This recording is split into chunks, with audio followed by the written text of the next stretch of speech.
right, let's get on down to it. What up, what up, what up, what it doing, what it doing? We've got ourselves our first semifinals matchup. I am your boy Q, of course, back from yesterday, and on the mic with me today, we've got the homie Thomas. Thomas, how you doing? I'm good, how are you, bro? Oh, living the dream, man. We got our first semifinals matchups. We got our individuals going on in our other room. Right now, we're starting our first team matchup. It's Cannon Mac versus Bell. First time as far as watching Super Smash Brothers. Tell us a little bit with cars like this, kind of the format. Yeah, no problem. So it is percentage based. So percent rises from 0 to like over 900%. But at about like 180% is when people usually take stocks. So at the very bottom of the screen are stock icons that are just free. Okay. And it's best of 5. Right. And then, so each of the best of 5 in a team-based game like this, it potentially acts as 1 point for the team. As far as for the teams, it's another best of 5. So it's potentially 25 different matchups that we see throughout the course of the team matchup, right? Yeah, that is good. It does look like as far as here early in this matchup here with Cannon Mac versus Bell, Vernon have not seen, but just the one that has come across the side of Bell. Vernon right now doing a really good job of edge guarding here is the Mario. I really like their aggressive play on the sides. Oh yeah, this matchup is usually very bad for Mario because Link has disjoints, which allow him to hit Mario out of his combos. But this guy, Armin, he's taking it very well in this matchup.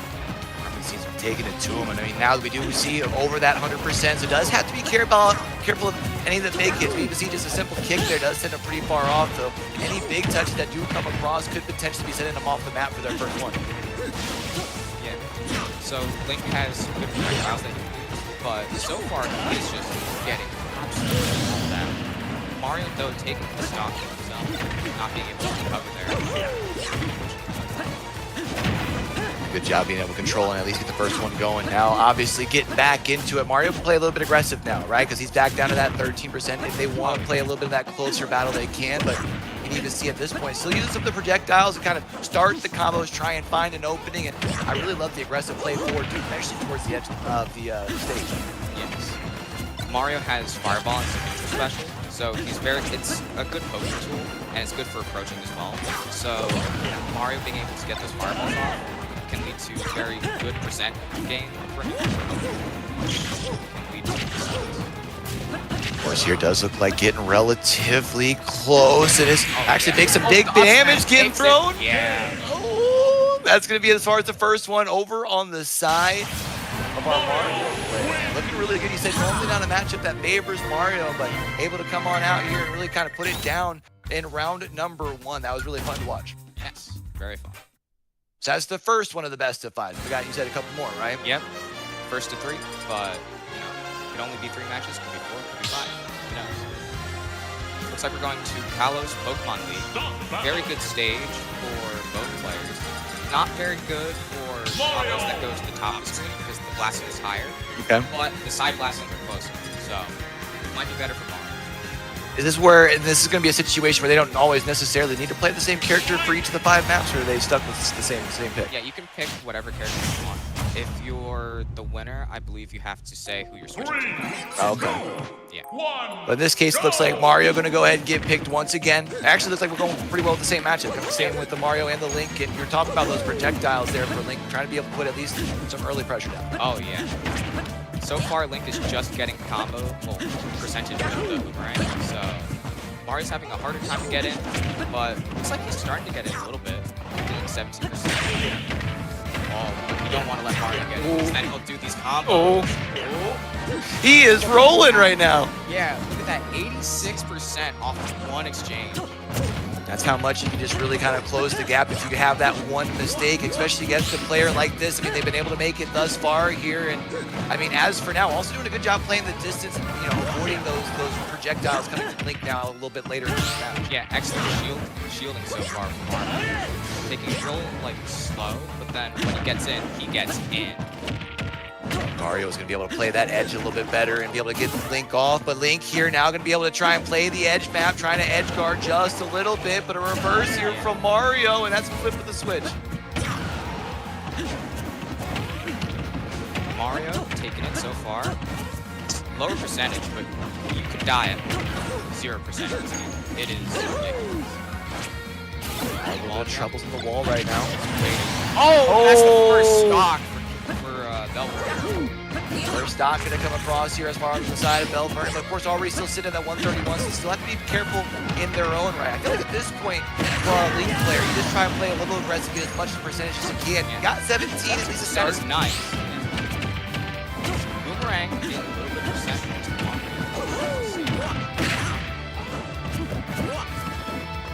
Good combos from Mario. Taking it slow, running back when he needs to. Looking for that landing up there. Seems like the big thing for Mario is the combos here, right? Once you're in the air, seems to really be able to light things up. And that's really where they've been able to capitalize so far. Oh! Oh!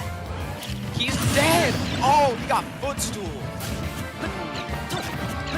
Unfortunately, it did look like actually had your Mario player had kind of the advantage until that last exchange, and now with the last stock gone, it's all down to this. Let's see. Will the Link take it? Or will Mario manage to bring it back? Mario's got that ability to kind of flip things pretty quickly, but right now, Link, I do like the ability of Link to just kind of play this thing from a distance. Knows that they're kind of at danger right now, but does have Mario pushing close to the edge. Yeah, with Link being up stock, he has to, like Mario has to get in order to deal stuff like full damage. So he's just playing it slow, playing it calm. Getting good combos off.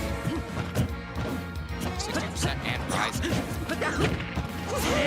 Things going here. Mario doing a good job staying upright. That might not be enough. Does do a good job with the edge guard here. Comes high, but all the back air takes it. Have to worry about already sitting at 65%. Quickly into the fight though is Link already dealing a little bit more damage. Mario being able to close the gap though. This is where they're kind of in that ring of terror. Gotta get him up in the air a little bit, but already down to that 90%. And Link did get to 39% very quickly, so it will just be whoever killed first. The forward air takes it. Ooh. That's a huge turnaround there to be able to big pull off here by our Mario. That's now going to be a second round in the favor of Cannon Mac. You mentioned it could be simply 3 on the sweep, 1 away at this point. So they're going back to Callus as well. So will we see a repeat of last match? I mean, so far it seems that Wakanda's been just really controlling the pace. Even in that last game where at times was a little behind in the count, never really felt like they were having to really up like the pressure. Just kind of felt like they were in their zone and kind of just waiting for that open opportunity, which they definitely were able to take it. Oh, looks like they're switching to PIEA Mithra.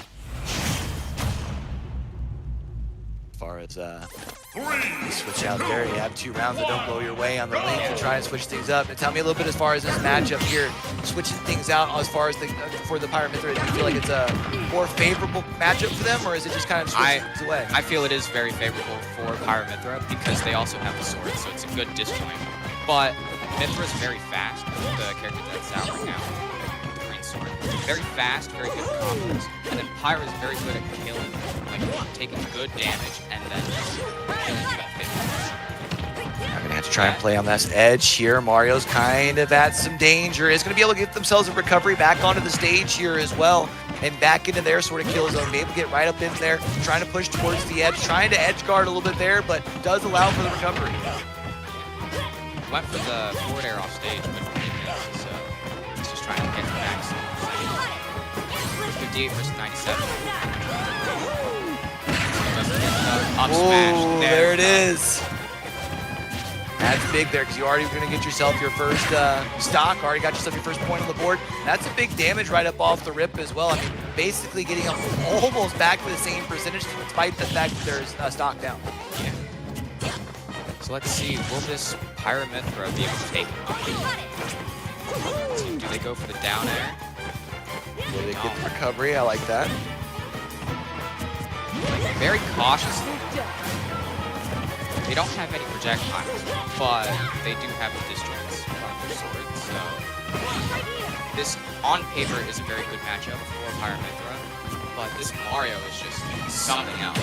Yeah, definitely seems to be really showing up here today. I mean, you talked about even that last matchup with the Link, maybe not exactly favorable for the Mario, and now having to go a little bit deeper as far as into their bag and even still at this point, Mario's sitting on the 3, has not been knocked out yet, already has back up to 80%, almost 95, 103, just lighting them up. Wow. If this was any other stage, that up smash would have killed right there. But Kalos has very high blast zone on top, so just kind of moving around. Aggressive play. Very aggressive. There it is. That's it. Yeah. 1-3 so far. Will this be a 3-0? I mean, it seems that the more that our Mario player has been playing, that they've been able to get more and more warmed up here. I mean, keep in mind, of course, these first matchup for these teams on the day. Yeah, they had a little bit of a warm-up potentially, but it's not like our singles players. We see them later in their grand finals where they've been playing through the brackets all day. This is their first matchup. Yeah. And for the team matches, you don't have to like win all of them. Right. One of your players could lose, and then you can just bring it back to like the last 3 players. So they're not down yet.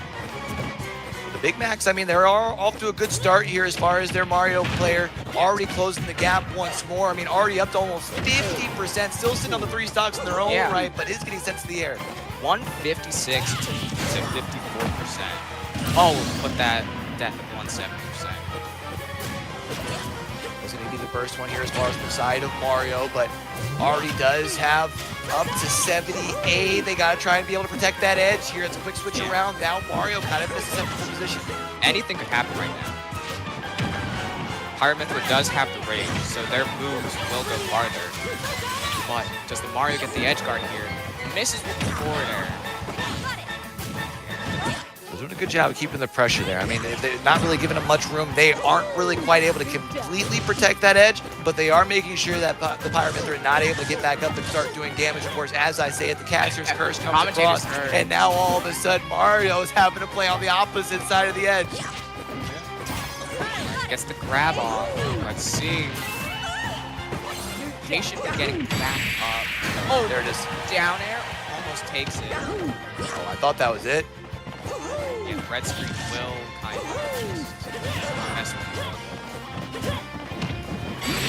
Oh, with that back. That's got to be it, right? Yeah. Oh, there it is. 3 straight rounds here. You said the 3-0 potential, and I mean, that's really being able to set the pace for the Big Macs as well, right? You're talking about being able to, for, I think, the first fight of a best of 5, right? To be able to come out for a team like this and say, hey, we're here to play. Let's try and make this thing quick. Yeah. That way we can sit by and watch and figure out who we're playing against in the grand final, you know? Yeah. Yeah, Ken and Mac, though, they were winners of last year's Smash tournament. So seems to be a really strong program. It's kind of funny how that seems to be the case almost when it comes to when we talk about as far as like collegiate and even interscholastic esports, is you have these programs that kind of figure it out. Maybe if it's not across multiple titles, but they'll figure out a title. Even when you think about like collegiate, you got like Northwood who runs, you know, Rocket League, Valorant, that's like their main titles. You have it kind of across the board. We've noticed that, you know, with the eSport company for the Tech High School series. We've noticed that with the PIEA as well. You've got a school that kind of sits at the top for a while. We saw it with Pan Manor yesterday over in our Overwatch series as well. So Ken and Mac seems to be off to a good start as for their series thus far. Yeah, doing very good so far with Smash. How'd they do in Overwatch yesterday? As far as for who? Overwatch for Ken and Mac. Do they play Overwatch? I don't think I saw them yesterday. No. Okay. I'm not sure as far as where they dropped off. Yesterday we only had CB South. We also had, of course, Ken and Mac, not Ken,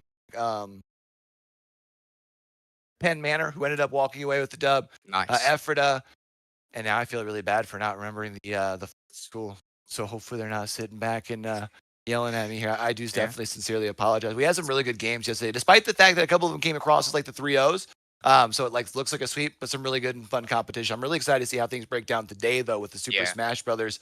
I mean, we're off to a nice little start as far as match number 1 has kind of gone their way. Yeah. And I also gotta say, I really, really love that we were able to get the player cam set up as well as far as onto the couch. I think that's going to lead to some fun dynamic throughout the rest of our thing here. Yeah. You'll be able to see them just getting excited when they win. Yeah. You know. And I also figure that we're probably going to be starting to see more people start to trickle into the gaming arena as individuals play starts to wrap up. Yeah. And, you know, we get closer towards the end as well. So I feel like towards grand finals, we should have us a nice little environment there. It should be really Yeah. fun to watch. We pulled up the window. That way we're able to kind of check it out there, kind of a little bit of a behind the scene thing there. Smile for the camera. So how you enjoying the environment so far? Is this your first year as far as doing the competition with PIEA as far as for you, or? No, I was here last year. Yeah. I'm a senior Okay. in high school. So last year, we have 2 teams for Nazareth. Okay. We have our A team and our B team. We also have our JV team, but they're doing their own thing. Right. So last year, our B team didn't get it far at all. But our A team managed to make it to finals. Oh, okay. So I went with them to finals just to hang out, see how the environment was. Right. Yeah. I always it's always fun talking with the casters, especially when we kind of think about looking back 5-7 years ago, like how much the environment has changed. But it looks like we've got character selection getting started here with our second matchup of the day. I'm excited to see what we got going on. I see some Banjo Kazooie.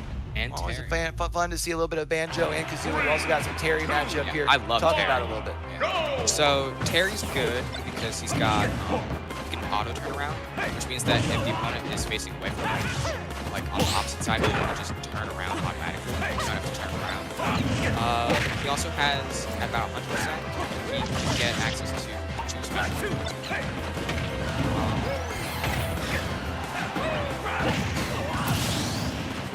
There it is, a nice little start there here. Banjo and Kazooie off to a nice little start. Yeah. And Banjo and Kazooie, they have their side special, Wonder Wing, which grants them invincibility and sends them really far across the stage or the air. So, very good. They only get 5 as a single. Oh, okay, I see. They have golden wings up here. So you only have so many opportunities here. Banjo and Kazooie still They sitting on their refresh. first stock, still looking pretty decent. The Wonder Wings refresh after that was not taken. Like if Banjo loses stock, Oh, okay, I got you. Big play has to even things up at 2, but unfortunately right now already got themselves 146%. Does have to worry about being able to play at a distance here. Terry currently on life support though. Oh, can they get out? Can they get any percent though before they die? That's the question. Now you're just trying to find something there. We try to see closing that gap, not going to be able to do it. Has a little bit on the edge though, able to get a little bit of damage here. Terry's putting some work. Yeah. Terry's holding on though. 178. Do they die? Yes, they do. Yeah. You'll think, especially those grabs are that big, right? Pretty big. Banjo Kazooie further down throw. It sends you into the stage and you have to punch out of it. This matchup, Banjo Kazooie is better because they have projectiles. They have some distance with Kazooie. So they can really just wall you out. And then Wonder Wing. What a combo. Wow. What a combo. That was nice. Another win for Cannon McMahon. Cannon Mac seem to be on a roll here, and y'all have probably seen some changes to our scoreboard here since that first round as well. So the initial score, the square boxes, that's going to be for the individual matchup that we're currently in. And then the scores at the end of the school name, that's going to be for the overall score in the best of 5s. Over on that left side for Cannon Mac, they did win that first best of 5. We should see another one picking up into that box next to it for that first, I guess, part of the series here. Yeah. So back with the same characters again. FD this time. This stage does not have any platforms on it, so it's more like brawling out, just on stage. Which I feel like in this case would almost give Terry a little bit more of an advantage, right? Because you don't have him. Maybe. Or I guess probably not, because you don't have the ability to jump up onto an upper level of the stage to be able to close the gap. Yeah, it does. Having no platforms though is good for Terry because their combos don't get messed up. But it is also very good for Banjo because there's no place to carry high. Right. Well, as for now, Terry at least off to a good start on the first round, able to get off to this edge going, but a quick flip of the script, and all of a sudden, Banjo Kazooie able to edge guard, does do some damage with the projectiles here as well. Barely dodging that Wonder Wing. Doesn't go down, does, but up to killing. Banjo Kazooie getting the first point onto the board here as far as this go around onto this stage here and do some good damage all right up off the rip. Already up to 34. Yeah, very good percent to be at. Does he take another stock? Pretty good damage. Very He's trying to use the combo I like to see as far as the projectiles there. He got the good combo earlier, which kind of quick with the turning things around, but there's going to be Terry getting the first one on the board as well. Very high percentage to climb back to. He's at 79, 94. Will he get a percentage back up quick though? He does have Gongi, which allows him to do 2 special moves. A fast dash grab and a big power geyser. Okay. So, he can use any of those. They are input moves though, since Terry is from another fighting game. Go able to get some big damage down. I mean, already, hold on. Oh, No. wait. Oh. That turns things around here huge. I mean, now Terry, yes, he's at 135% and is probably going to lose that second stock here. But now all of a sudden, we've got one left on either side. It's kind of been turned around here on its head. But it is a very even game now. Both are at 6%. Will Terry's game this round? Will Banjo Kazooie take it? Joe and Kazooie's been doing decent, but they are taking a decent chunk of damage here. Able to try and edge guard, not going to be able to be successful onto it, but Terry is able to continue putting pressure down. We saw the projectile able to start things up, and it is going to be Banjo Kazooie trying to close the gap. But Terry did a good job of putting him at bay for now. Yeah. Let's see. 50, 60. Getting back very close in percentage. Just killed.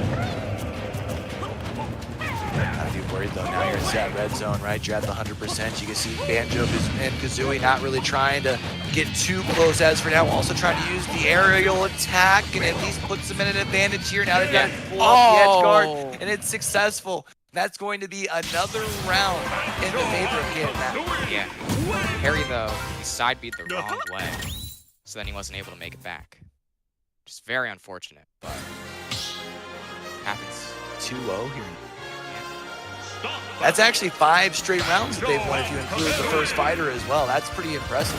Yeah. I guess you did say, though, you were mentioning that this is the champion from last year, so they're looking to go for the repeat and seem to be setting themselves off to a really good tone. What's interesting to see here, a complete reiteration of what we just saw. I mean, just bringing the Terry right back out, despite the fact that they have not really. I guess you can't say that last fight. They did kind of get close as far as being able to It was go that very long. close. They just misinputted the wrong way, so very even so far. Well, about even, 61 to 67. The grenade, though, taking good percent for Banjo. Thought sending that one towards the edge while he was trying to recover might have been just enough to open things up. Wasn't really able to follow it up, and now going to at least be able to use that grenade to open things up once they're back up on the stage. The big damage here, not going to be enough to send them off just quite yet. 152. Oh, looked like he was very close to living there. No dice. No dice this time around, but now going to have to be playing patient. Already at that 77%. Remember, we have seen, despite a player being that far behind on the percentage, and especially once one stock has been given up, being able to still push off to get a second. We saw that working against Banjo and Kazooie last time around. Is in a dangerous position here, though, being close to the edge at the 124%. Terry doing a pretty good job of avoiding the damage, but then again, once again, as I'm talking about it, my bad, Terry. That's my fault. Oh, this will kill here. Yep. Let's see, will Terry be able to bring it back? 58, 68, 75. Getting back to that ledge again. Oh, there it is. Very close. There it is. Yeah. There's using those projectiles to your advantage there, especially once you've got the advantage as far as the percentage going for you. And we've seen Banjo and Kazooie multiple times using that grenade to either cause Terry to need to move, which means they cannot be in a defensive position to be able to get a block or nothing, and it just opens up so many windows. Yes.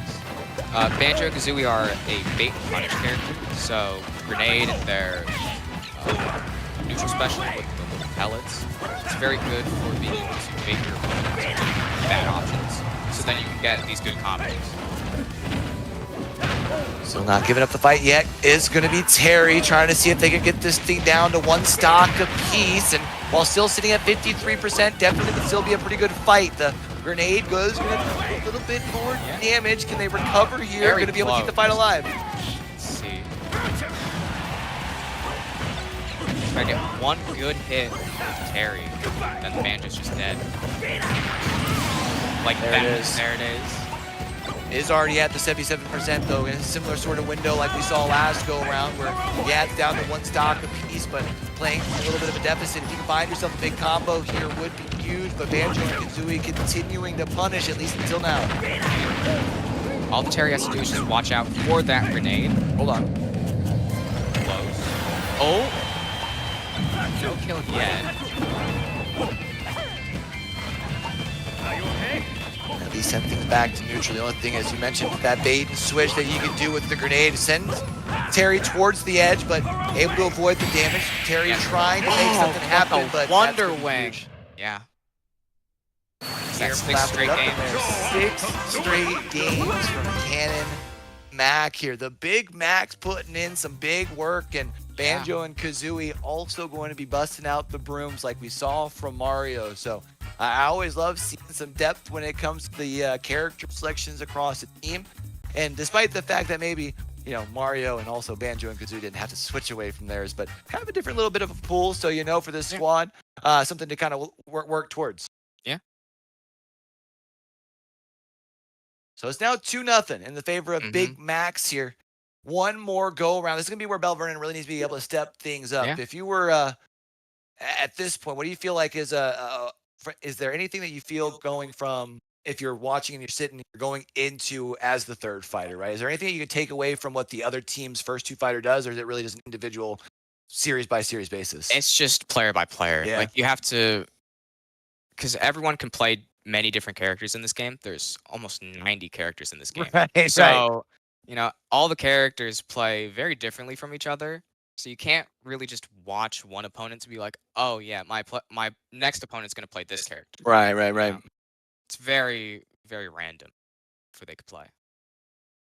Well, let's see here if Cannon Mac can make light work of things. It would continue a trend that did start yesterday. Like I said, yesterday we had 4 different series, all 4 of which were sweeps. So maybe starting off today here for our championships here with TEC, starting off with another sweep as well. So it should be kind of intriguing to watch.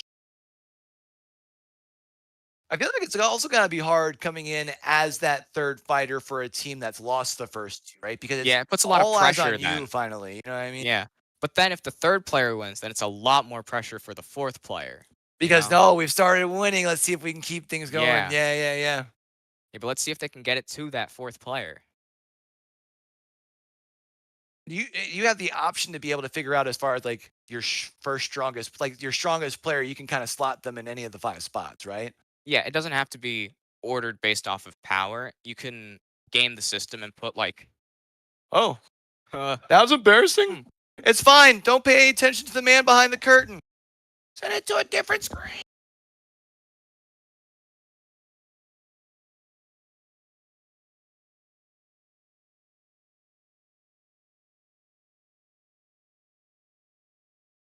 Woo! It's all good. Y'all didn't see it. Nothing happened. No, I didn't even think that was on stream. No, but getting ready for series number 3 here. So for Cannon and Mac, on the inverse side of it, do you feel like going in with knowing that your first 2 teammates did perform so well, is there any added pressure of, oh, I need to make this a sweep now that we've been put at this point, or no? No, I think for Cannon Mac's third player, they can just take it a little bit easier now, since, you know, they're up 2. If they lose another one, right, your 4th seed can just come in, like, you know. So there's no real pressure for that third player. All right, so we got 2 completely new characters here that's coming out this time around. Talk to us a little bit as far as this matchup here, as far as our character select. Well, Young Link is very like a zoner character in this game, similar to Link as well. Like the Link that we saw in the first game, remember? Big projectile, trying to keep out of damage. Right. But Young Link does the projectile game way better because of those fire arrows. Okay. They send up farther. They deal a little bit more damage. So all this Young Link has to do is just zone out Palutena. Palu doesn't really have any good options to get him. They can do their side B, but it comes out very slow.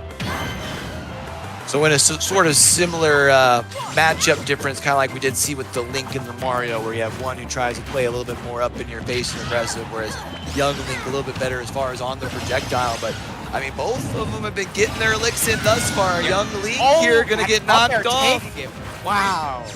Insane. That's gonna be the first stock taken. Yeah. Palu, you have to watch out because you can just die to that up there. Yeah, that was quite a bit. Keep themselves onto the stage here for now, though. Hasn't found a way to kind of close that gap once again with Young Link. Doing a good job being able to dodge those first couple. Yeah, gets in with the grab to back air. This Link has to take this stop. Needs to do it soon because already taking some big damage. I mean, past 50. 63 now. That neutral air coming out. Good damage. Just the up air takes stock again. Oh no. Wow. The down air.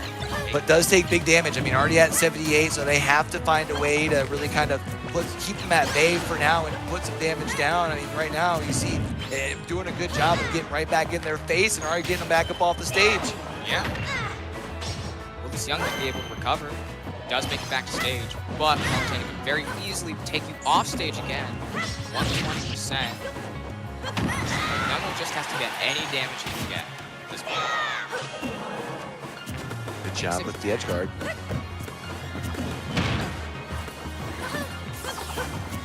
Lets him back in here as well, but now it's going to be up to Young Link. Oh, it's a big hit there. There it is, another stock down. Now's where Melbourne's players really go freak out. Because now they're going to be down a game. Looking at the way that this game's going to go. So now they have to take 3 more games. Whereas Cannon Mac just has to take 2. If the Palutena wins. Was able to get a little bit of damage done from that ledge, but now getting right back up in the face. Able to do some damage here onto the Young Link, but Young Link right back down into it. 57% is pretty good, but he just has to get more. Preferably take the kill now, before he gets any percent taken back. 104. Misses the grab.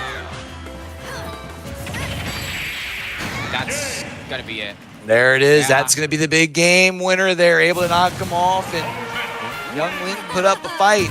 But at the end, that's gonna be 1 round Palutena. And now you mentioned it. As far as over on that side of Belle Vernon, now you're gonna have to start kind of regaining here, and it's now been 7 rounds in a row to start things off as far as on today. Cannon Mac roll. Yeah.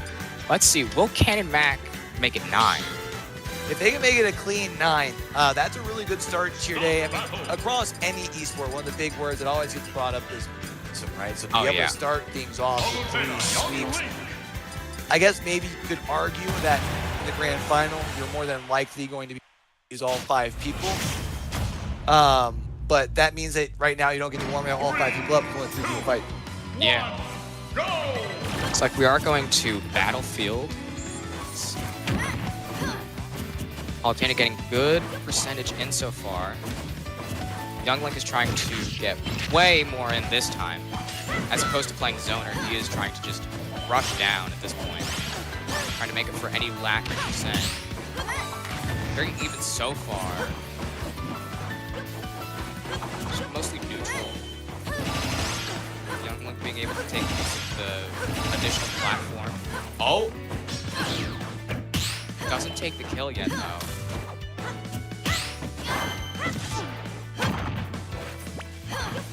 No one's lost a stock here yet. Both kind of at an even kill. I like to see this time around as far as from the Young Link. I was kind of concerned after losing round number 1, feeling that pressure that they would kind of allow that to compound down, but they're going toe-to-toe for now.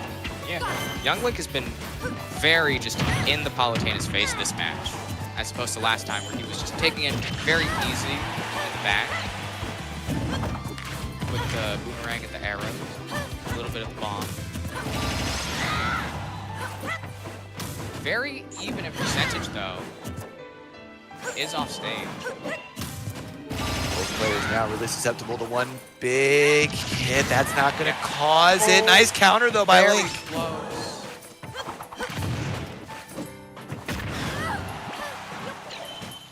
I mean, still able to continue to put some pressure down. Now trying to use that range attack to keep him at bay, but they're not putting up the end to this fight just quite yet. That's going to be a big one. Takes the advantage. That's big. Very quickly turned back around, though. Of course, we had talked how close things were, so still very much neck and neck. It's very close. Palutena, though, getting very good combos in. 21%, very nice. Let's see, will the youngling be able to take this stock first, though? Right now, Palutena is starting to show some of the ability to play at range, but obviously not quite the depth of the bag that Link does have. That's going to be big, opening things up and closing that gap, and now able to keep him up in the air. Big damage done, 83, let's call it 93 here. Doesn't allow him to land, continues to pressure down, but now it's Link on the counterattack. Yeah. Take the Palu to 54%. Youngling, though, could kill very early if Palutena is very hard. But that flare does take that stop. Palutena now kind of back in the driver's seat pretty firmly, and now even able to get Youngling back up in the air for about 20% here. Is up on that second level, starting to get closer to that 100 and getting closer to being susceptible to those big knockbacks. However, that doesn't stop them from pushing forward, getting Youngling back in the air, but Youngling landing and putting some damage down.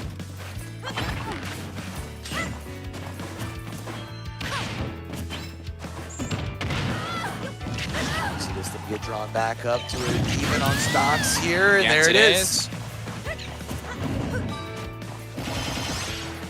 And I was going to say, for how that started on that last set of stocks, that I thought Link was able to get themselves a nice little comeback, but missing the grab here, and that's a big old womp, womp, womp. Too bad for you. Yeah.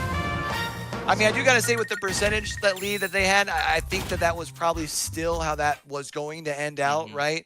But I think especially for, our young Kiri, you mentioned, is going to be feeling that pressure now over on the side of Belle Vernon. I mean, you could already be looking at the end of your PIEA run. You made the trip out here to Wilkes University, and now all of a sudden, one round away. We are going to be getting a switch up as far as our character selection. Same characters. I saw the pink young Link, Yeah. and I thought we were getting somebody else out. It was a cosmetic switch. I'm just kidding ya. See, will the pink young Link have the power to take it from this Palutena, though? I always feel like the pink's pretty pimping. You'd be able to come out, look good, feeling good, playing good as well. But as for now, the Palutena's starting off on a nice little lead. I mean, obviously the first part here, trying to feel one another out. I think for the Palutena, realizing that pressure going to be getting felt by young Link. Oh, but we could be in trouble. Ooh, we got the... See? Young Link is getting some good percent in, but will it be enough? Is the question. They've at least been able to bring things back to where we're a little bit more at that even, right? It looked like early on Palutena was able to get off to a big lead, but now here it is, another nice little combo, keeping him up in the air as well, and that's going to be our first stock down. The up air takes it again. However, getting right back down into the stage and right back on into it is Link, trying to use that edge guard there with some range attack, neither of which was able to land, but now it's going to be back up into the air. Palutena back in control. Yes. 82 to 19%. Young Link could take it off of a good neutral beat hit, but no dice so far. No dice so far. Things are working out pretty solid though, as for now, still sitting at the 100%. This is where young Link's got to be able to find a way to close the gap, but now going to be up into the air, and Palutena once more able to get back into control and back into center stage. Yeah.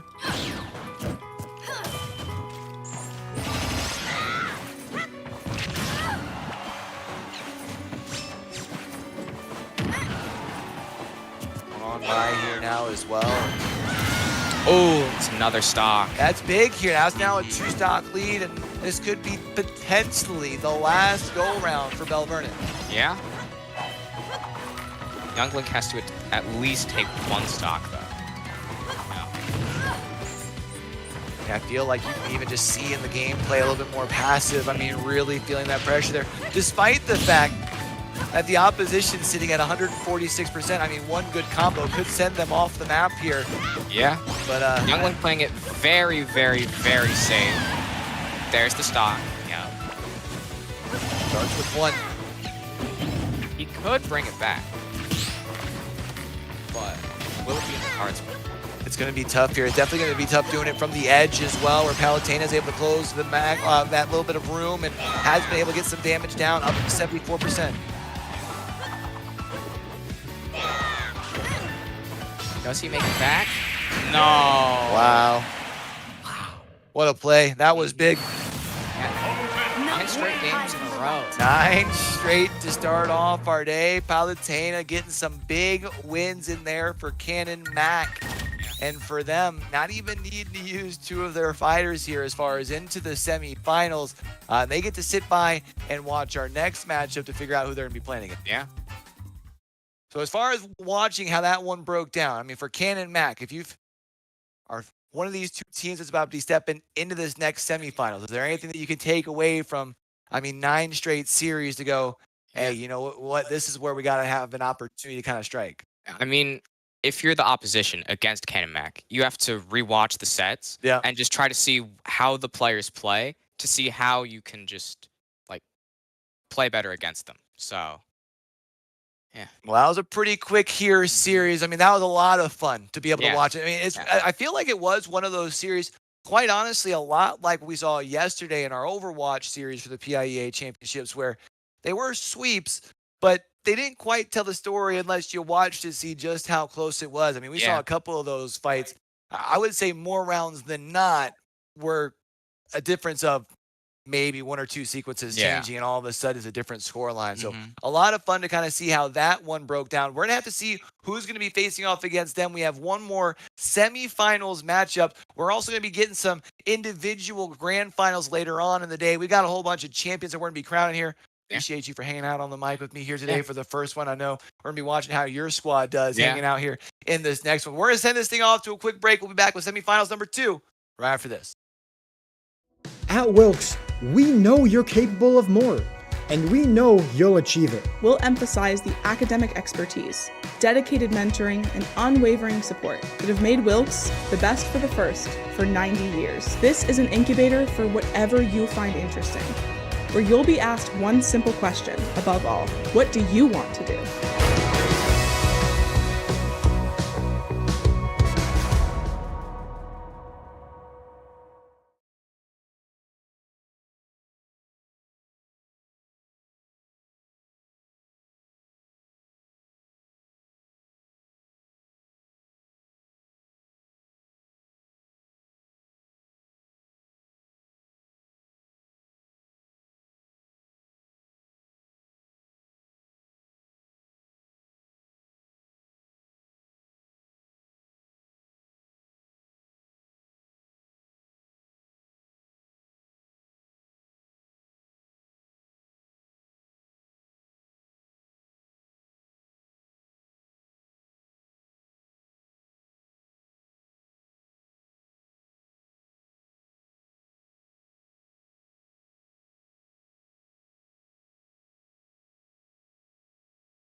Hey, yo, what it do, what it do? It's your boy Q. We're back here at Wilkes University for the PIEA State Championships here. We just had semifinal matchup number 1 where Cannon Mac was able to break out the brooms against Bell Vernon. Now we've got our second semifinal matchup here. We've got Nazareth area, and we've also got ourselves Upper St. Clair, the 6th seed versus the 7th seed. And I've also got me as a different co-host this time around. We brought back Cherry J from yesterday. Cherry, how you doing, homie? Fantastic, fantastic. Going at it today. Immediately here, our number 1 seeds from both of these schools are coming at it. We'll see whether or not this showdown on Pokemon Stadium 2 is going to start out in whoever's favor is able to win this. See how things go. It's definitely not the first time we've seen a Mario be able to find their way out here onto the stage. Both fighters here bow to that 33%. Both of them have risk off that edge map there early. Yeah, absolutely. There's going to be a beginning start already going in favor of the Mario here. It's going to be at least a little bit of a combo, though. I mean, Launcher not having a good time whatsoever to start us off. Launcher having some of a rough go here, but our Mario trying to see if they can close that gap. We had talked about earlier in the last matchup that Mario kind of has that mid to short range sort of kill zone. Now trying to go for the edge guard, not going to be able to be successful there. They are working their way back into this thing. They have to worry about their percentage as well as they are clearing that 100. Yeah, absolutely. You know, both teams really needing to be a little bit careful here, but there's going to be the grab, and there's going to be the first stock going in the favor of the Nazareth area. Nazareth area going to be able to get themselves the first stock. Now you got to be able to see how much damage you can put down before you're getting sent off the stage here. Already at that 117%. You got themselves at 25. Let's make it 37, 43. Now trying to put a little bit more damage down on the edge, but that's going to be stock number 1 in the side of Upper St. Clair. Yeah, but Upper St. Clair, while down 50%, there's going to be a going up to 60. You already are in a bad situation. This is very detrimental. You need to be able to take this down early. Obviously, if you lose this, you will be getting the map pick going into map number 2. But this, I mean, you need to win early on here, because if this Mario is able to hit you with some combos, which it does seem like he's going to be able to do here, it's going to be very bad. Enough draw here, and Mario trying to see if they can close that gap, get a little bit more damage done, but they're sitting right on the edge of the stage right now, putting in a little bit of extra work here is our friend Launcher, able to get Mario up to that 54%. It's going to be losing that first or second stock, I thought there, but able to get back to the stage and into play. Yeah, Launcher getting a little bit of damage taken there with a bit of a dash coming in from the Mario here, and it's just going to keep going. He has to play defensively, coveting up his shield. There's going to be the fireball missing out on him. Both sides having a difficult time, but that's going to be the second stock on favor of Nazareth area. Nazareth area going to have the advantage for now, but you know, Mario's going to see how much damage they can do before losing that second stock. That's going to be a big kick. Not going to be enough to send him off the stage, though, especially once Mario able to turn things around, has him up in the air, doing big damage, able to get him up to that 85, 86, 93%. Mario putting in work. Yeah, this is where it really does matter here. Taking a little bit of damage, Mario's not going to have a fun time whatsoever using his stars, getting himself back up onto the platform, dropping a fireball, not going to get any damage, but the kick will. Trying to see if they can be successful in guarding the edge. Unsuccessful thus far. Launcher is going to send Mario away. Mario doing a good job off that edge here, and one more big kick. Trying to see if they can keep the edge guarded, but I mean, right now, kind of in a tussle back and forth. Yeah, and finally, we're going to be seeing the Falcon being able to bring it back, putting both sides on one stock remaining, but with such a percentage lead for Mario here, there's very close to no way he will be losing this.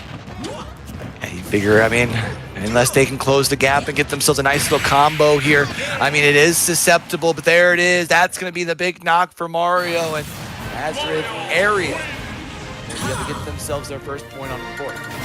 Yeah, absolutely. Being able to take that first little bit of this match. I mean, Upper St. Clair, you have a long way to go. This is a best of 5 into a best of 5. So it's not over. You can change your character. You can change your map. It doesn't seem like that's really going to be happening yet, but we'll see. Captain Falcon versus Mario. Going to be starting things on up here for our second go round, and a little bit of damage here earlier to our Mario player, not too much, but Captain Falcon getting some big damage in here early. Yeah, already you're going to be pretty happy with this. Obviously, this is kind of what we saw in the first match as well. Mario taking a little bit too much damage to start us off, but he's able to find the combos, and he's able to just kind of susceptibly take this over. And right now, he's just going to be able to find that first stock early. It's an early first stock, only losing 41%, and as soon as Captain Falcon lands back onto the stage, they get right back to work. Already has Captain Falcon at that 72. Let's make it 83%. Are we going to be seeing a second stock that quick? There's a potential of it. Does end up doing a little bit of work to push him back onto the stage, doing some big damage along the way. I'd like to point out, I do not believe this Mario has taken a single hit of damage until right now. He was at 41.5 for so long, and that's going to be the second stock down. Putting in some work is our friend Mario. Has collected 2 stocks and has only lost 66, now 89%. Imagine if Mario happens to pull off the impossible, the quick 3-0 without losing themselves a stock here. Has to be able to recover back to the edge stage here, and now Captain Falcon getting risky with the edge guarding. Yeah, it's not going to be a 3 stock just yet today. There's going to be 30% already found, though. Mario's going to get the grab off. There's going to be him forcing him up into the air, taking over this match. 80%'s been found. He's going to try and find another grab. Not going to happen, but he's going to still be able to make a lead.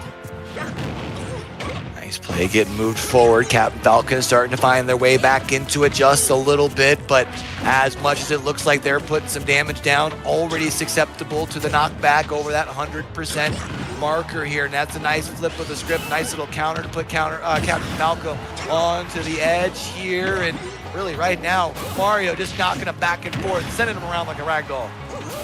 Yeah, I mean, he totally made that happen in his favor there, being able to bait that Captain Falco into thinking he had at least some sort of an ability to bring himself back up onto the platform there, but as soon as he did, Mario back kicking, just forcing him off the edge and forcing that map into Upper St. Clair's. I mean, they're on match point now. You need to be able to win this if you want to be able to take this first map. Yeah, you want to take this first point here if you are Nazareth area. You're 1 away as far as on that side of Upper St. Clair. They are now down 0-2. Intriguing to see that there is no change off the Captain Falcon pick here, especially picking back on into the Mario as well. I feel like with the way that, especially that second iteration played out, I feel like maybe I might have thought about a character change. Yeah, I mean, you would expect that, but especially when you're on that seed number 1, you're not really too worried about doing that. If you are switching off your character, you either have a really good map pool, or you're just going to be able to pick a character that counter picks. And right now, there's not a whole lot of characters that can really counter Mario that well, and he's really showing that. Not much that you're able to do to be able to counter Mario, and Mario has been putting in work. We saw it in that first series on the day, and we're now even seeing it this go around here for Nazareth area, able to hold the edge with the fireballs, continuing to hold them away at bay for now, but I mean, has not quite been able to get that first stock as for now. Oh! Yeah, this is the first time we're finally going to be seeing this Captain Falcon being able to take the first stock off of the Mario here. We'll see whether or not he's going to be able to find a little bit of percentages here before he gets knocked off, and the answer could be yes.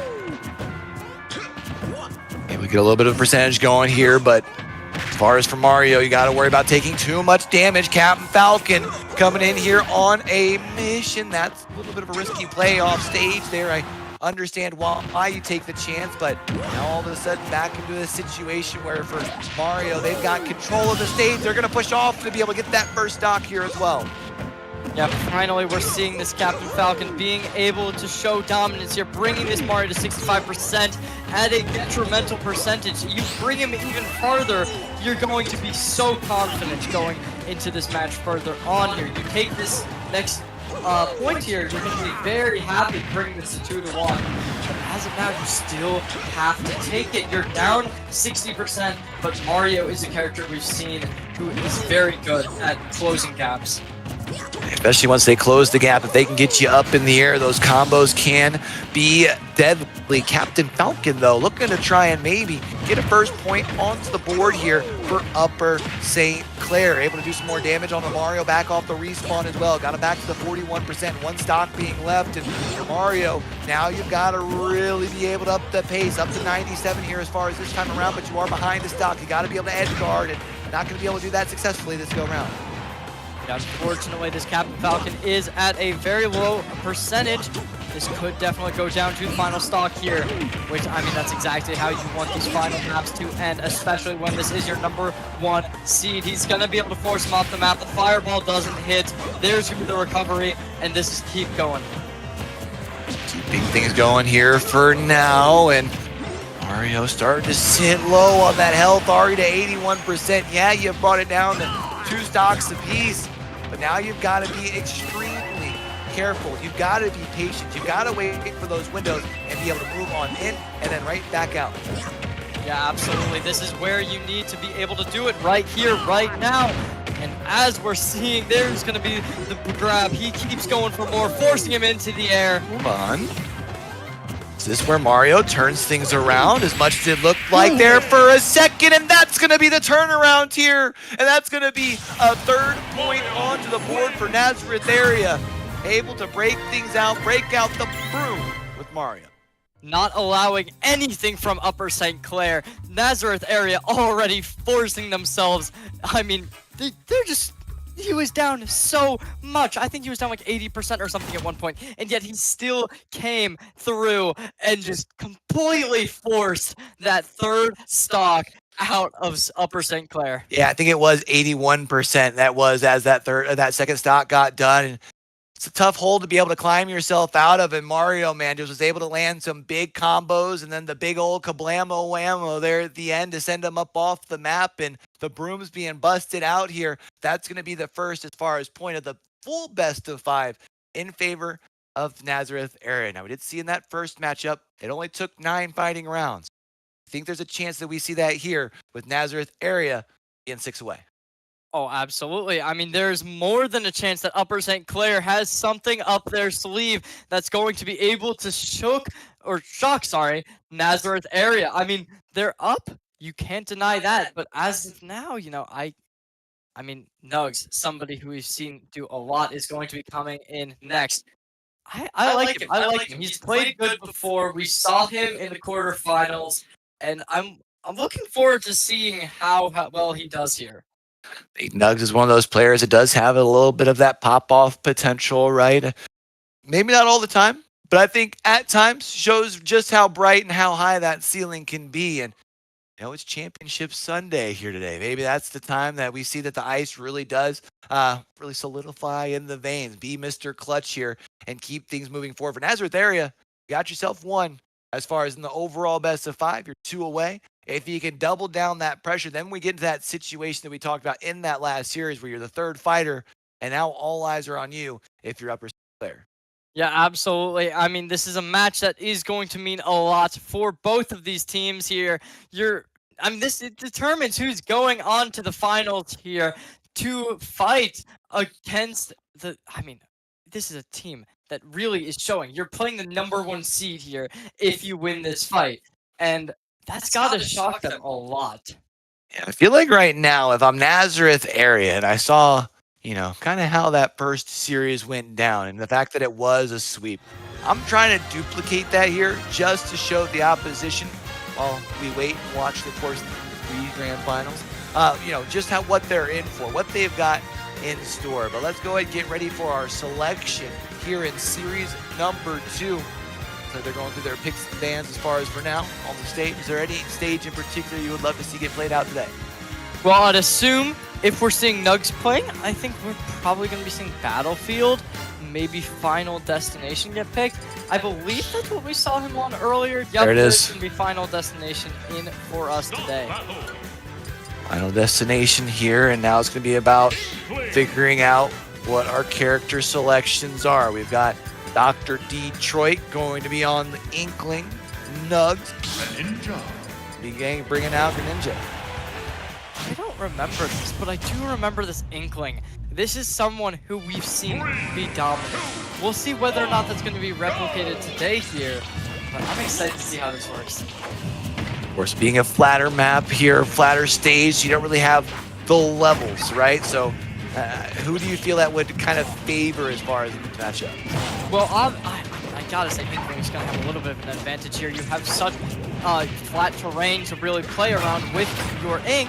Right now, though, it does seem like Nugs is holding his ground very well. You have those ranged attacks as Greninja. You have a little bit of a deflect, which is really nice, but we'll see how well this works. I thought Nugs was going to be able to find a slam up there against the bottom of the stage. Wasn't able to find it, and still sitting around that 50% for now. Dr. Detroit taking a little bit more damage, able to continue to fight their way back onto the stage. This thing's been neck and neck for the first round. Yeah, I mean, it is going to start going in favor of Nugs here with 100% already be found. Stage guarding is not going to be happening right now. There's going to be the dash coming through here for both sides. And Nugs is still forcing the edge until the grab comes through. Now both going to be off the side here. Both going to be able to get back and recovered. And it's Nugs able to get the combo. And Dr. Detroit not quite done there. A second follow-up from Nugs. That's going to send him off. And that's going to be the first stock on the board.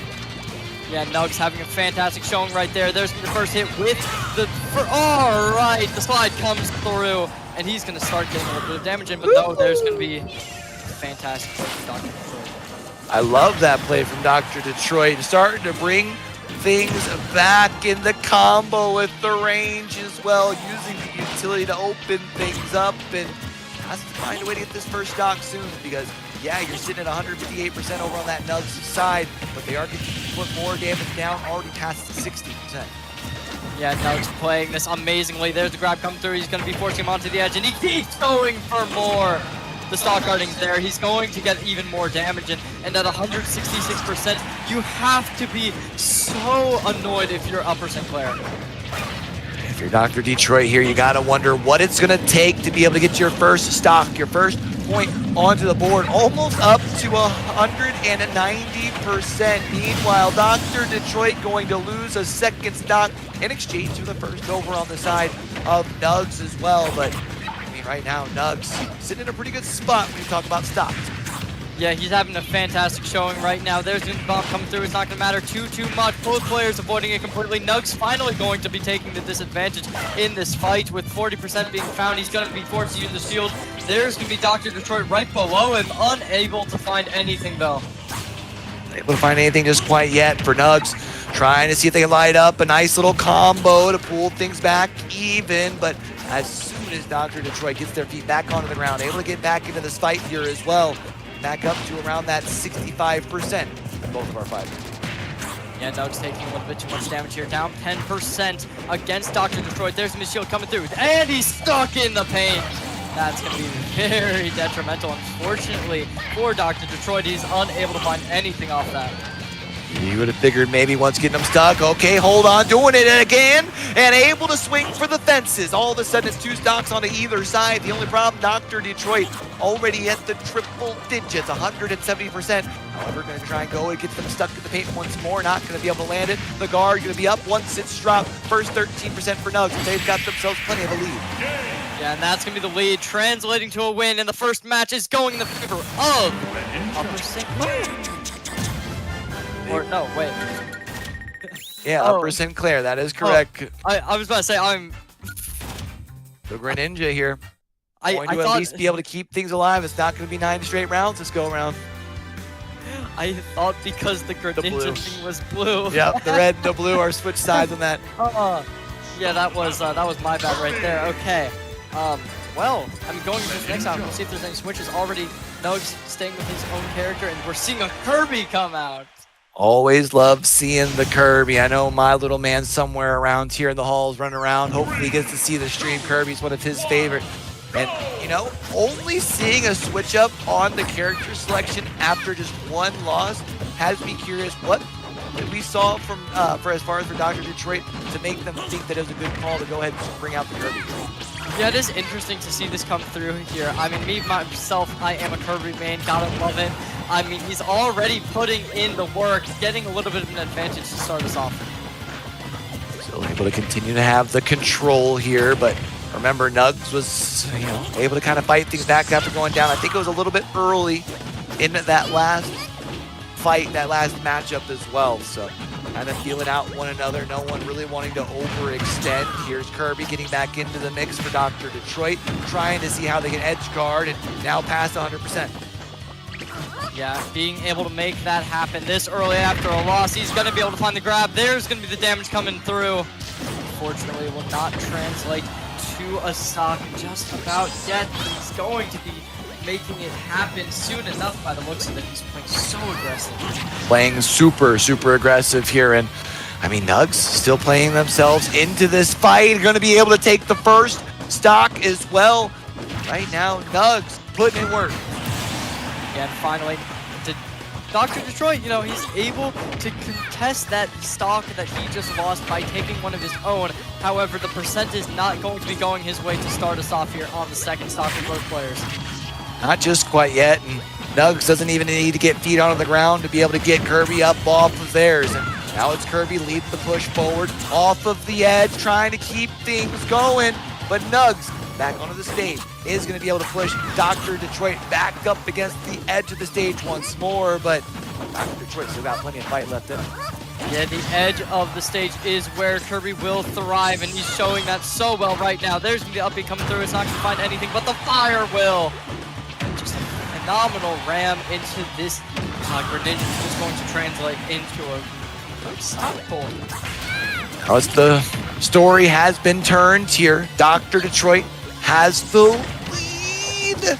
Can they recover here? Going to be able to get back to the edge, but at the 120% has to be careful, but does continue to push forward. At this point, you've got the advantage in your stock. If you can continue to at least collect a little bit of percent until you eventually lose your second, you at least put yourself in a good spot here heading into the last round.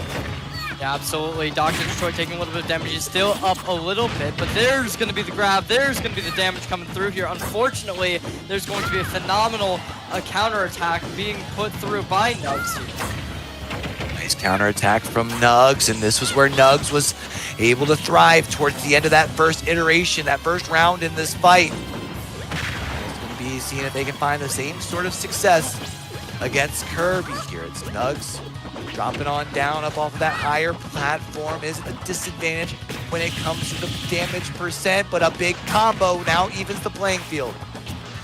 Yeah, it's definitely evened out completely right now, but there's going to be, oh, I thought that might have just ruined this. Oh! A little bit more damage coming through here. Shield is here. There's going to be the bash into Nugs, and there's going to be a little bit more damage. Nugs pushes them off to the edge of the stage here. Now the question becomes, do you allow them to get back up and onto their feet? They have been able to do that. That's going to be a big hit from Nugs. Nugs going to take this one here as well. That's going to be another win for Greninja. Yeah, already Nazareth area having a phenomenal showing right now. Honestly, if I'm Upper St. Clair, I want to stick on this Kirby. That was way closer than what we saw in that first map. But I mean, it's up to them. I mean, right now, they look good, but it's still to be determined if they're going to stick with it, and the answer's going to be yes. I gotta say, this is kind of reminding me a lot of that first series that we saw, the first semifinals, where despite the fact that it was 3 sweeps, a lot of those individual sort of best of 5s were very close. We're kind of seeing that here. That last go around was pretty close for Upper St. Clair to potentially be able to get their first point onto the board. Unfortunately, though, close, not close enough. Yeah, and switching it up here, we're going from Unova to the Pokemon Showdown Stadium here. Honestly, a little bit surprising to switch from a counterpick stage to just a regular one if you are Dr. Detroit, but he's got the plan and it's clearly working well for him here. Man with a plan and continuing to go ham as well, trying to continue to push on forward. Nugs, though, once again, surrendering a little bit of that advantage here early, and also going to be losing the first stock relatively early as well. Yeah, I don't know totally what the plan was there from Nugs. He is going to lose the first stock. He's up on percentage here, which is, I guess, something you have. But right now, he's showing his dominance very well right now, taking some damage. For Detroit, looking solid here. Almost brought the percentages relatively close, despite the fact that there is a whole difference in the stock here. Now it's going to be stock number 2, Dr. Detroit, turning things around. Yeah, being able to take that second stock off of Nugs here after being down 2 stocks already. Or not stocks, sorry, 2 points already is going to be really good for you here. We'll see if this is going to translate into a 3-0. As of now, you gotta be confident if you're Dr. Detroit. You're completely dismantling Nugs right now, but still showing some dominance here.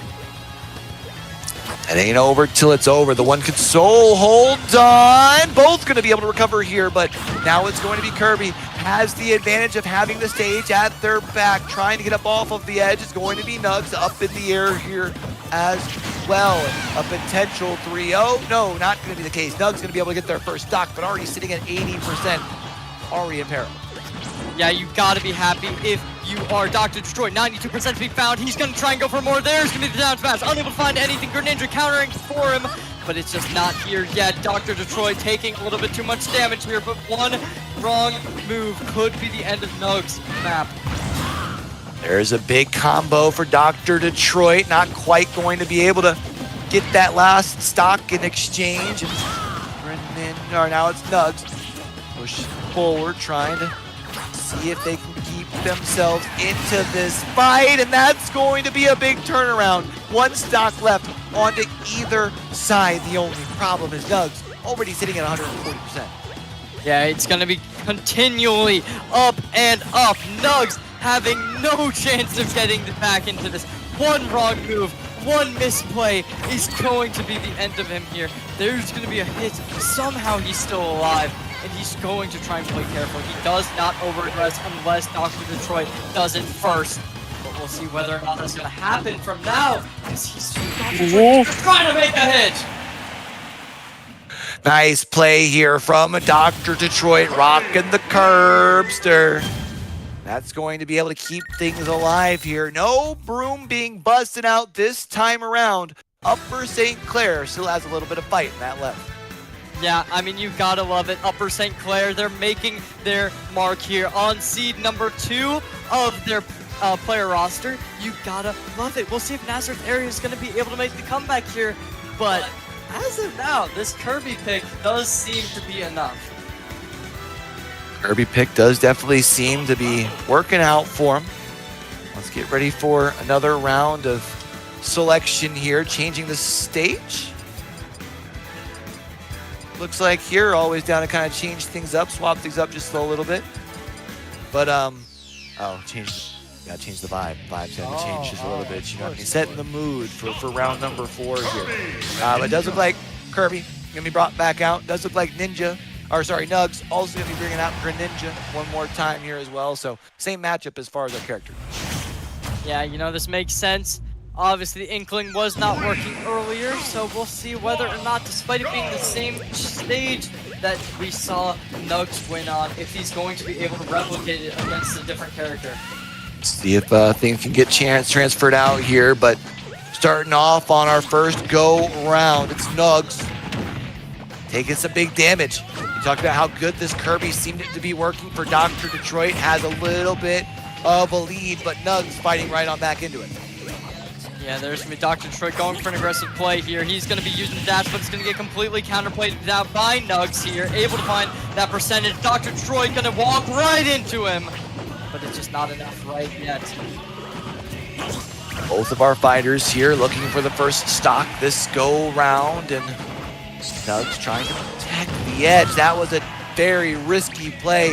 Does give up the advantage. Kirby right back into the fight here. Trying to play back into, getting him into the stage. Kirby up to that 114%. But every time Nugs seems to push off the stage to try and put extra pressure down, it seems to flip as far as presence for Kirby to get right back on stage. Yeah, absolutely. It's not looking good whatsoever here for both sides. There's going to be Kirby getting the massive. I mean, that was insane. You can't even make that up. I don't know how he was able to make that grab come to fruition, but he's just going to keep going from where the shield comes through. It's not going to look good, but this, I mean, Nugs has not had enough yet. He's still in this. Both players on 3 stocks. Nobody trying to lose it. This first round is going to be intense, and mean, the good news for whoever happens to lose their first stock is they've done quite a bit of significant damage to the other player that they should be able to very quickly switch things out here. So yeah, Dr. Detroit does lose the first stock in this fight, but should be able to turn things around and find a first stock for themselves in their own right. There it is, all tied up. Yeah, not losing a single bit of percentage there. Dr. Detroit playing almost perfectly on his second stock here. We'll see who makes the first move here. Both players playing very cautiously. It does seem like there might have been tech error somewhere here. Got a controller disconnected here. They can't see it. Now we're getting ready to get back on into a nice sportsmanship to make sure no one's moving forward. Keep things going. Now, you mentioned we're all tied back up, and Dr. Detroit have a little bit of a disadvantage early on the scoreboard. Yeah, both players having a little bit of a difficult time here. We'll see whether or not that tech issue is going to cause any further problems here. Already Nugs off the board. He's going to get right back on, though. Detroit flipping the script back to the middle of the stage here. Good blocks to be able to then come in turn with the counter. In a similar fashion, the way that we've seen Nugs get a little over-aggressive off the edge of the map. We did see Dr. Detroit do a similar sort of play there, giving the possession of the stage back to Nugs. Gonna eat him up here real quick, then gonna beat him on up here as well, and trying to see if they can find themselves a second stop. Yeah, using the water shuriken. There's gonna be Dr. Detroit finding so much damage here with 136% already found. He's not giving that up anytime soon. Nugs, he has to play away from Dr. Detroit right now. The Kirby copy is so powerful, being able to copy your opponent's move, especially when it's somebody like Sonic! Oh, not Sonic, sorry. Greninja, I got so excited out there, I said the wrong blue character. And they're both going to be on their final stock now. A good quick flip around there for Greninja to be able to make sure you get the exchange on the Dr. Detroit. You mentioned both sides having a stock. Right now, here are Nugs trying to find yourself a way to end this series for Dr. Detroit. Would love to be able to push it to a fifth and final. Remember, as far as for Upper St. Clair, win yourself this one, and especially when you win this matchup between these two, even up the series 1-1 for the entire team battle. Yeah, I mean, this is going to be a little bit of an advantage for Nugs coming in here by percentage-wise. However, Dr. Detroit does have his copy available here, and as we've seen, his water shurikens are on point. He's activating it again. Nugs got to find a way out to recover. Not able to find their way, it plays back into the stage. Kirby with a big goal kick, and Dr. Detroit is going to send this to a fifth round. Yeah, an absolutely insane play from Dr. Detroit here, bringing this back to 2-2. Nazareth area having a fantastic showing right now. I mean, you can't even make this up. They're already up 1 point, but they just look so good.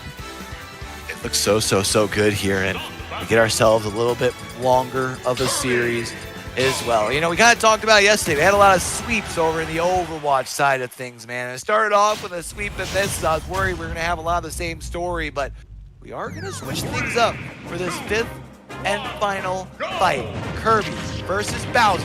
Let's get it. Yeah, I mean, this is going to be a different pick from the Greninja that we have seen every other map here. We'll see whether or not this is going to affect how Kirby's going to be able to play here. As of now, it seems like he's still kind of holding his ground, going down to 73%. That's not going to be great. Trying to make the copy happen, it won't, but there's going to be the grab, and the damage is following it. I feel like it's a risky play here to go with the Bowser, right? Bigger hitbox in a big moment like this. I'm kind of wondering what the strategy, what the play could be as far as the thought process from Nugs, but they seem to be hanging for now. Now has to find a way to protect this edge, and another big hit on the Dr. Detroit. Well, honestly, in some cases, you probably just got to think about the mentality here. You've been playing the same character 4 times. It's starting to lose. You need to switch something up if you want to bring it back, and this definitely seems to be working.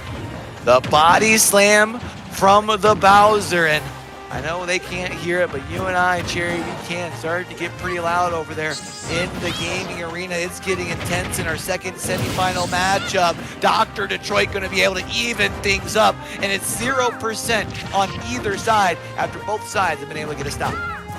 Yeah, I mean, it's looking pretty good. He's done this twice now where Dr. Detroit, he's at a very high percentage. And he gets taken down, but he's just able to completely stay at that 0% and take a stock off of Nugs. We'll see if this is going to maintain here. Obviously, he's been at lower deficits before and is able to come back, but this is already looking like he's going to be doing it immediately here. Dr. Detroit trying to find something, and he will. Trying to see how well they can guard this edge, and Bowser, the big body boy, has not been able to find themselves a place of safety. Back onto the stage, it's going to be Dr. Detroit with an over-aggressive push off the edge, but has been able to keep the combo going up to 144, trying to find another big hit. Yeah, figure one big smash from Dr. Detroit gets you your second stop. Yeah, for Nugs here, though, playing on the high ground is definitely an interesting idea. He's at 160%. This is exactly where you need to be able to win it, but with only 90% found. I mean, obviously, with such a tanky character like Bowser, one good hit would definitely take him off the map.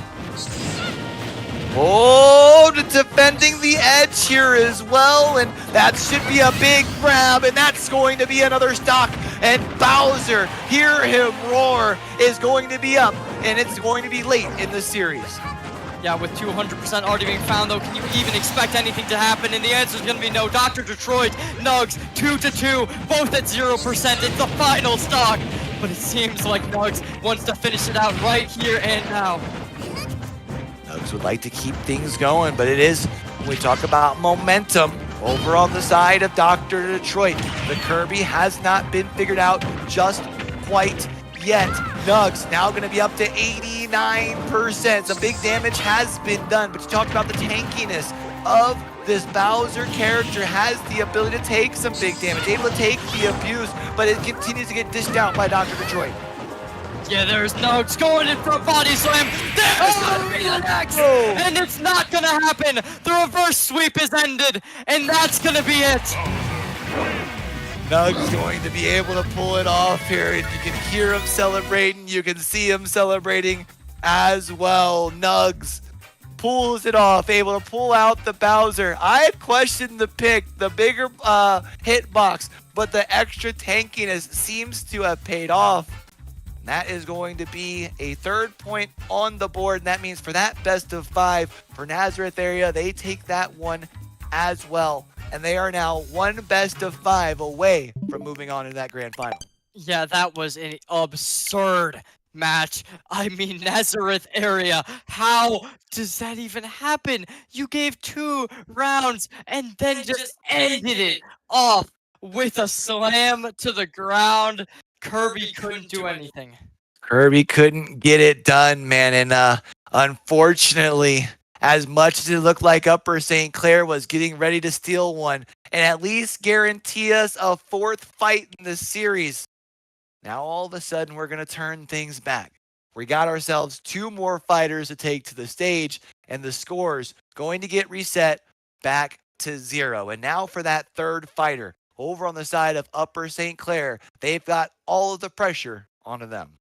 Yeah, this is where Upper St. Clair needs to turn it back. They've almost made the reverse sweep happen in the 2nd match, best of 5. We'll see whether or not they're going to be able to do it right here and now.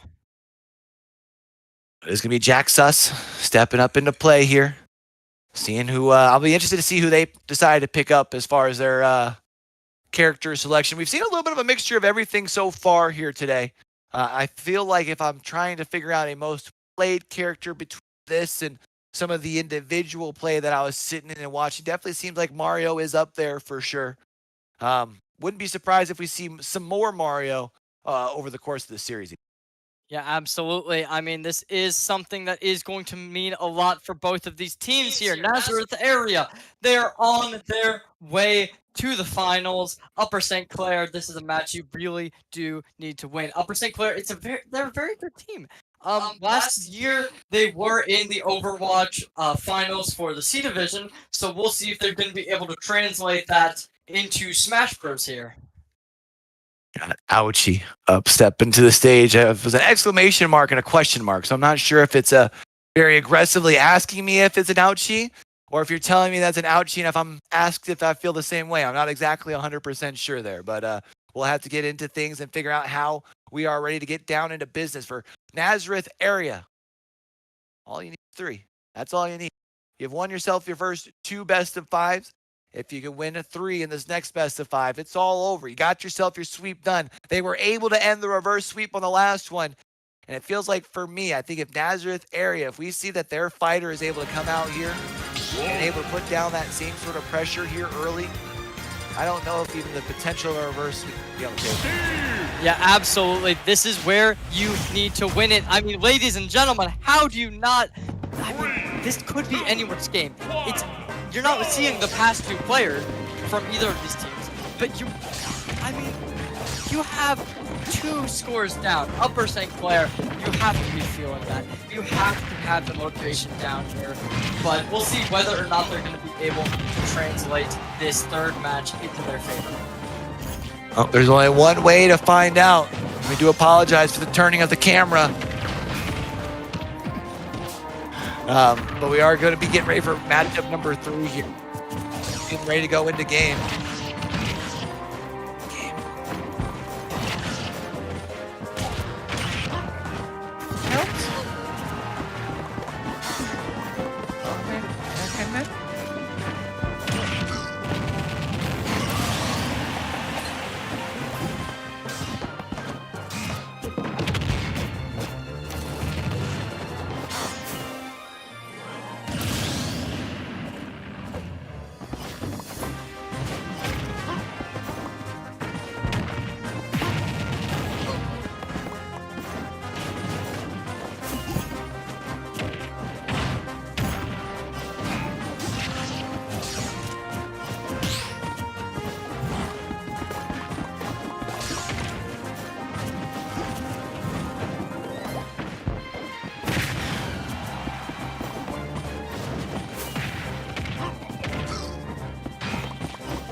And it looks like second stock going to be taken on the side of Ouchie.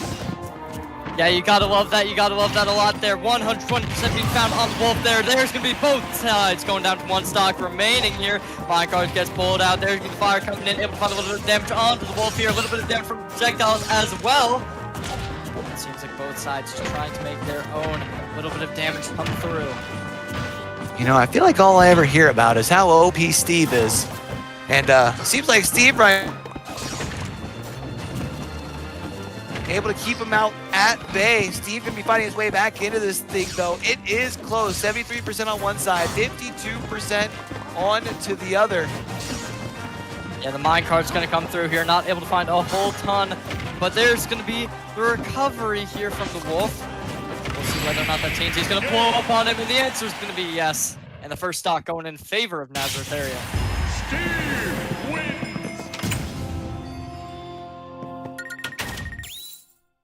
Nazareth area. Rocking the Steve. Right? Yeah, there we see Nazareth area on the Steve. There's gonna be Upper St. Clair on the Wolf. Sorry about that. Lots of technical difficulties. My audio cut out for a little bit there. That's okay though. Pokemon Stadium 2 does seem to be our choice of stage. We've seen that a lot today, haven't we? Honestly, yeah. It's a very popular map in this league for some reason. I'm not totally sure why. Personally, I'm not a major fan of it. Not a big. I mean, I'm always a fan of a good old Pokemon stage, personally. Maybe it's the Pokemon nerd in me. I don't know. Me too. I love Unova. I love Kalos, but I don't know what I have against PS2 that just makes it so much worse of a map for me than all of the other ones. We got Steve and Wolf here. Oh, instantly, Wolf playing very aggressively here, dashing in. There's gonna be the fire coming in, trying to predict another dash. However, it's just not gonna happen. Ouchie working away and able to get themselves a little bit of percentage here back. And yeah, I feel like for Ouchie thus far has been doing a great job of allowing the ranged attack to open up the susceptibility to close the gap and then be able to continue their combo.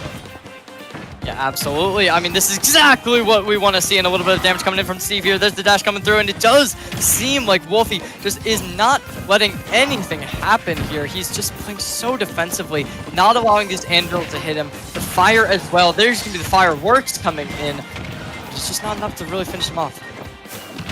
Not able to find it just quite yet. Both of our fighters here looking for the first stock. This reiteration of our matchup here. Jackson rocking the Steve, and it's Ouchie rocking the Wolf, and both teams, or both players, I should say, over that 100%. Steve building out here. This might not be Minecraft, but it definitely seems to be effective. Oh, absolutely. And finally, we're going to be seeing the first stock go in the favor of both sides here. No percentage been found on Ouchie. We'll see whether or not that continues here. You know, he's throwing those projectiles very well here, taking a lot of damage. It's going to not be happening right now. Diamond Sword's available, but both teams trying to play kind of passive. Still a little bit of passivity from both sides. You can understand for sure, especially on the side of Upper St. Clair, going to be feeling that pressure here now. I mean, you've lost yourself the first point here in what could be the potential last part of the best of 5. You gotta find a way to keep your bearing. You gotta start one round at a time. But it definitely feels like the most passive match thus far in this Natherus for Upper St. Clair here. And Ouchie, he's trying to make these shots happen, throwing red plus blue, making purple here. It's not going to be happening just about yet, though. The Diamond Sword comes out, forcing out the shield. There's going to be a little bit to counteract it, but I mean, you know, Wolf, he's not letting any of these minerals get mined out. Doing a really good job of not allowing Steve the time in the room needed to be successful as possible. Now it's Wolf trying to see if they can play off that back line there, keep them pushed up off the edge of the stage here, and time they close the gap. Wolf doing a good job being able to kind of keep that same distance too. And that's going to finally be going in the favor of Wolf, bringing down the Steve to 1 remaining stock against 2. We'll see whether or not anything changes here. The Wild Bucket comes out, forcing the Wolf, and the minecart is there, but it's just not going to kill him just about yet. A little bit of damage coming out from both sides. It's going to be the stock going in the favor of Nazareth area. Nazareth area going to have the advantage for now. That's a big combo here from Jack Suss. Really going to be able to bring things back down to an even playing field. Both players looking for their final stock here. Wolf going to take the big hit. That's going to be enough there. And Jack Suss.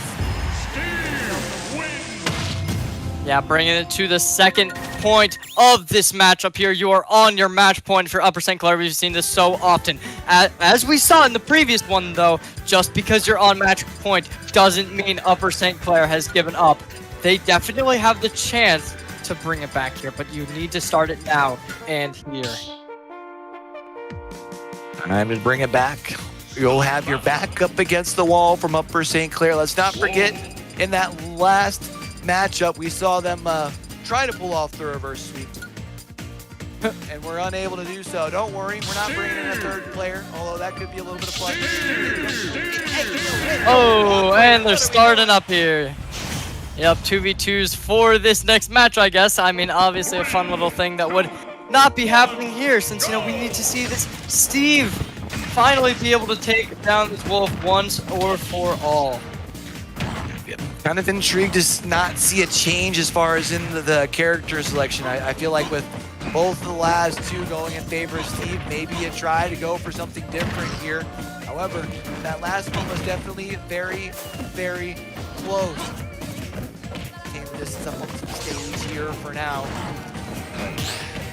Wolf, you gotta find the openings. You gotta find a way to get that first stock. It's going to be off the side of the map of the cart. Yeah, but the dash is there. Recovery comes through. There's going to be a little bit more damage coming in. The purple tries to get the damage, but it's just not there. We'll see if this is going to change. Ouchie playing very aggressive, but there's going to be the stock. First stock going to be in favor here of Ouchie, and that's what you're looking for. You got to start with getting yourself a first point onto the board, and I mean, right now, doing a good job of continuing to put pressure down while you're still sitting at the 83%. They've been able to keep themselves standing without any pressure coming in from the Nazareth area. Fighter, however, Steve breaks out the pickaxe, and that's a big damage. Yeah, the minecart comes through, able to find a little bit of damage to start us off here, but that's just not going to be enough. Wolfie finding so much damage here, and it's not going to matter with Jack Sus taking down the second stock here. But 83% has been found on him, so will this be enough to be able to just take down the third stock? Gotta keep things moving here. I mean, right now, Steve's been able to fight back in a blaze of glory. Was sitting at 83% when Ouchie jumped back up onto the stage. Has now gotten quite a bit, and now has been able to get a second stock as well. Talk about a great event. Yeah, despite being down so much going into that stock there, it was not mattering. Jack Sus taking down this wolf. I mean, he's taming him, he's making him a dog, and we'll see if this is going to change here, but with both sides taking a lot of damage, obviously Jack Sus taking 2 hits from the face. We'll see whether or not this is going to matter here, though. He's double what the wolf has! Big hit from the wolf, follows it up with a second projectile to get them further off the stage. But now it's Steve trying to recover, trying to get back to the stage in time, but does have the health disadvantage. Trying to build a little bit of a high ground to play from, to be able to get back behind Wolf. That's going to be a big hit though, and ouch. The first point onto the board. You're good, but I'm Yeah, to be able to take that in dominant fashion there. You cannot hate that whatsoever. You're finally able to make your comeback here. Bring it 1-2. And we'll see whether or not this changes here. But Nazareth area, they're not having a bad time. Yeah, you know, I had questions about not making a change on the wolf pick, and obviously proved wrong there in that last one. I mean, really just kind of switched things around, had a few different exchanges that ended up working into their favor. And now here we go, getting ready to pick a 4th stage to play on. Wondering if maybe we're going to be seeing Peach's Castle. It'll be the first time we've seen that one here today. Does look like, though, maybe Town and the City is where we're going, setting the vibe with some music here as well. And see if Upper St. Clair can now do what they were unable to do in our second matchup of the day, which is complete the reverse sweep. Yeah, that reverse sweep, I mean, if you're going to start it, you got to start it here. Both sides going with the same picks they've been at the entire time here. We'll see if anything changes here, but as of now, you know, you kind of got to still favor this Steve in this matchup.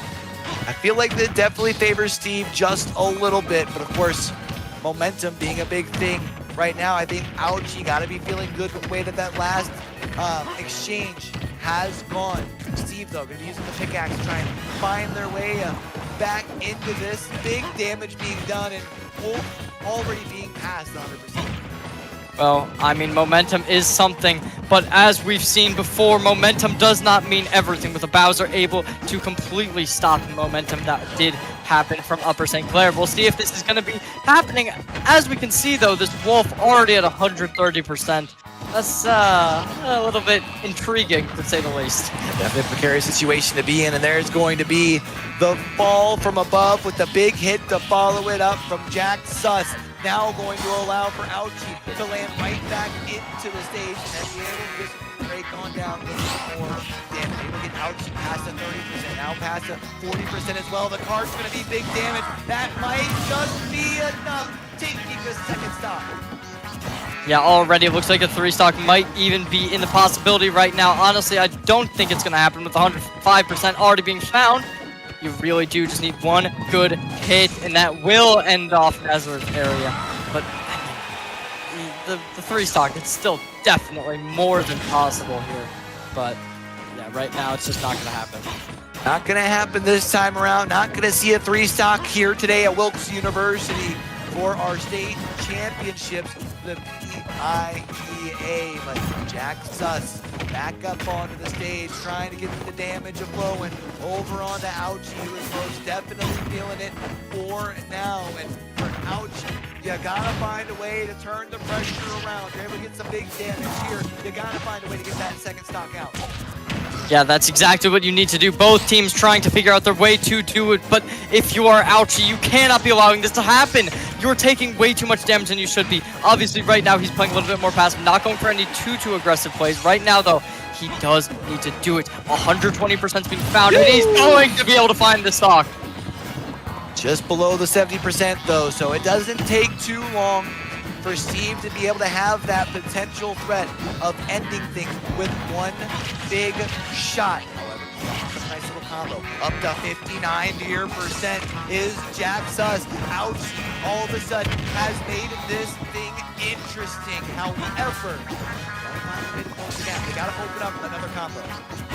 Yeah, this would be a reverse sweep of a reverse sweep if he is able to do this right here and now. He was down 1-3, but it's not going to change.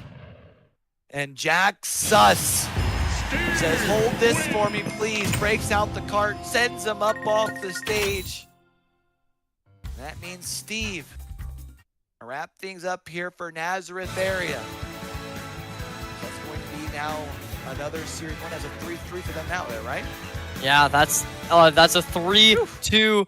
I think 3-0. I mean, 3-1. Yeah, you know, it is not the worst thing in the world, but you know, it's not too bad whatsoever. I mean, Upper St. Clair, they put up a fight. They took down a lot of maps off of Nazareth area. You know, you cannot complain whatsoever if you're them. And it's our first non-sweep of the weekend here as well. So hopefully that unlocks things. We're going to be able to get ourselves a little bit longer series here moving forward. So Nazareth area going to be playing against Cannon McMillan there at the end of the day for our team to crown ourselves a state champion. But we do also still have our D3 division to be able to find ourselves a champion there as well. I actually believe that is going to be coming up here next. So make sure y'all are standing. Rewind that back. Make sure you guys are staying tuned. We'll be back with our D3 championship right after a break. At Wilkes, we know you're capable of more, and we know you'll achieve it. We'll emphasize the academic expertise, dedicated mentoring, and unwavering support that have made Wilkes the best for the first for 90 years. This is an incubator for whatever you find interesting, where you'll be asked one simple question above all: what do you want to do?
What it do? It's your boy Q. I got my homie Cherry J back here with me as well. We've gone through our semifinals here for the state championship. Before we get ready to set the stage for that, got our D3 championship. They're getting ready to get on in here as well. We've got Nazareth area, our #1 seed, versus our #2 seed of Yeah, these are two very dominant teams in the C division. As we know, Nazareth area, crazy good team, 3-0ing in the main division, as we saw earlier. And Penn Manor, I mean, let's be honest, as we saw from yesterday, it's a very good school district. They're good at everything. They're good at Overwatch. They're good at Rocket League. They're good at Smash, apparently. Like, we'll see who's going to be able to come out on top here. But this is a match that you got to watch, even though it's C division. Yeah, I feel like the C division also always kind of gives us a little indication of the talent up and coming, right? Especially in a case you got Nazareth area. We know their D1 team's good. We've seen them be able to prove that here today. They get to show that they've got a hotbed of new talent that's going to be up and coming as well. That looks like maybe they can even go back to back today. They have the opportunity to at least start that trek if they can take down Penn Manor. Yeah, this is absolutely where you need to be able to do it. I mean, Nazareth area, I don't think we've ever seen a school in the PIEA that's able to win the C division and win the A division at the same time.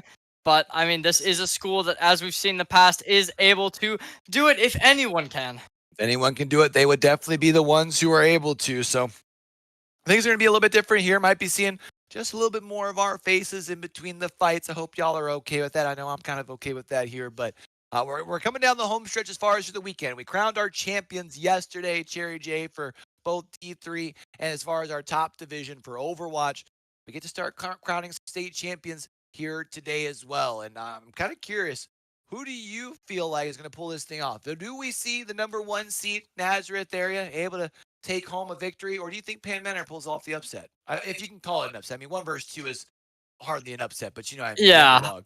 Honestly, I gotta give it to Nazareth area. As we've seen, they're very dominant. I believe they might actually have had 4 teams this year in Smash Bros. Because they had 1 in Elite, 1 in B Division, I'm pretty sure, 1 in C Division, and I don't know where the 4th one is. I remember I saw like a ton of names from Nazareth area.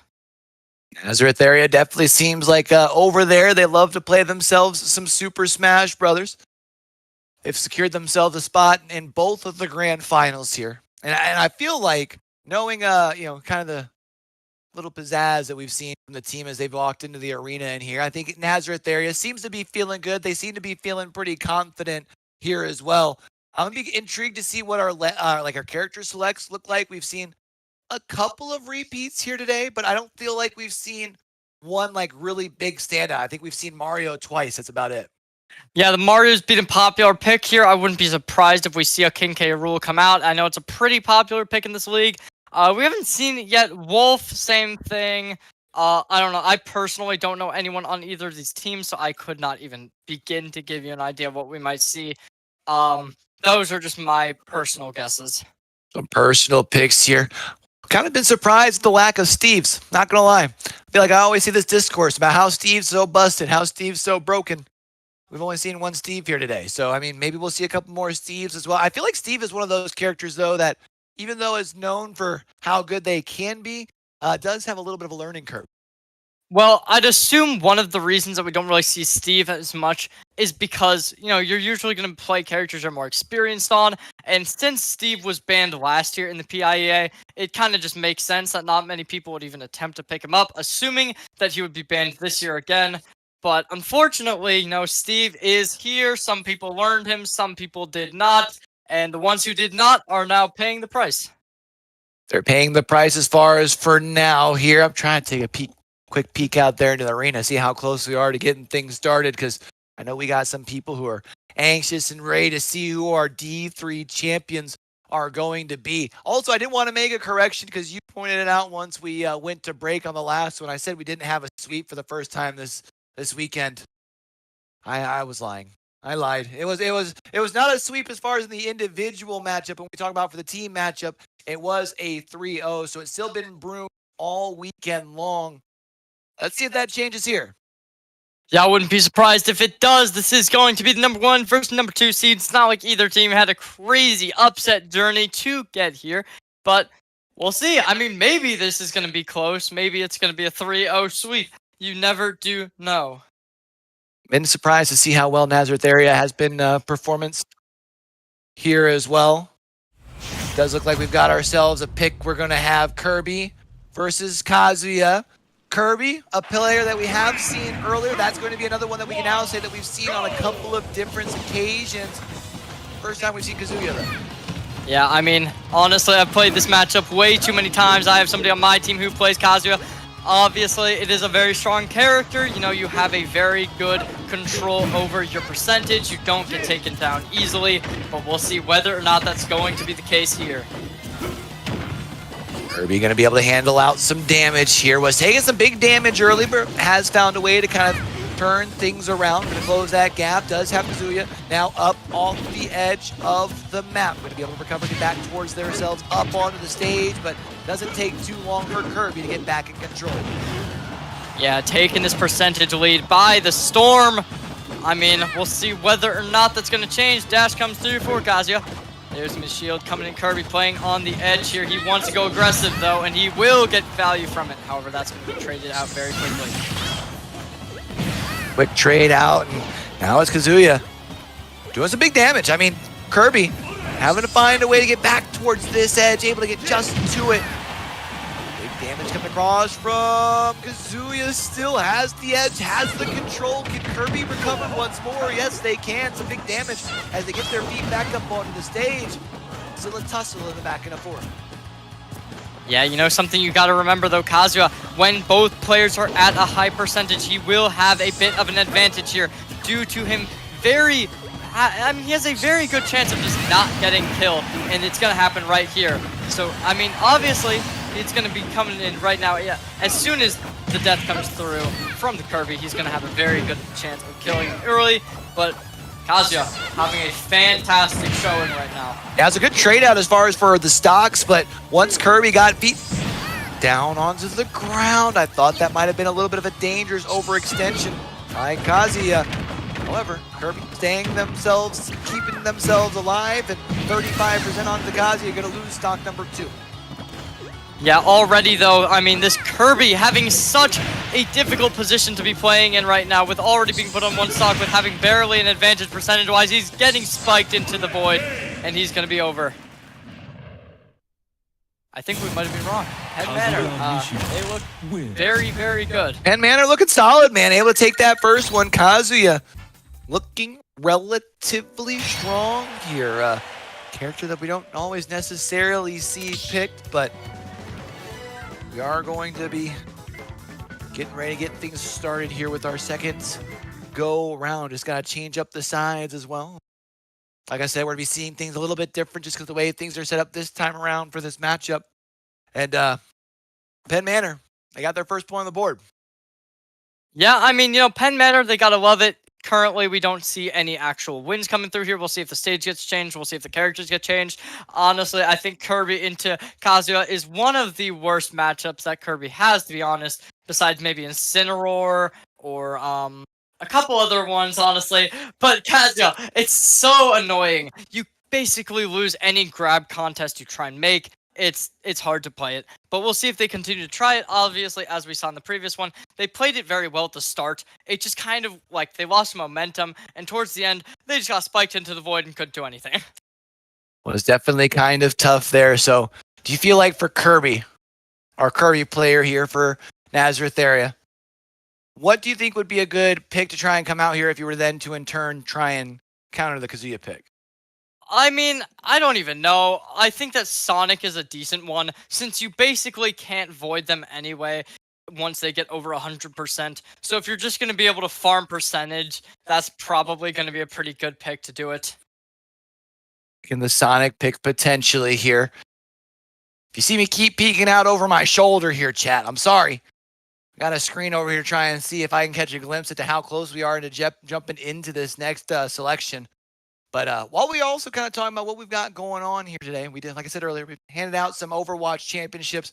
But over next to where we have our gaming arena is where we have the individuals play going on. I think we're getting relatively close to seeing that bracket breaking down to where we don't have too much further to go.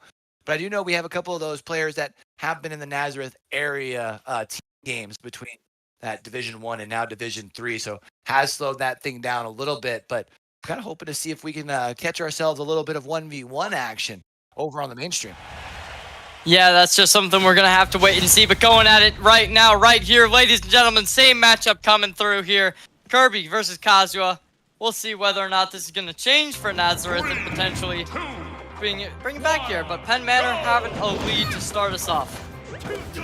And Manor have themselves the lead here early. Kazuya was able to get the first damage across, but now it's been Kirby putting down the hammer. Able to get him up to the 41% as soon as Kazuya get the feet back up onto the stage, getting hit with an arsenal of attacks here from Kirby as well. And it seems like, at least for now, that Colonel has come out here on a mission.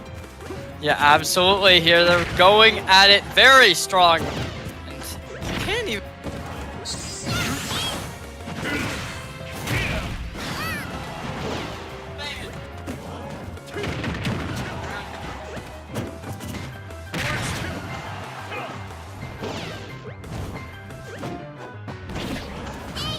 About to change it. Colonel trying to make an aggressive play on the edge. It's just not going to happen yet. I do like the little standoff that we have been seeing. It seems like for Melon, after they've kind of gotten into, it seems like as far as once we've gotten into that upper 100 percentage, they've been playing a little bit more passive, forcing Colonel to find some way to have to try and close the gap, and it's kind of prolonged that first stock. Yeah, absolutely. Sorry for the mute right there, but we are back, and 85% has been found onto Colonel here. There, he's still up a stock. He just needs to find his percentage, and he's going to be happy. There, he starts it up, grabbing him, but he's going to be downing. It's going to be going up. It's going everywhere. And Melon having such a difficult time trying to counter this. Yeah, this reiteration of this matchup of our characters between Kirby and Kazuya. I mean, Colonel has come out here and has been a completely different beast. Has been able to line up some decent combos here as well. Potentially looking to get the second stock before surrendering the first. But naturally, as I say that, it's a big old uppercut from Kazuya that's going to send him off the stage. Unfortunately, though, with 117% being found, that's going to look very bad for Kazuya. We'll see whether or not something's going to change here, but it's Kirby getting pushed to the ground, and he's down! Despite being up so much percentage, he's still getting shut down by Penn Manor. It's a big turnaround here. That's going to be able to at least even things out there here for Colonel. Now with one stock left on either side, Penn Manor has come here to play today. Now trying to make the play off the edge. That's going to be an overextension. It's a dangerous one at that. However, has not been able to surrender any damage as for now. Meanwhile, has Melon over that 70%. Yeah, Melon having a difficult showing right now. He almost got cut down here, but you're up a stock. But will this matter? You're up 1 point on this game, but with 100%, you're going to have a very difficult time getting back on the stage. He's going to be able to do it. There's the grab coming through, but it's just not enough to take down Kirby. Only 30% found with it. Body slam allowed him to get back into the middle of the stage area here, but now it's Melon off the edge and has to find a way to avoid getting gimped, but instead it's Colonel able to slam away. And this series even up at 1. Yeah, that's not looking good whatsoever. Nazareth area tying it up.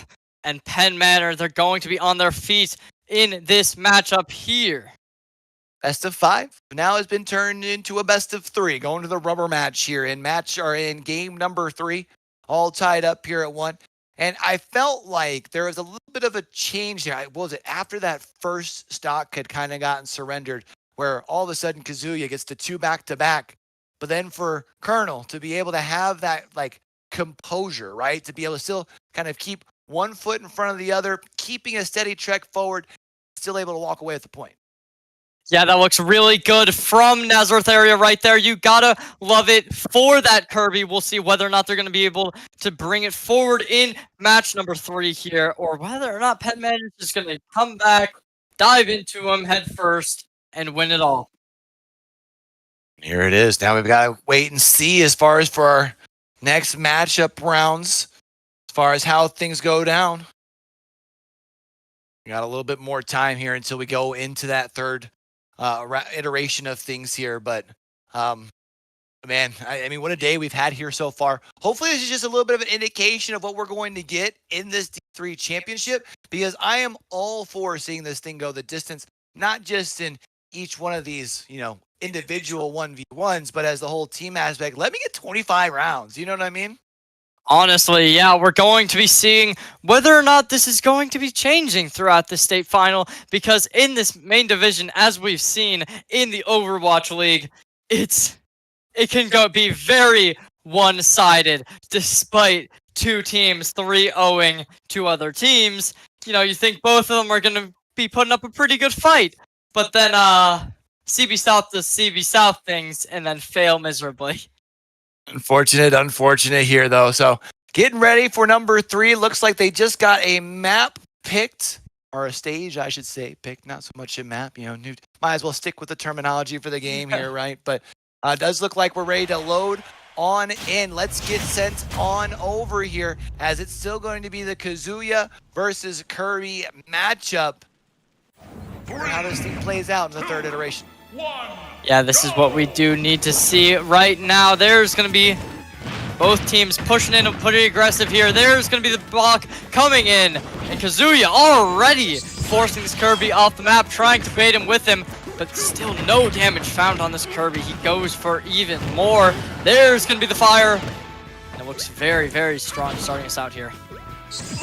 Nice strong start here for sure. And there it is. Melon going to be able to find the first stock, able to put themselves into an early lead. But now it's Colonel able to find the first hit up off of the stage, still sitting at the 0%. Recovery is going to come across here for the Kazuya. A body slam, and that's some big damage.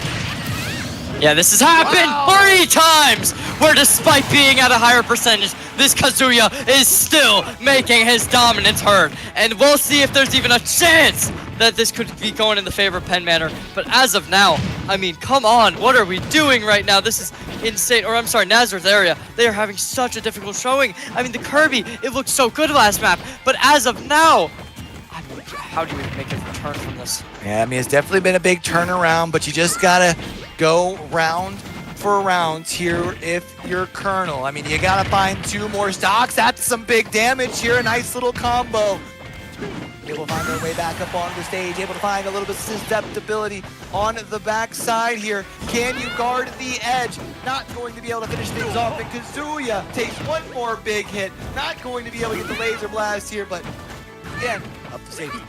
Yeah, absolutely. 124% has been found on him. We'll see whether or not that's going to matter, but 73% has been found on Colonel.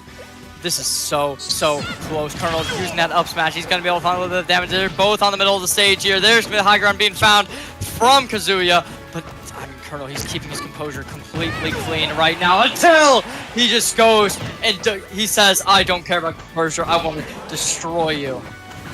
Melon once more finding their way back to the edge, not allowing themselves to begin just quite yet, but Melon themselves upright and vertical. Remember, they do have the stock advantage. Would love to find some way to get Colonel maybe closer to the 100%. That big hit is going to do it. Colonel has to have almost a perfect round of Smash Bros, but that just might be enough. Sensitive guy, that's not going to end here. Colonel down smashing, not getting it, but that's going to be game. And that's going to be Penn Manor taking that 2-1 advantage. Woo. Man, Kazuya showing up and putting on a show here. And now you wonder, you talked about here earlier, right? As far as for the side of that didn't happen. That's not embarrassing. It's all good. We still have a screen behind us. We'll put it up afterwards. But for Penn Manor here, now to be able to come out and essentially put themselves in a lead. They've won now, what, the last 2 rounds as far as?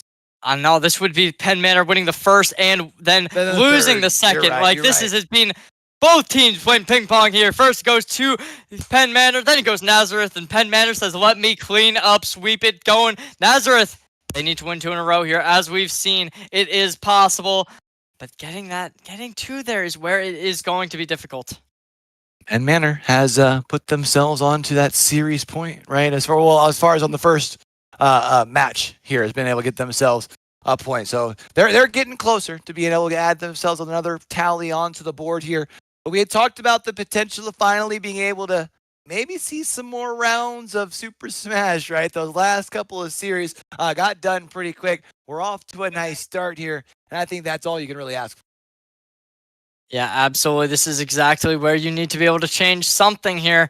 I mean, we'll see if Nazareth does decide to change their character picks here. Honestly, after you lose that first one and you didn't, you're probably not going to want to, but maybe this is where they will. I mean, obviously they did take a map off of Penn Manor on the Kirby pick, but it's all up to them. We'll see what they decide to go with. Yeah, I think even when you look back to that second point, though, that Nazareth area was able to take, you take away the one back-to-back that they got, right? And then all of a sudden, maybe this is a different scoreboard. Maybe this is Penn Manor already at that third point, right? So I feel like wouldn't be a bad idea for them to go ahead and change a character selection here.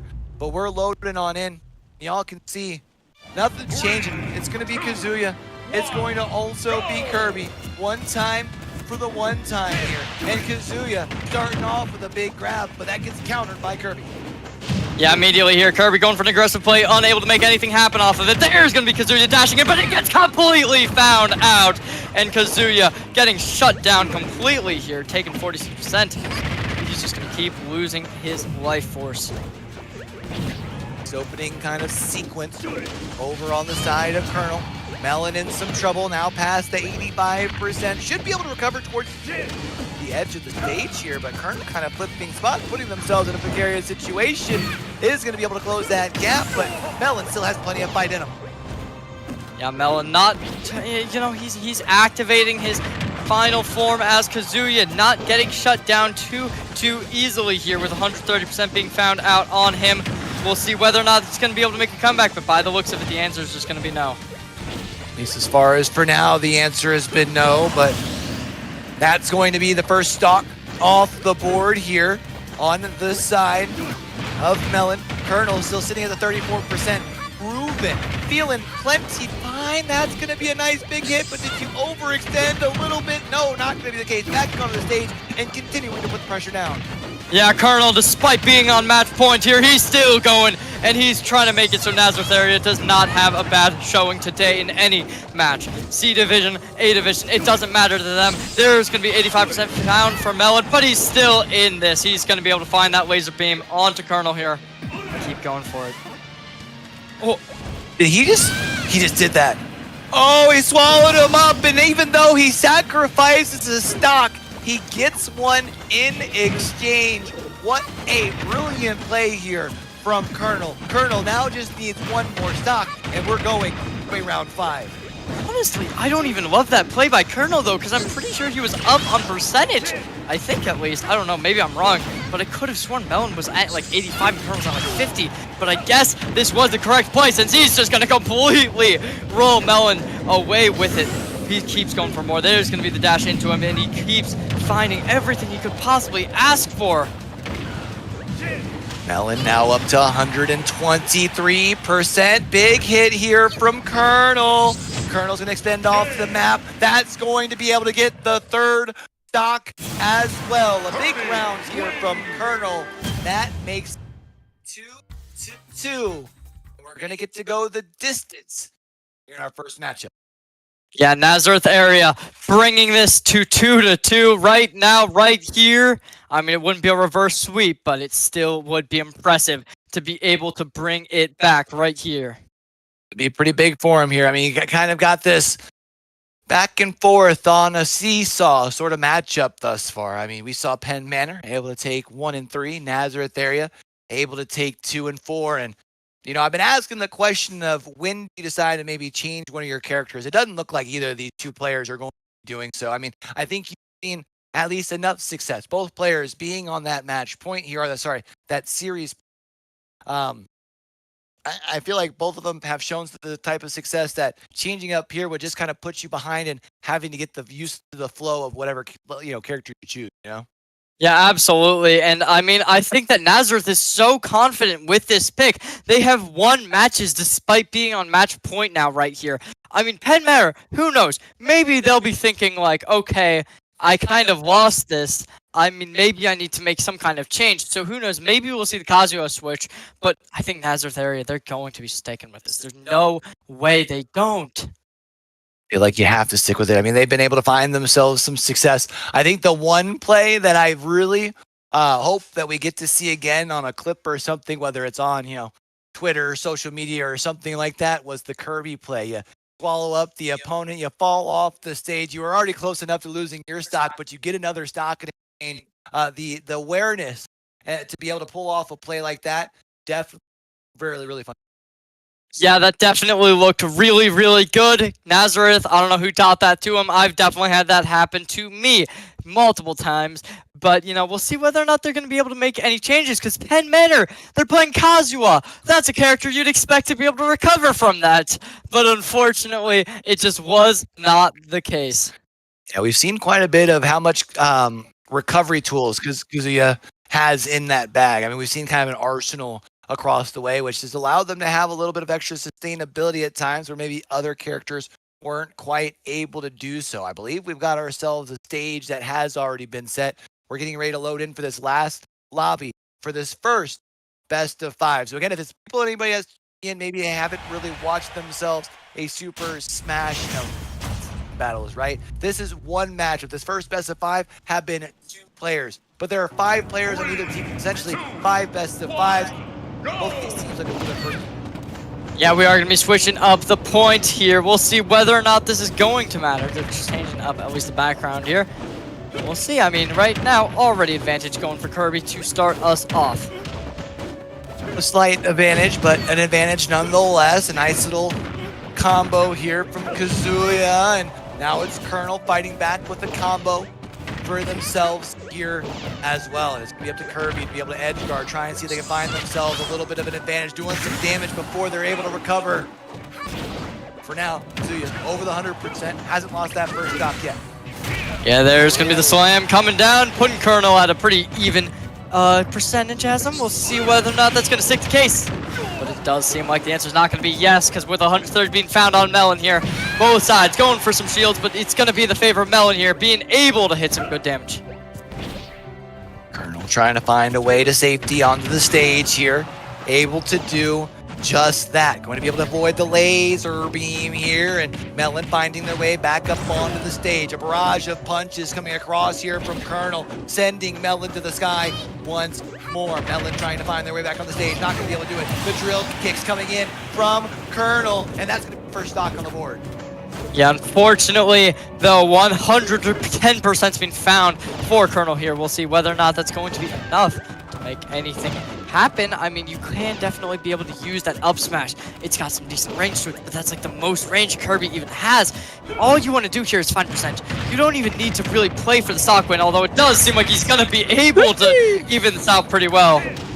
Able to get themselves up to the 40%. Let's call it 50%. Let's even call it 60. Looking maybe even for 70, 75. Able to continue to pile it on. And right now, Kazuya is struggling to be able to find any damage across. That's a second stock. And yeah, sitting at 118%. But now, kind of in a similar story like you were talking about there, Cherry J. Just trying to find some sort of percentage. And all you can find was 2.5. Yeah, despite being at 118%, this is just going to be Nazareth's game to lose two stocks remaining. Sorry about that. We'll see whether or not there's any chance of a recovery, but the answer just doesn't seem to be there with this Kirby pushing everyone off the map. He does not care who it is, he's going to end it up. It doesn't care if he's on match point. It doesn't care if it's 2-2. He's still doing everything. Still able to put in the work and able to bring the noise and bring the funk. Colonel has the stock advantage and now has almost been able to flip the percentage up onto its head. Melon sitting at 94%, picking their way back up onto the stage, but the drill kicks on and down over the 100% here. Any big shot from Colonel could be enough. There it is, and that's going to be the series. Despite losing match number 1, Nazareth area comes back. They win it all, and they're showing why they are in the C Division Finals. Nazareth area, a very, very close, hard-fought series, and they're going to walk away with that first point there, Cherry J. I really do hope that was a nice little appetizer for what could be a nice 5-course meal here for us in this grand finals for our Division 3. If that's any indication of what we're in for, I think we're in for a banger. Yeah, I mean, this was the seed ones for both schools, so, maybe there was a little bit of just two fantastic players here, but who knows? Maybe everyone on this team is at that same skill level that they're able to take each other on and take each other to a 5-map series. I would love to see it. We got ourselves a first 5-map series, and that thing was good. So we're going to see that update to the scoreboard. So those numbers that are right over our head right here will be rolling back to 0. What's most important is the scores that are here and right there. That's going to be a race to 3, best of 5. Nazareth area already has their first, as we talked about earlier, for Nazareth area. You saw how they had a couple of teams. I think you said 3 or 4 going into the school year. 2 of them looking for championships here today. Their D3 squad already off to a good start. Yeah, this is already looking really good for him here. As you said, we'll see whether or not they're going to be able to maintain this dominance that they're showing against Penn Manor here, because Penn Manor, they're not a school that goes lightly into these matches. They prepared. They do their research. So we'll see how this goes. I mean, Kazuha, a character you would not expect to lose to a Kirby, and then it just happens, I mean, you can't even say much about it. We know the Penn Manor squad, they've already earned themselves 1 championship this weekend. I'm sure they would like to earn themselves a second.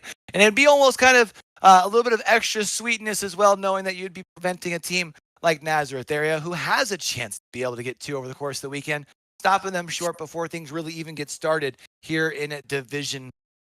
So it is going to be just an extra minute before we're able to load back into this next arena as far as how things are set up for this Division 3 matchup here. But for Nazareth area, you mentioned as far as in that number 1 seed battle, able to come out on top. The wonder is for Nazareth area if they can continue that moving forward here in series number 2. Yeah, that's exactly what matters here. Whether or not Penn Manor is able to make the comeback, make themselves back into this match. I mean, if they are, that's going to be what you want to see. 1-to-1 series would be fantastic to open us up here.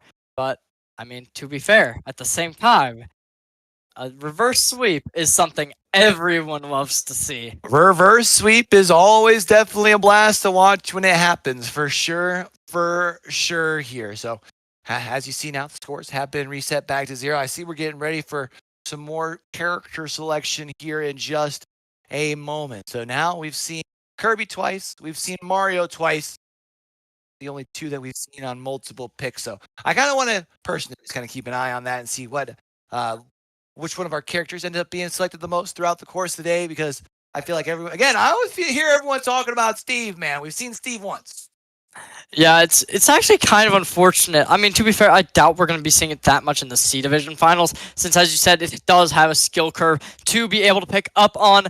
We'll see whether or not this is going to be something that teams decide to go for, but right now, I don't totally expect it to come through. We'll have to wait and kind of see. You mentioned, I do like, though, sometimes we see in the C divisions where you will run into more of those people who are like comfortable with off-meta picks. So maybe we see some characters that we're not used to. Of the characters that we have seen or that we haven't seen today, who's a character you'd like to be brought out here in one of these next rounds? I mean, I always do love to see King K. Rool. It's a really fun character to watch. I think that, you're able to use the cannon pretty well. You have the crown. I don't know. I love seeing it being played in pro play. It doesn't happen much, though. It's a very weak character in the meta right now. Same thing with Kirby. I don't totally know any characters that would be weak that I want to see that haven't been pulled out here. I don't know.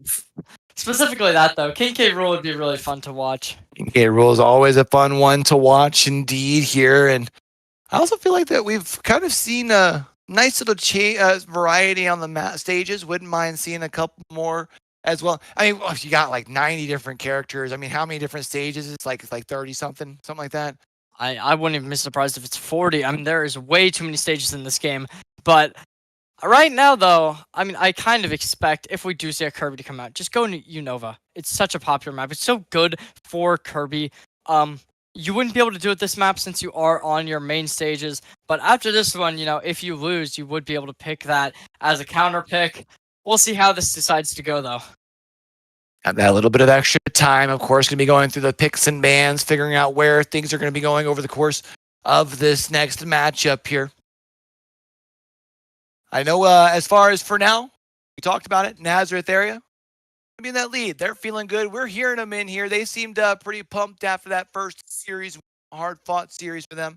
I'm kind of going to be curious as far as on that side. I want to hear this place start to get nice and rowdy, man. I would love to see if they're able to kind of really get like moving and grooving and see if they can turn this place up.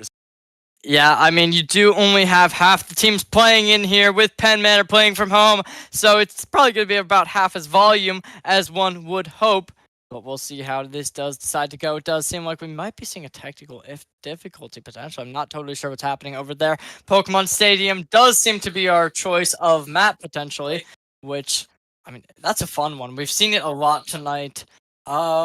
I don't know. What are your thoughts on that one? I'm always a big fan of the Pokemon Stadium. I mean, it's not too crazy of a stage. It has a couple of different levels, but it's a big Pokemon nerd, man. I've dating back to the good old blue, red, and yellow ones, man. When you only had to catch before there's like 700 of them now or whatever it is. It's hard to catch them all these days. But I'm always a fan of the Pokemon aesthetic. I mean, honestly, I feel like most of the like Smash things. All right. Well, speaking of that, I mean, who's your starter?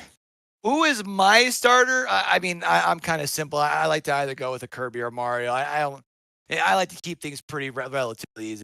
I'm in Pokemon. Oh, and starter. Yeah. Sorry, yes. When it comes to my Pokemon starter, I'm definitely a Charmander.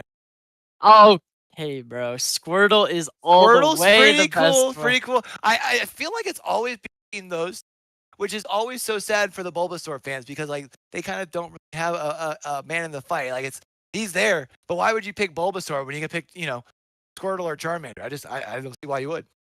Well, I mean, you got to think about it. I don't feel bad for anyone because the people that say that they like Bulbasaur are the people that go, well, actually, Bulbasaur is statistically the best Pokemon to play since it's better for the gyms. But, we don't have to talk about that because he doesn't look cool. Not as cool for sure. Not even just the first form. All the Bulbasaur are pretty cool. But when you have to talk about Blastoise, Venusaur, or Venusaur or Charizard, I mean, pretty easy that like you either want to go Blastoise or go Charizard, right? Like the final form for sure. 3, 2, 1, go! So we have Crom and Samus here, getting ready to load in for this next series. Still got Nazareth area versus Penn Manor. We do appreciate y'all hanging tight with us in between series. Again, taking just a little bit longer if we do not have Penn Manor here at the facilities today. As for now, though, it has been Melon. Or those are just fighters. I just realized that. But the Samus struggling to take some damage here early. Yeah, both sides taking a decent amount of damage here. However, we're seeing this Crom do a lot right now. Wow. And that's going to be the stock instantly going in the Samus' favor. Samus is able to get themselves a first stock really quickly here and very much able to do the same thing when it comes to able to put more damage down onto Crom. And we're already back up to 80%. Let's call it 95%. Our Samus here is putting in work. Yeah, absolutely here. I mean, Penn Manor, they want to bring it back 1-1 here, and they're definitely showing it. But they're not showing it well enough by the looks of it. Here we are, both sides on that second stock. Both sides now on one stock down, and now Samus taking some damage once they're getting their way back to the Sage. Crom, though, now past that triple-digit mark, trying to charge up a full blaster. Colonel then charging in with the shoulder to close the gap. Over 130%, but Crom still has to fight it. Yeah, this is really where this does matter a lot on whether or not Melon is able to bring it back here. The answer just seems to be no. As of now, 160% has been found. And I mean, will this be changing is something we do need to ask. There it is. Samus going to be able to get themselves a second stock here. Able to do some big damage as soon as Crom gets right back into the stage. I mean, almost bringing the damage tallies back down to equal despite the stock difference. Samus just has so much control here. Yeah, there's definitely a lot going for the Samus right now. Melon having a difficult time really doing anything. He's down to stock, he's down percentage, he's just not able to find the damage he needs to right now. And it's never going to be happening by the looks of it. There's going to be him trying to make his recovery happen. It's going to be there. He's going to be able to find the grab, but it's just not enough yet. Not enough yet. That's going to be a big old shot there. And our Dark Samus be able to put the first point board. Yeah, Samus having a fantastic showing instantly here. Gotta love it, gotta love it. We'll see whether or not that changes going into map number 2 here. But as of now, you know, I mean, it's already looking very good for this Dark Samus, having so much control throughout this entirety of the game, only losing one stock. That second one was only like 40-50%, I think. Like, that just did not seem good for anybody involved. I mean, the Dark Samus having an easy game. And a relatively easy one on the first go around here as well. And for Nazareth area, that now means that as far as for them, they're now 2 away from having a second onto the board. And we've kind of talked about in our previous matchups, right? If you're able to come out in those first one-on-one, able to win them both, now all of a sudden, every series from then on out has so much pressure onto that third fighter, in this case, for Penn Manor. Because in that case, you're the last line of defense. And even if you win, you're still in the fight. You still have a dog in it. Then comes the fourth matchup. They're like, oh, well, we're still in it. Now I got to be the one to keep this ball going. So I bet that extra pressure being thrust onto anybody's shoulder. This second 1v1, you got to find a way to bounce back. Yeah, absolutely. Here, going into this next map, we'll see what the map pick is. Looking over there right now, taking a sneak peek here. Not totally sure on what they're deciding on over there. But, I don't know. I think we might just see, like, the same thing come out. I mean, unless you really want to, like, try something crazy here, it would make sense to go back on that map. You want something with a little bit of elevation. That way, when you're playing those sword characters, you can really be able to make your mark. It does seem like we're going to Battlefield for map number 2. Going off to Battlefield for map number 2 here. Nazareth area was able to win the first. Still going to be coming out with the Samus pick. However, for the first time on the day, you get to see Sonic. Yes, Sonic, a personal favorite of mine. Difficult character to master, but we'll see how well this really enters this fight going forward here. Already, though, Colonel making no stop in his aggression, despite the character swap. You moving forward, Samus has so much control. Seeing what we've seen in the past, the projectiles open things up, but then able to close the gap and able to put down some big shots here. Samus now going to get back to about 20%. There's those grenades that can work so well in their favor, and that's going to be a first stop for the Nazareth area. Yeah, unfortunately, Melon playing a little bit too aggressively there. He's not going to have a good time whatsoever. Already on that second stock. We'll see what happens here. Colonel making a little bit of damage come through his way. There's going to be the dash coming in, and it's not going to matter. Melon able to find a lot of value here. And it's going to be putting Colonel on his feet. Not too bad just yet. Colonel doing a good job of being able to spam that edge from a distance with those projectiles. So doesn't really put themselves into much danger from the Sonic, being able to push forward, try and regain themselves access onto the stage. However, more grenade going to help kind of keep that pressure down. Big shot coming across here as well. You can see trying to continue to spam away. Sonic themselves in. Yeah, Sonic's still on the board here. He's not just done yet, but it might be a little bit too late. He's going to get grabbed, but it's not going to matter just about yet. Both sides having so much percentage found, but the percent is going in the favor of Sonic, forcing him off the map. Yeah, but very quickly getting exchanged here. Yes, no. Going to be able to find their way back onto it by just a couple frames. Now it's Colonel once more, trying to use the missiles, trying to use the blaster from a distance, able to get the grab, able to follow it up with the second hit as well, and that's going to get them a second stop. Yeah, but look at it. He's up 1%. That's so bad. Melon must need to make a comeback here. He's already down to stock, and it's not very close whatsoever. Colonel only having 8%. That is it. Melon, I mean, he's already having such a bad showing, you know, you're already at such a difficult point. You need to be able to bring it back, and you need to be able to do it right now. Yeah, I think what we're seeing here is probably where the character selects in that first game didn't quite go in favor of Penn Manor, and they didn't feel comfortable enough to continue to go with it. And while maybe Sonic is a secondary, you know, stronger starter for our Penn Manor player, the difference is so significant. It's just hard for them to stay in this. Now, themselves alive for now. Is that potentially the last shot off? He's all trying to lead with the grenade, then also with the flames as well. And Nazareth area continues. Yeah, Nazareth area showing their dominance here. That's going to be 2-0 for them in the second matchup here. There still is a last little chance for a potential in Penn Manor. They do need to be able to bring back here if they want to stay in this, since if you lose this next matchup here, you're on series point. It's got to start one fight at a time. It's going to be a long climb here as well for Penn Manor. I mean, they've looked good at times, but Nazareth area just seems to be better. There have been a few times where Penn Manor is even able to get back-to-back stocks, and you think, maybe, just maybe this is where things turn around.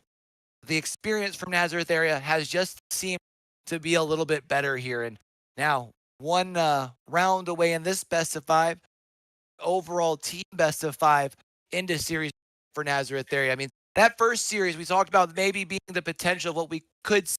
It went all 5. We also have the potential of seeing this thing kind of ending the way that this one is, which is just straight series. Either way, Nazareth area, they're in control.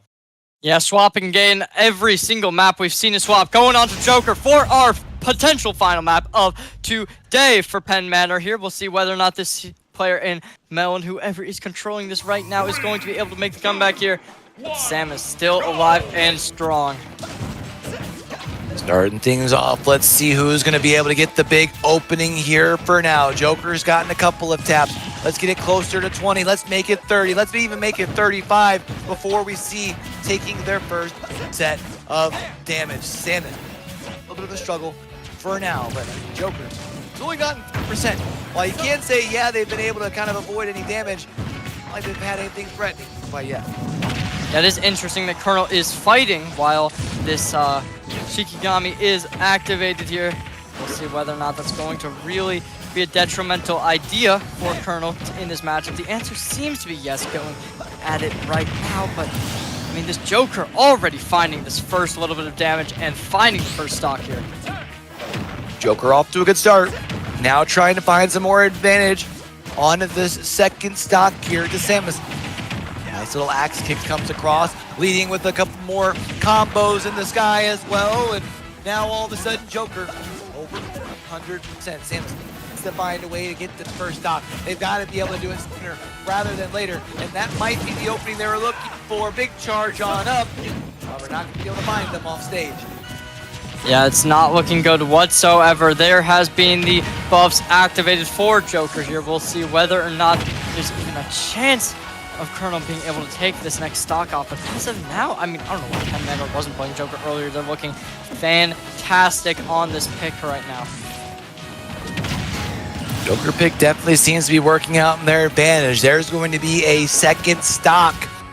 It's almost a reverse of the way that those first two fights have gone in this second 1v1. Samus to be able to get themselves a first stock, and now in exchange starting to play a little bit more aggressive. There's 50%, now even able to get up to 60 here. And maybe, just maybe, find yourself a back-to-back stock. Move this thing. One stock left onto either side, but playing around risky on the edge. Yeah, absolutely. Melon finally dropping that percentage. We'll see if Colonel's able to find it early on, or whether or not the percentage is just going to continuously build up for him. And even if he's able to find that second stock off, he's going to be at such a high percentage. But it does seem like he's able to play ranged, play his life, and he's going to be doing it pretty well here. But unfortunately, 48% to be found. He's going to try and go for more. There's going to be the block coming in, but he's still playing so well right now. Samus continuing to put down some big damage, 145%. You gotta find a big knockout shot. That's not going to be it, but if you follow it up with the second, there's going to be stock number 2. Trying to see if they can start up with a nice opening combo. Tried finding the grenade to opening things up, but unsuccessful. Yeah, unfortunately, that 62% has been built up already here, despite being on the even stocks. We'll see whether or not this is enough for Penn Manor to make this return in series. I mean, right now, though, 2 points have been found. There's going to be the evening up of this matchup, but with Joker having his abilities already activated, it's going to be difficult. You just need to run away. He's still trying to play close combat against a Joker who has his full activation unlocked. While the full activation might be unlocked, we do see Samus still able to put down some pressure and now has the control actually in this fight. Big knockout shot going to come across, and that's going to be Nazareth Area securing the second best of 5. Yeah, Nazareth Area having a phenomenal showing right now, putting themselves on series point, looking very well while doing it. We'll see whether or not anything's going to change here for Penn Manor going into match number 3. But, you know, it would just be fitting that Nazareth Area, a team that is looking so good in the main division, would be able to roll in the C division. So that means now 1 series away, and you can't help but wonder how much doubt is starting to creep into the minds of the players of Penn Manor, especially whoever has to come out here and start the reverse sweep. Because that first series in the number 1s, that one was close. The number 2s, not so much. Yeah, absolutely not. I don't know what happened there, but Nazareth Area, you know, they just were playing so well on the Samus. While, I mean, Penn Manor, they were not sticking to their guns. They didn't have the confidence to really stay on the same characters. They swapped onto the Sonic, then went over to the Joker. I mean, it was a lot of different things happening at once, and I think that might have been a little bit of a problem for him. I mean, I would say of the 3 fights, I almost felt like the Joker seemed to be where they had the most success. Oh, yeah, so absolutely. And that's your third character. That's just unfortunate there. Yeah, I mean, I think that they should have had some kind of like warm-up before this, realizing I should be on Joker from the start. And I don't know whether or not that was his team saying, okay, we're going to start out on something else. I don't know if that was him not being confident with his Joker abilities. Maybe it's a new character for him that he's just a little bit more matured on, being able to learn the combos, learn everything like that, and being able to find more stocks on. But, you know, it just didn't look too good. We'll see how this changes, though. Oh, Penn Manor here has to start the reverse sweep, and it has to start now. But you know the rules for it to be a real reverse sweep. It means that they actually have to go down first in this third 1v1, right? You have to fall behind in that before the reverse sweep starts, before it actually kicks in. So might be a little help if you try. If you're a fan of luck, maybe drop the series just to try and pull it off here. Penn Manor, though, again, that third fighter is feeling pressure because they've got to come out here. They've got to grab the bull by the horns. It feels like the first fight in this best of 5 in this third 1v1 has to go in favor of Penn Manor. Otherwise, they're in trouble. I mean, you're saying that they wouldn't throw the first 2 fights, but let's be honest, there is definitely more than a chance, as we've seen from other teams, that they could have just put like some of their better players on the lower seed. It's not an illegal thing to do, so they definitely could have done it. We'll see whether or not that's what they actually did, but I mean, I doubt it. I mean, they looked good. Both of their players looked fantastic, especially on that Joker and on what we saw with the Kazuya.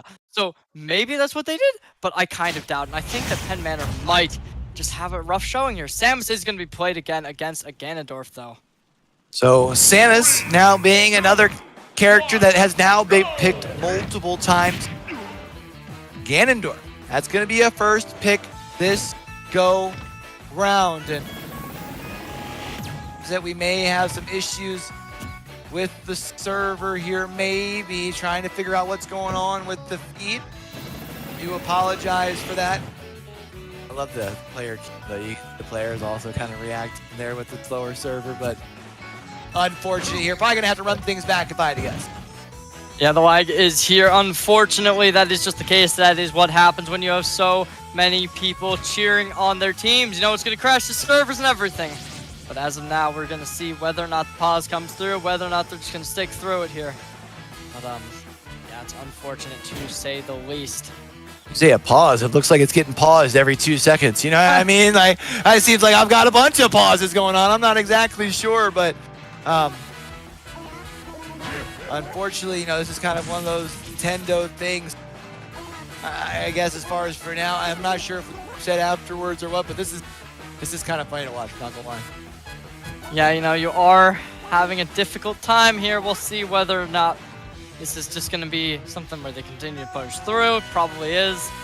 But unfortunately, that's just how the cookie crumbles with some of these matches here. I mean, it's difficult, but there's going to be the crash coming in. You can hear the players from the other room. Everyone's screaming over there in cheer. Yes, we hate Nintendo. Happy. Yeah. I see this guy. Unfortunately, I see this gentleman waving. Bro, I'm live on broadcast. I can't do nothing for you, big dog. I don't know why you're waving at me. I'm gonna see if maybe I can get one of these guys over here to help him out on the door. But yeah, there we go. The door was apparently unlocked, and we will be having the players coming in eventually. Probably hearing everyone in the game room screaming from outside 2 doors away. But that's gonna be good enough. I see them in there trying to get ready to log into this next server here. Kind of funny how things work out. Let's be honest, man. It wouldn't be esports without a little bit of technical difficulties here, especially when it comes to the Nintendo server time to time here. I got to say, I really enjoyed hearing all the cheers as the connection error finally came across. They're like, finally, we get a reset. So it's going to take us just a minute here to get everybody back on. I'll be curious to see if our Legend Select ends up being the same. I don't see why you would switch away from it. I don't think there's enough that really went down in that first matchup to kind of indicate that maybe the characters weren't the way that you want to go. Ganondorf, though, versus Samus. Tell me a little bit about this kind of matchup between you two. Honestly, I think we're probably going to be seeing the Samus take it. I mean, you have that range, which is really, really nice. Obviously, we saw Samus is a very dominant character from that previous match. You have so many different range attacks.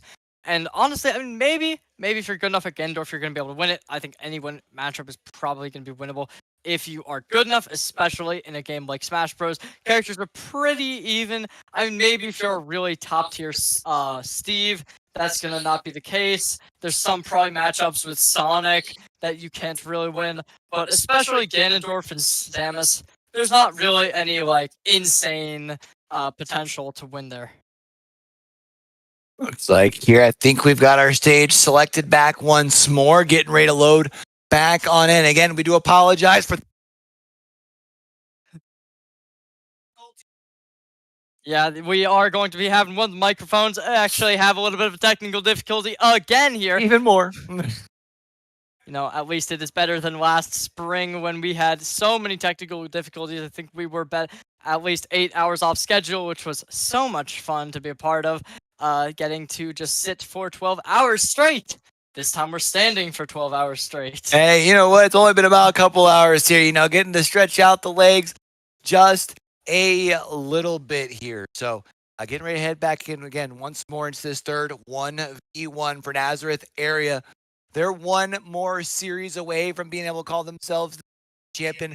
They're looking pretty good. I'm sure that'd be a nice little motivating factor for the Nazareth area squad to be able to figure things out as well. But does look like we have a little bit more going on the back end than we're expecting here, unfortunately, Cherry J. So what we're going to do, we're going to take this a second to catch a quick break. Go grab yourself a drink, grab yourself a snack. We'll be back right after this.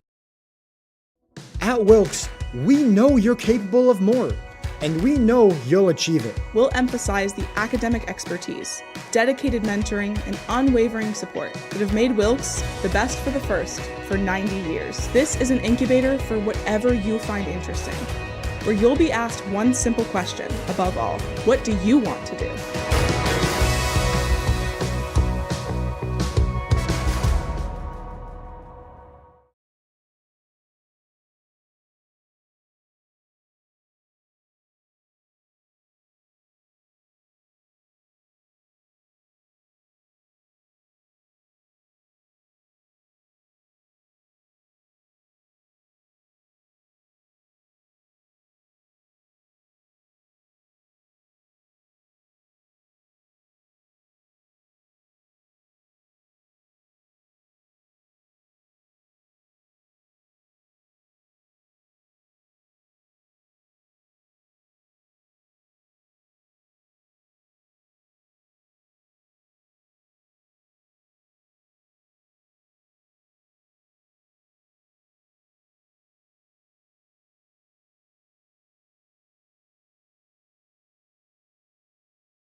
All right, and we are back here. Sorry about that. Looked like our players got in. Looked like for a second we had ourselves a little bit of a laggy server.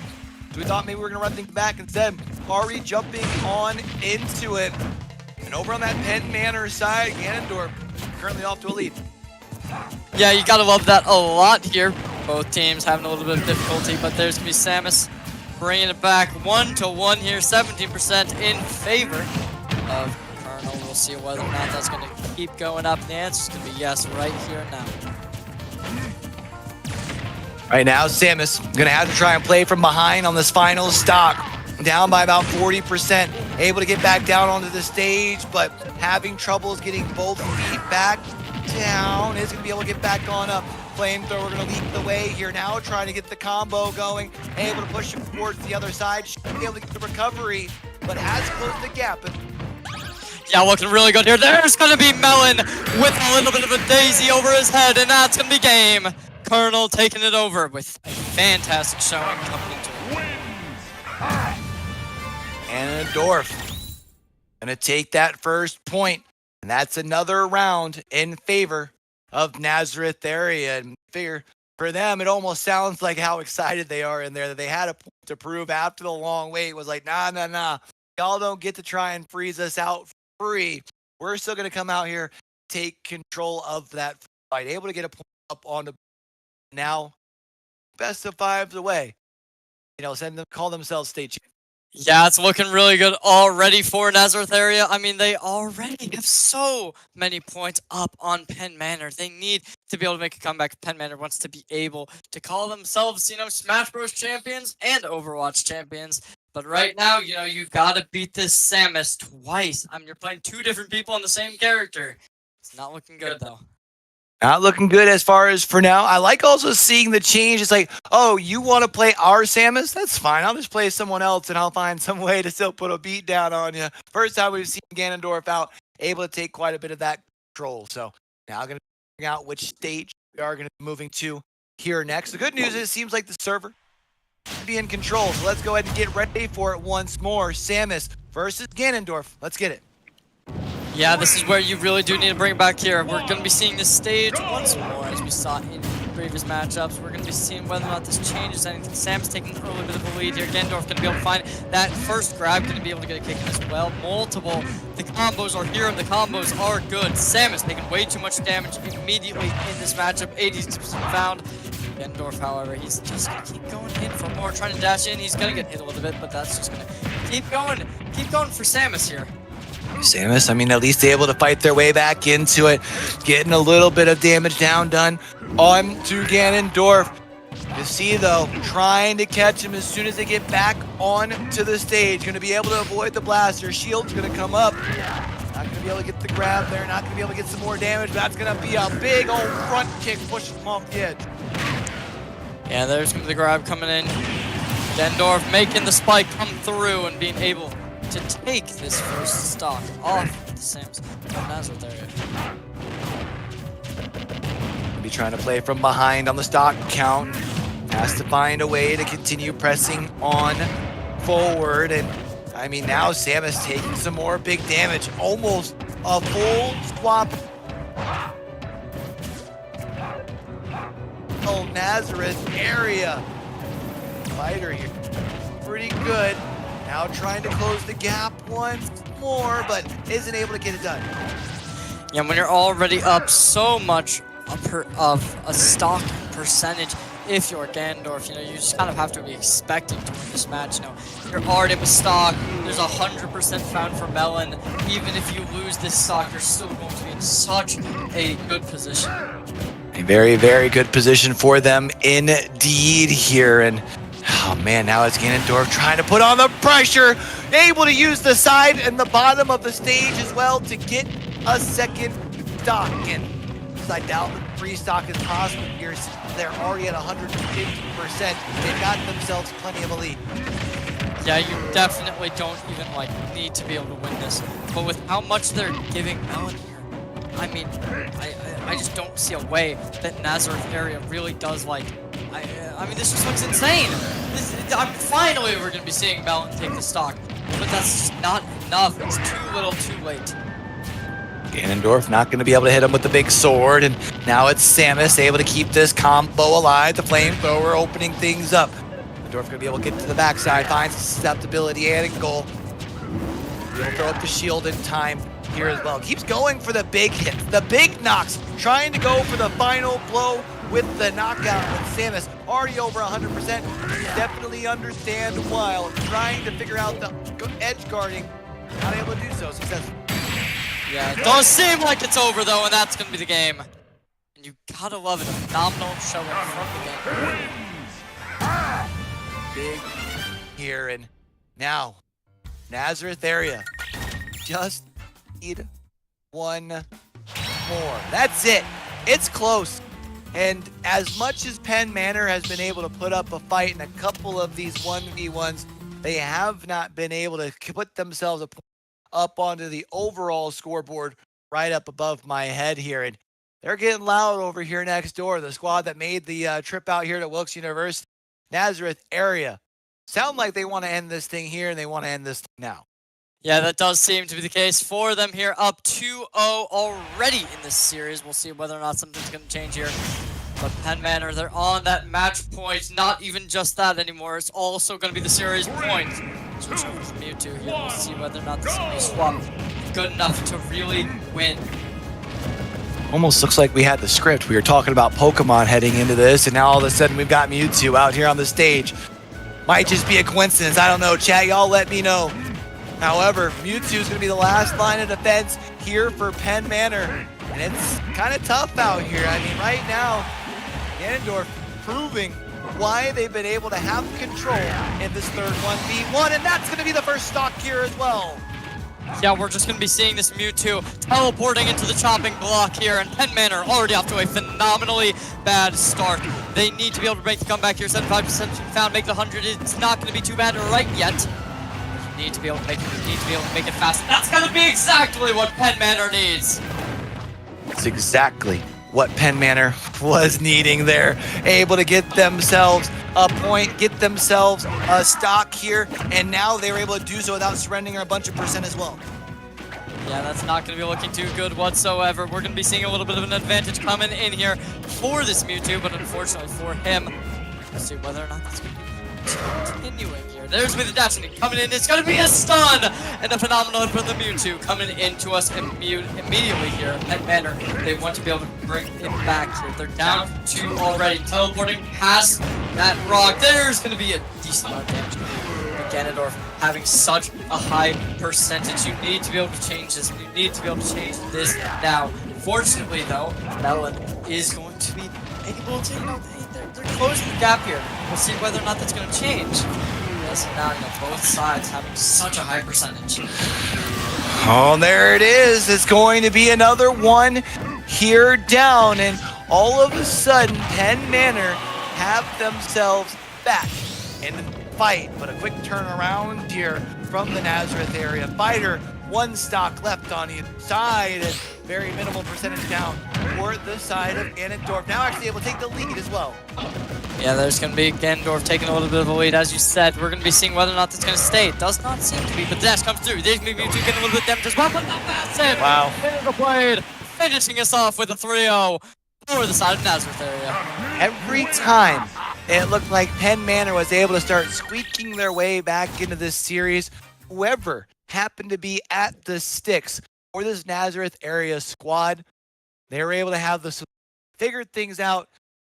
Yet another sweep for our championship weekend here with PIEA. A big old congratulations here as well for Nazareth area. You're our D champion.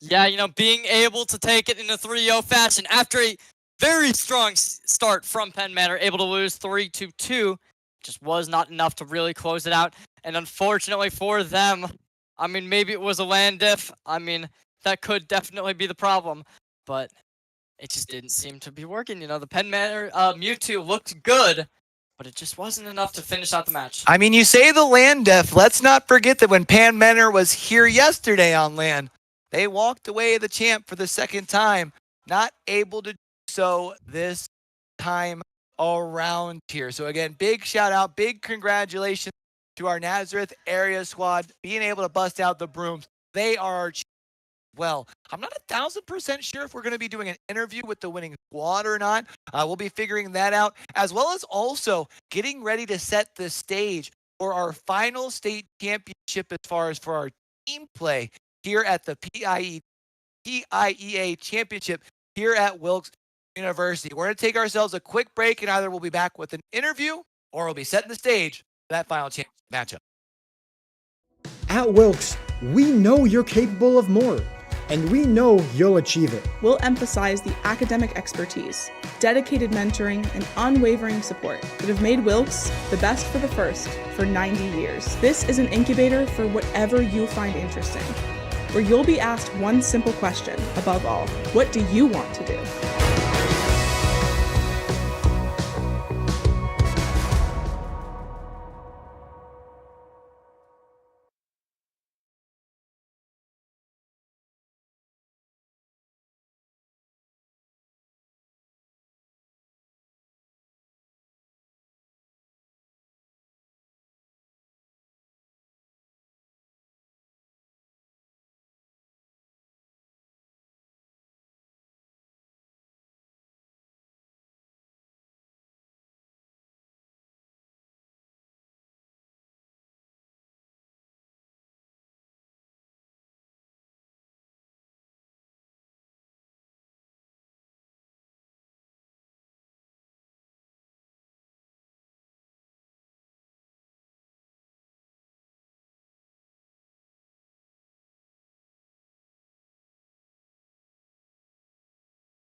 Hey, yo, what it do, what it do? It's your boy Q. And my boy Cherry J here, man. We're back, and it's time to get down and do what it do. It's our Division 1 Grand Final. Cannon Mac versus Nazareth Area. Another best of 5. We got some hardware on the line this time, and we got ourselves a mirror match with Mario. Yeah, you know, both teams coming at it immediately here, trying to play some aggressive games of Smash Bros. Mario v Mario. First time we've seen that mirror matchup today, but we'll see how well this goes to start us off here. And Mac here. Both Marios off to a nice little start.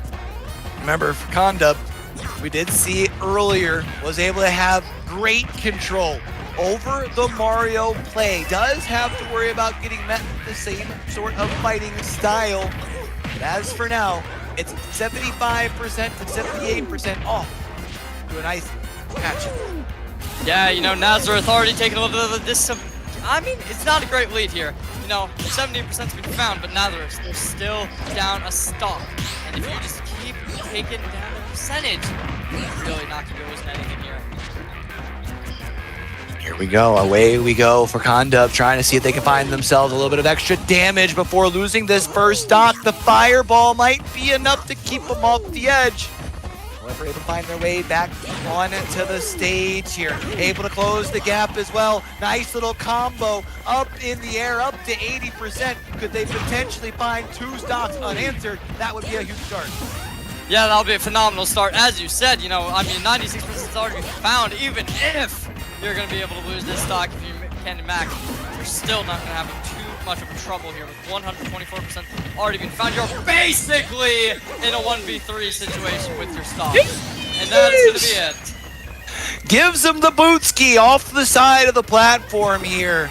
Sitting at 111%.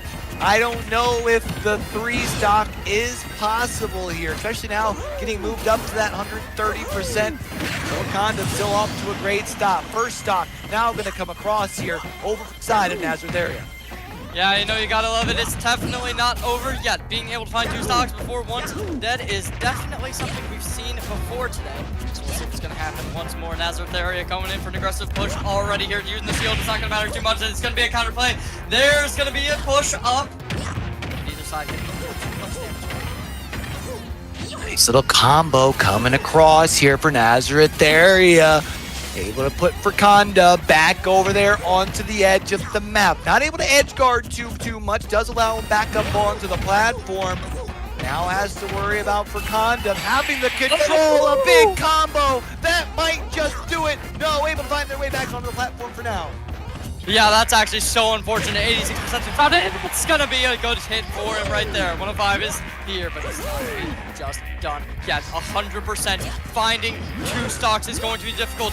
You need to be able to do it if you're Nazareth. Right now, so desperate. There's gonna be a difficult situation. Let's see how this plays out. Oh, a big hit for Furconda, and there it is. That's going to be the first point onto the board.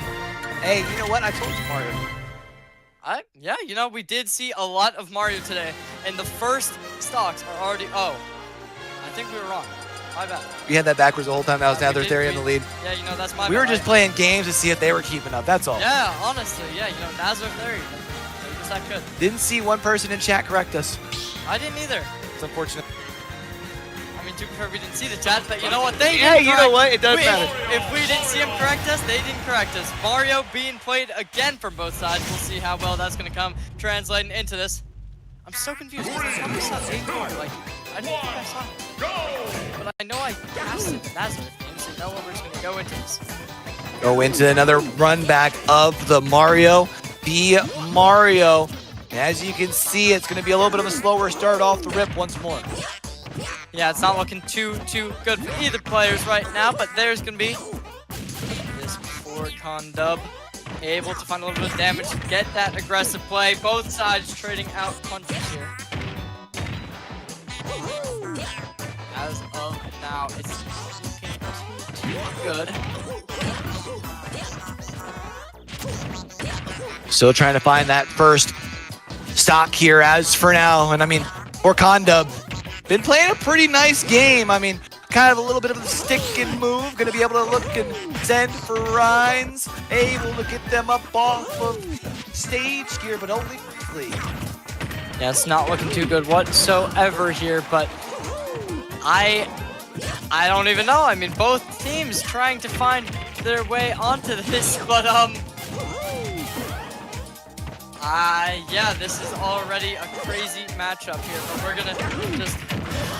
Okay, so we weren't wrong. Okay, so Nazareth area is the team that is at 0 point. Cool. Okay, there we go. 150% already found, and that's gonna be the stock going in the favor of Cannon Mac.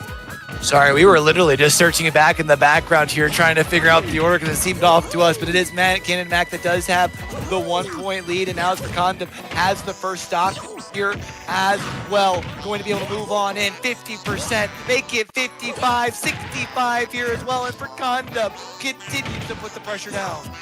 Yeah, you know, despite being at 110%, he's going to try and get that third stock as much value as he can with already finding 77% on the second stock of Snazler's area. They're going to keep going for more. There's Fireball, able to find a little damage. Water comes through as well.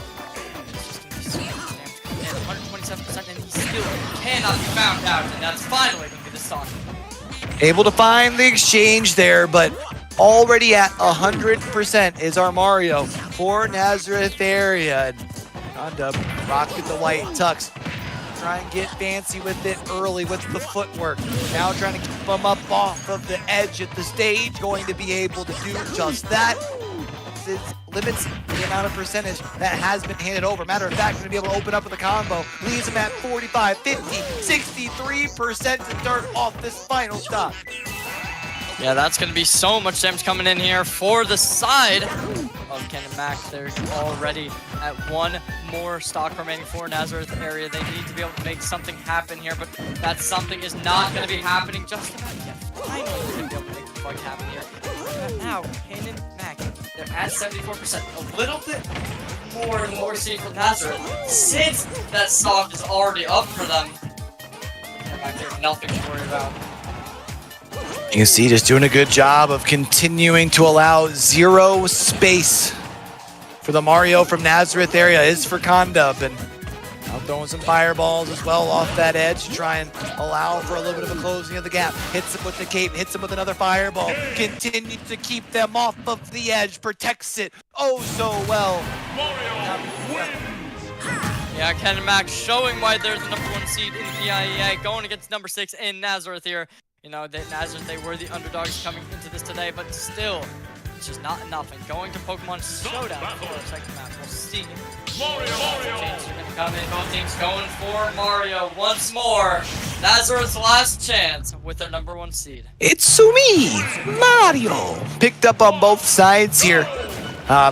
You mentioned it earlier, not too many counters to the Mario pick, so I think I can understand over on the side of Nazareth area sticking with the mirror match here. Don't want to give away any advantages to a player that's already up nothing.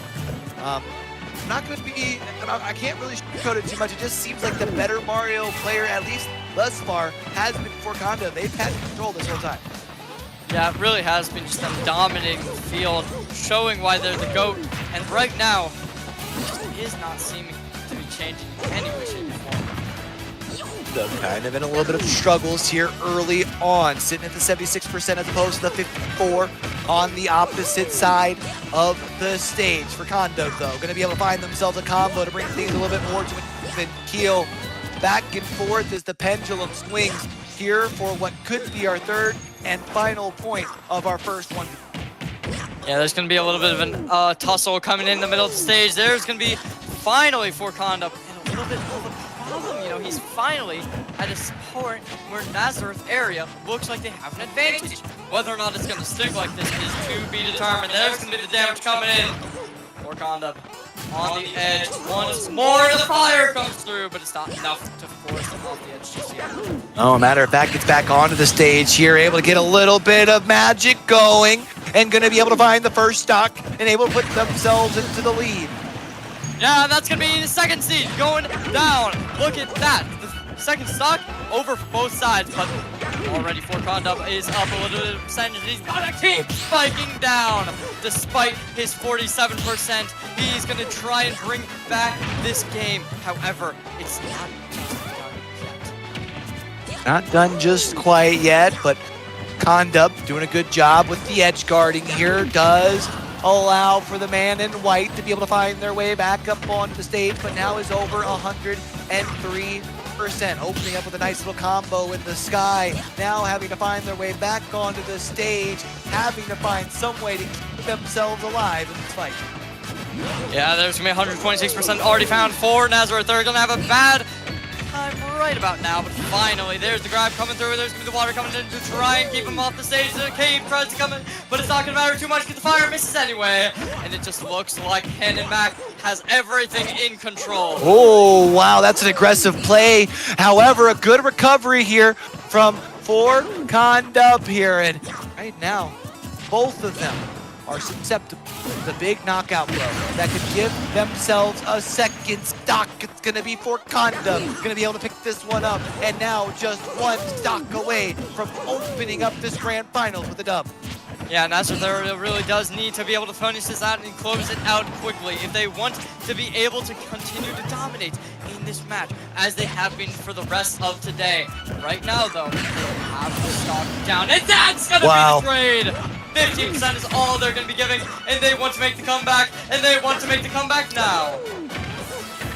Here it is, 60%, continuing to put the pedal down to the metal. The man in red for Condup doing a great job edge guarding. Only gives them a butt and edge, doesn't let them much past the platform.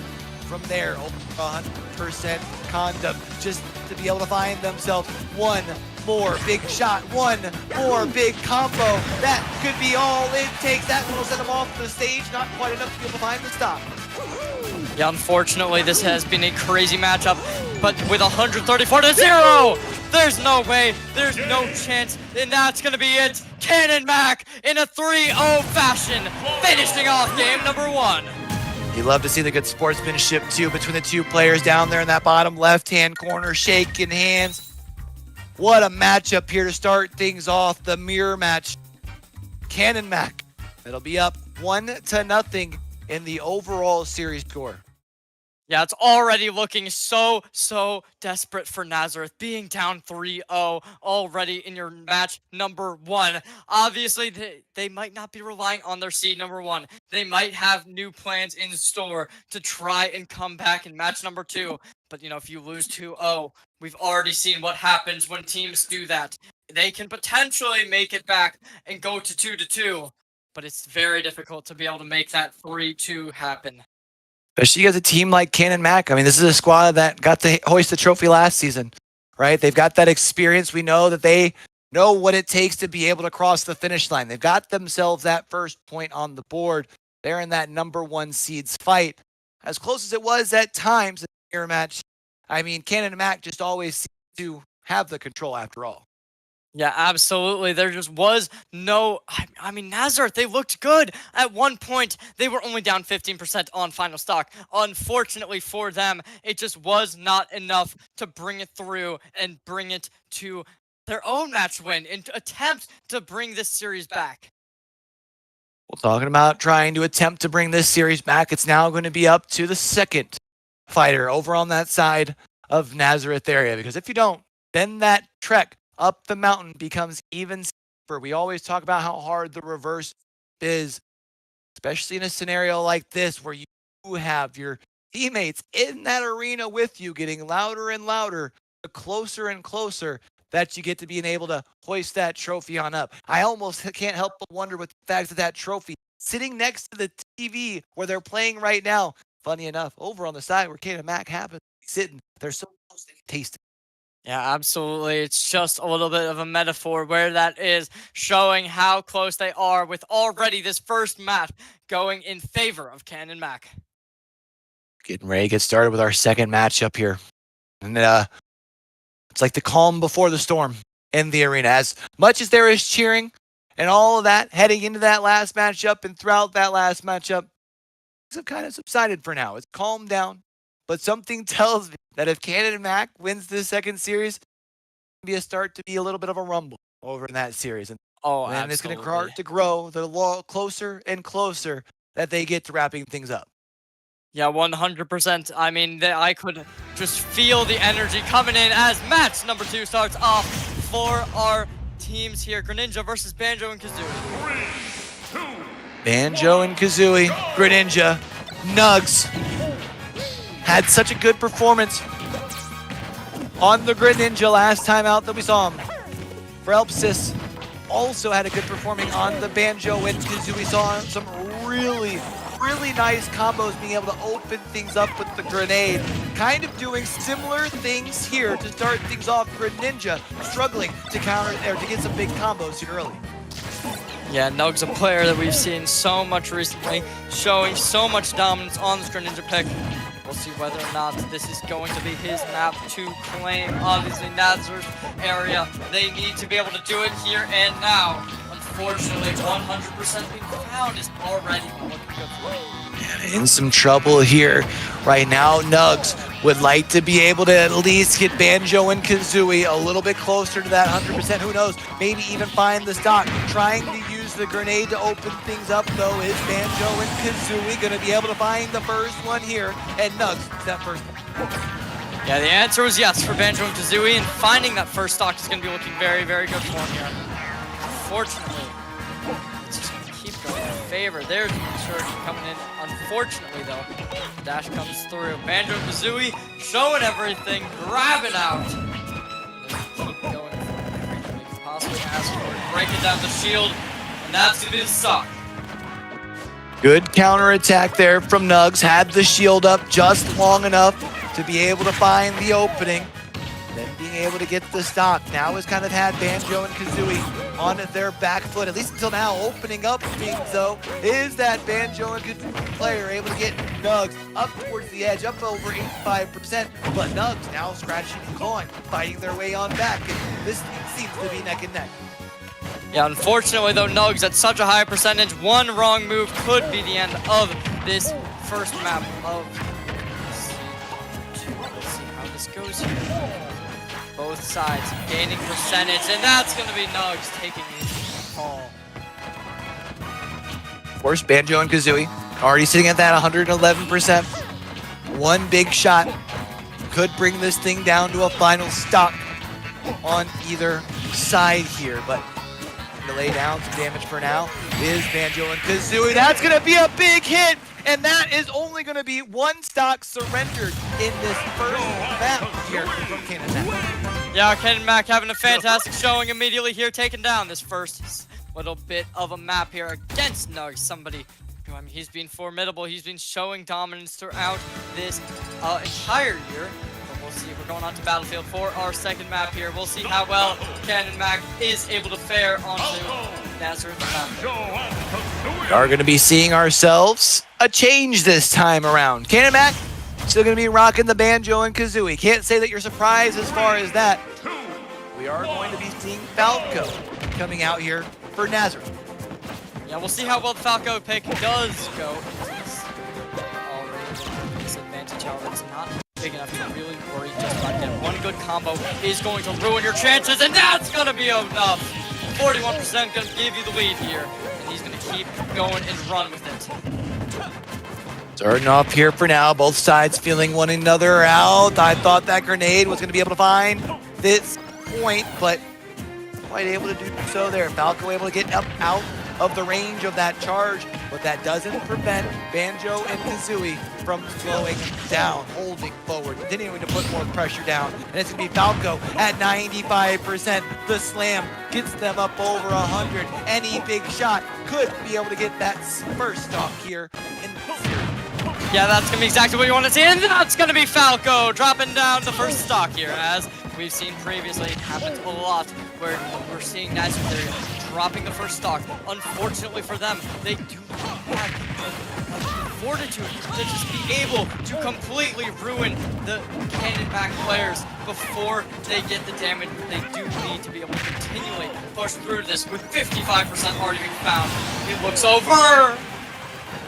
Banjo and Kazooie. I mean, if you think about it, it's not fair. Falco's one person. You got Banjo and Kazooie out here, 2v1, and they've been able to find themselves stocks here to get things going. Also, able to get the third one up to 31%. Has not found their way up off of the stage. We talked about earlier how we hadn't seen a 3-stock yet, and we still have yet to see our first.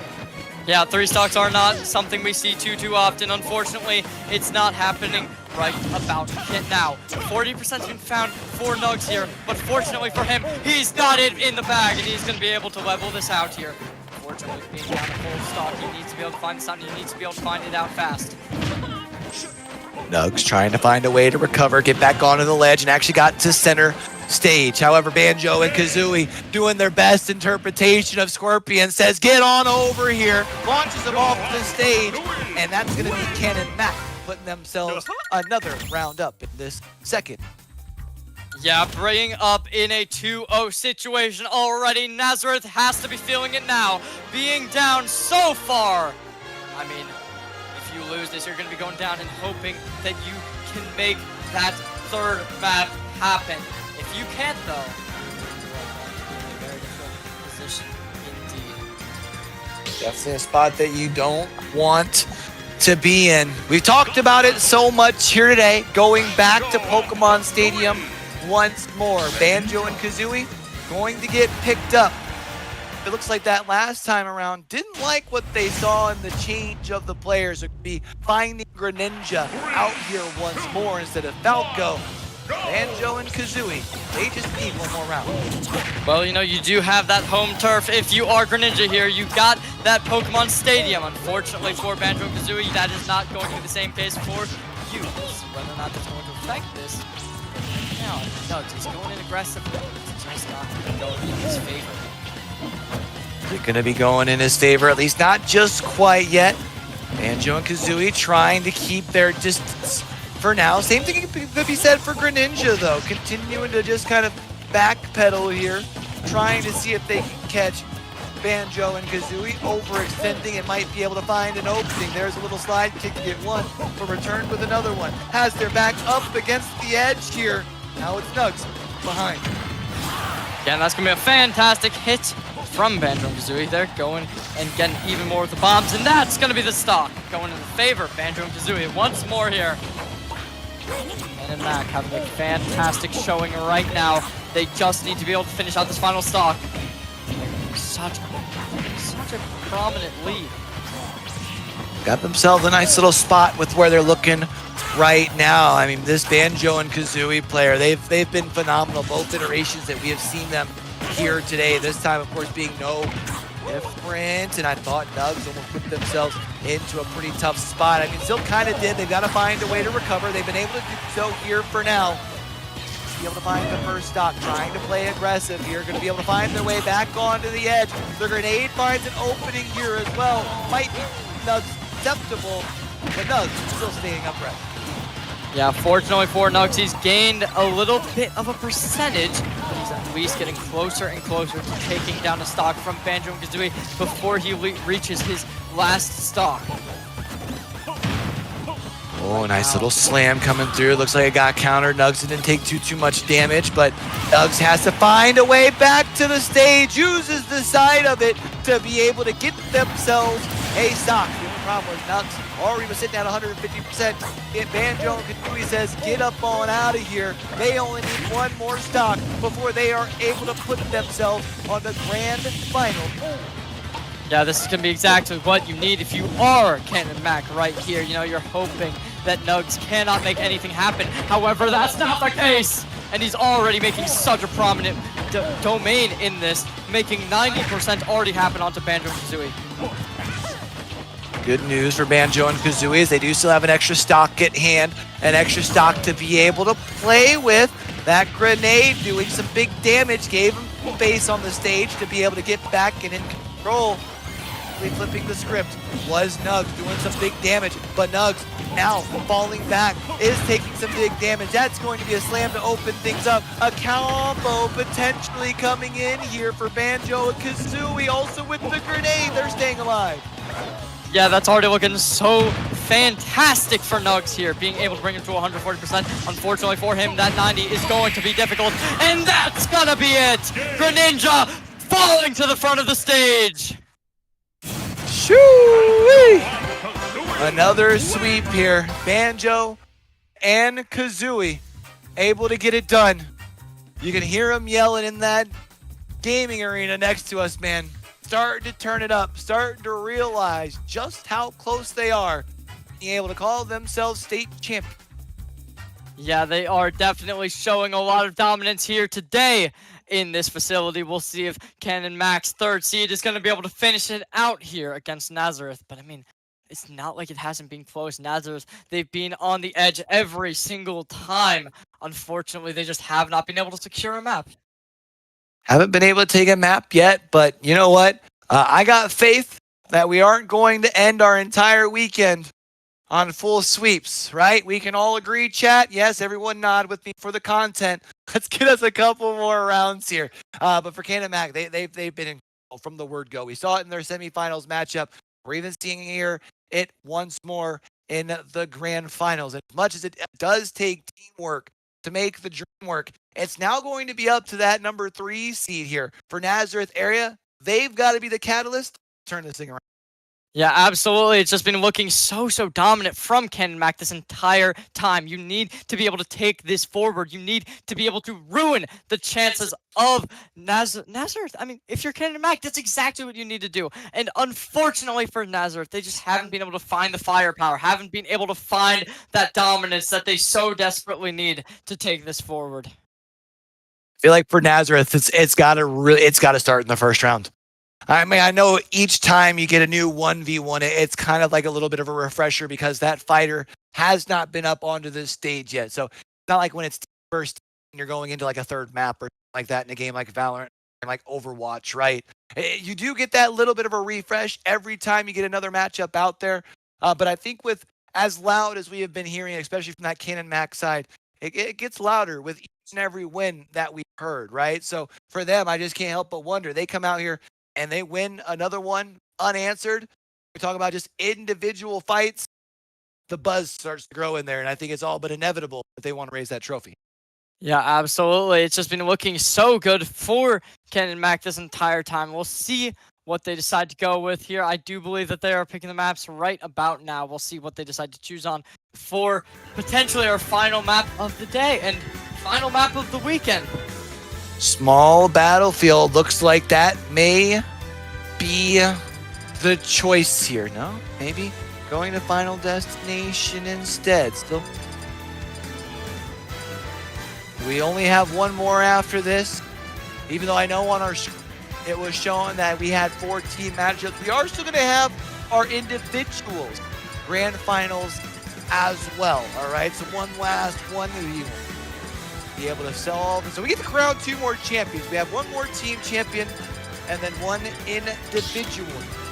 Does look like the one figured out on the map. Now we're going to see Pokemon Stadium 2 going to be selected. The question now becomes, who do we see out here? Platuna. Over on one side, Jack Suss, I think, was rocking a lot of the Steve, right? If I'm not mistaken, last time we saw him out. Looks like maybe going with that option here. Yeah, I mean, these are 2 characters we've seen these players play before. We'll see how well this does translate now. I mean, both of them showing dominance in their own fashion here. Nazareth is able to make the comeback here. I kept getting told that Steve was so strong here. Might not be a bad pick for Jack Suss to be able to bring this thing on back into this series. For now, though, this Snacker is going to be in the lead. Jack Suss slowly gaining on back, trying to pickaxe and throw extra little sort of obstacles into the way. Doesn't seem to be slowing down the approach for now. Yeah, it does seem like Snacker just has no problem completely throwing this Steve into the air, throwing them all around the map. You don't even need to get close to them to really show dominance here. Steve trying to close the corners here, make this field even smaller, but it's just not going to happen. There it is. Right now, Steve being kept up in the air. Of course, Steve you're not having your feet on the ground, you can't break out the sword, you can't break out the pickaxe. And to play from the edge of the map here from now, going to be sending the cart towards the way. Palutena isn't going to be able to find his mark. And the answer does not seem to be. The shield comes out for Palutena. There's a little damage coming in from Steve, but it's just not enough to really find anything. Steve finally going to be able to make something to TNT on the edge. But he's going to blow it up, but it finds nothing. And that's going to be Steve finding his first stock. Ken and Mac having a fantastic showing to start us off in this third and potentially final map from what we're seeing. Ken and Mac in the control, has the first stock. Now already has Steve up past that 50% here as well. Trying to get to farming, trying to see if they can gather their materials, look for some fishing gear as well. Not going to be able to find the dial-up. Palutena finds their way back up onto the stage, trying to see if they might be able to find themselves stuck. They lose their first. Yeah, 120% has been found for Snacker here. Coming at it immediately here, and that's going to be the stock. Trading out, both teams showing dominance here. Nazareth has that percent disadvantage, though. 92% already been found out. That's not good whatsoever for Jack Sus here, but we'll see whether or not he's going to be able to close this gap with the Diamond Axe. Diamond Axe able to put in some big work and close the distance between the percentages of our two squads. Palutena going to be looking to try and see if they can find themselves that second stock here. Haven't been able to find it just quite yet, but does have quite a bit of damage put down, but Jax found their way back into it.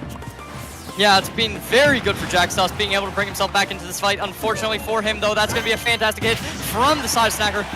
But both sides just trading damage immediately here at that 100%. One mistake, one misfortune is going to be the problem that's going to throw them onto the stock. But there's going to be Kane and Mac faltering. Jack Sus here taking the lead. They are over that 100% marker though, so they are susceptible to being knocked up off of this stage. Palutena's going to take quite a bit of damage, sitting at 23% now. Big knock coming across, trying to see if they can edge guard here, trying to prevent Jack Sus way back onto the stage, but once again with the recovery. Yeah, there's going to be Snacker getting a little bit of damage taken to himself, and you need to be able to find Jack Sus early on here if you want to be able to do anything. But unfortunately, Snacker just can't do it. He gets the hit off, he gets the grab, but it's just not enough.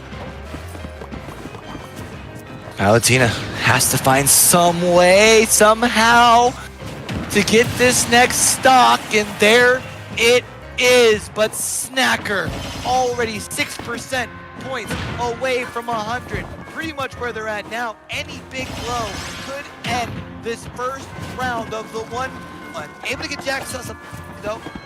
Them able to get access to their mining table, more resources. The cart sends them up in the air. A second shot with the pickaxe, and that's going to be Nazareth getting their first point on the board. Nazareth finally able to make that dominance be seen in this first map of match number 3 here. They were on series point, but unfortunately, Nazareth, they have a Steve, and that Steve knows what he's doing. They said, all right, Ken and Mac, you didn't want to use seed 4 or seed 5, we're going to force you to do it. Able to get themselves the first. It starts with 1. It's a race to 3. It's the first time that Ken and Mac has not been able to start in the lead.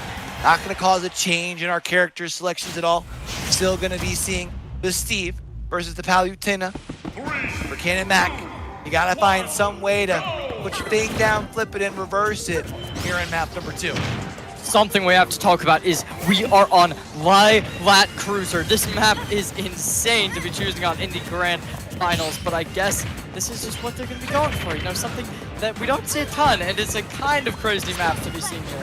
But we'll see how this goes for Snacker. Ooh, a barrel roll!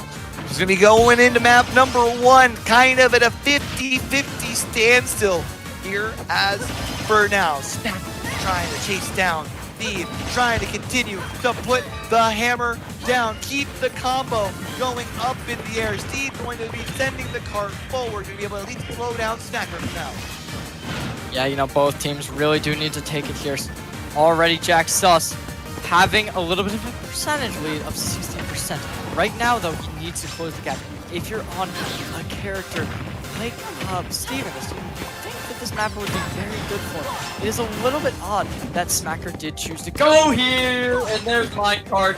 Going to not get enough, though, with his teleport coming through. Good recovery, and that's Jack Sus losing the first little bit.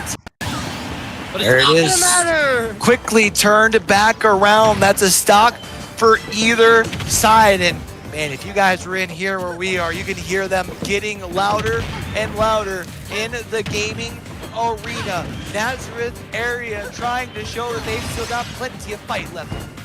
You know, we hear them getting louder. I think we need to do the exact same over here. 60% already been fired to Jack Sus. No, Snacker, he does not want to lose early. He's not going to. There's going to be even more percentage found onto Jack Sus. Jack Sus now over 100%. That's going to be stock number 2. Snacker, gotta worry about an instant attack coming in from Jack Sus. They hit their feet down on the stage. They got Snacker over 100% here. And Jack Sus trying to even out the playing field. Snacker gonna be able to come back in. A big combo up to 30%, up to 44% here as well. Palutena seems to have the control, but there might be stock number 2. No, makes it back to the edge. Yeah, I mean, honestly, I did not expect this whatsoever. I would have thought Steve would have had a massive advantage coming into this map. Unfortunately, though, that just was not the case. There's Miss Shield. We're going to block out the Steve completely here, but the minecart ruins Snacker, and only 70% was found onto Jack Sus.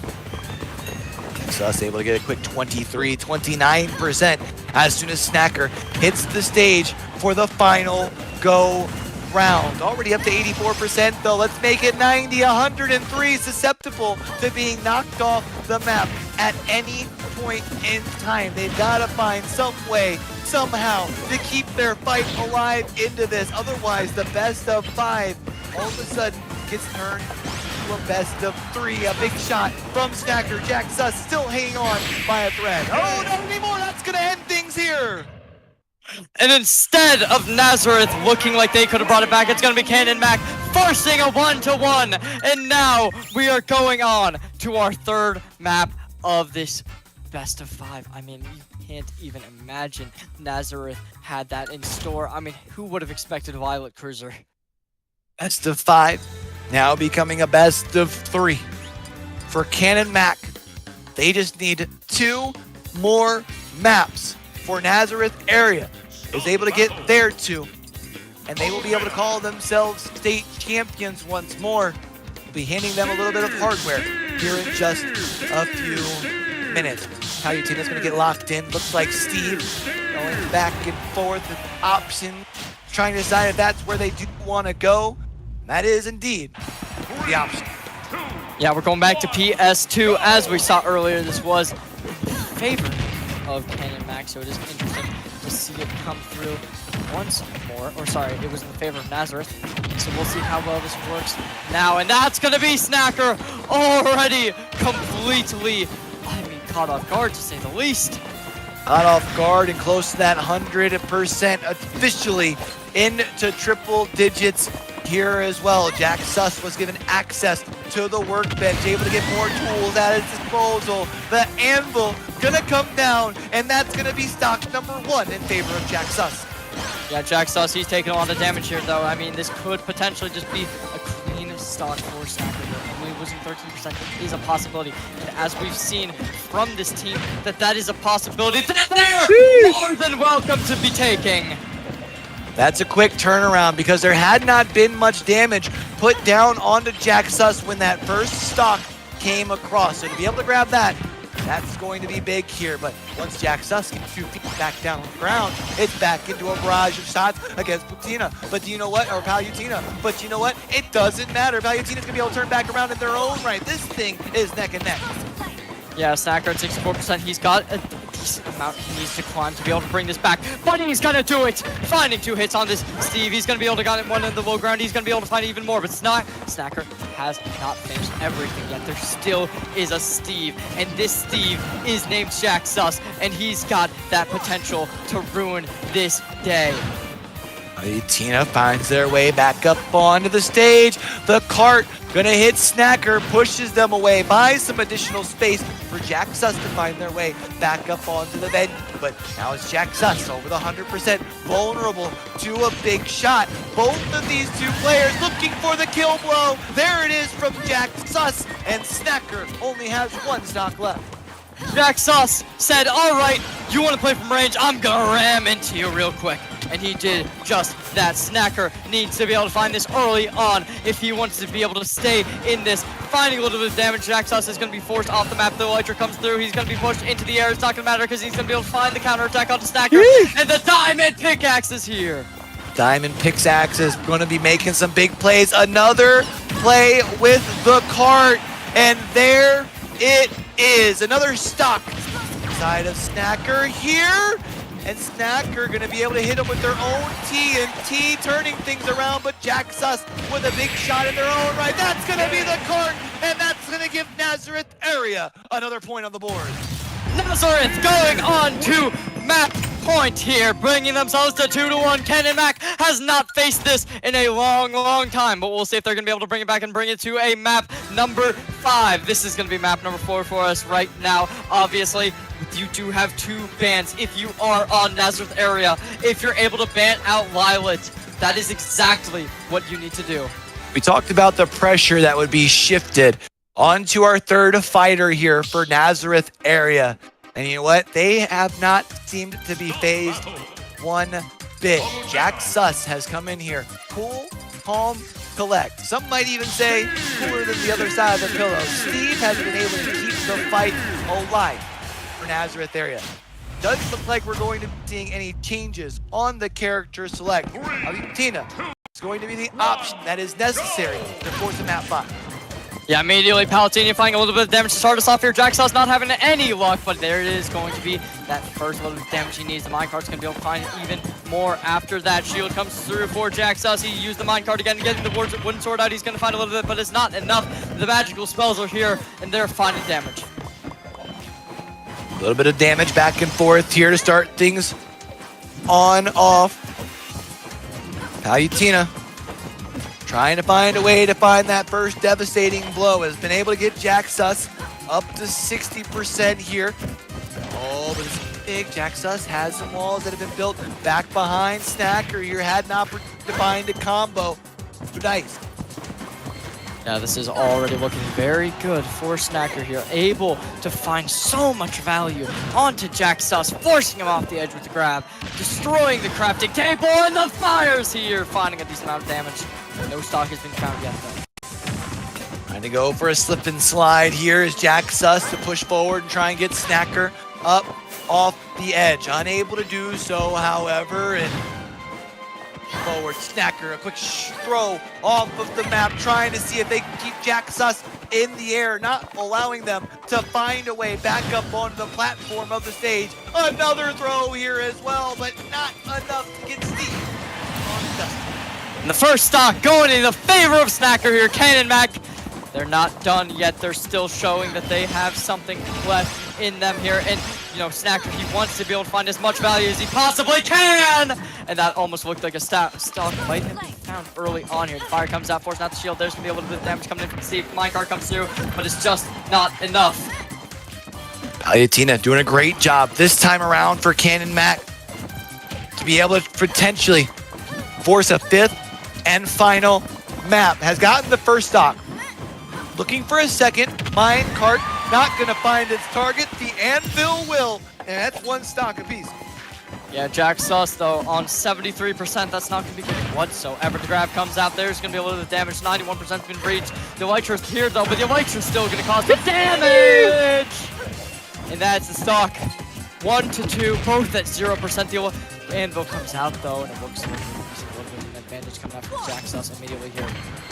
Snacker, though, has some more fight in him, jumping right back up onto the stage. That's going to be a very big Carter. Carter moving that forward, potentially leaving that T close. Not going to be able to find anyone on the Kablooey. However, moving on forward is Snacker at this point.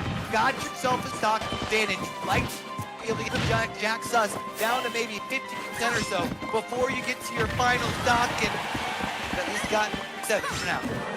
Yeah, 120%'s been found on the Palpatine here. When you see some kind of change, if they want to be able to finish this out and potentially go onto a map number 5, the Elytra comes in, the lava's here, the lava's big, but it's not done yet. It is getting loud as can be in this gaming arena next to us, and it is Jack Sus continuing to walk it down. A big anvil play here as well, but Snacker get back to the arena, able to get back into the middle of the stage, tries to go for an anvil play. Here is Jack Sus. You've got the diamond sword out here. That could be absolutely huge, but they have to find the connection.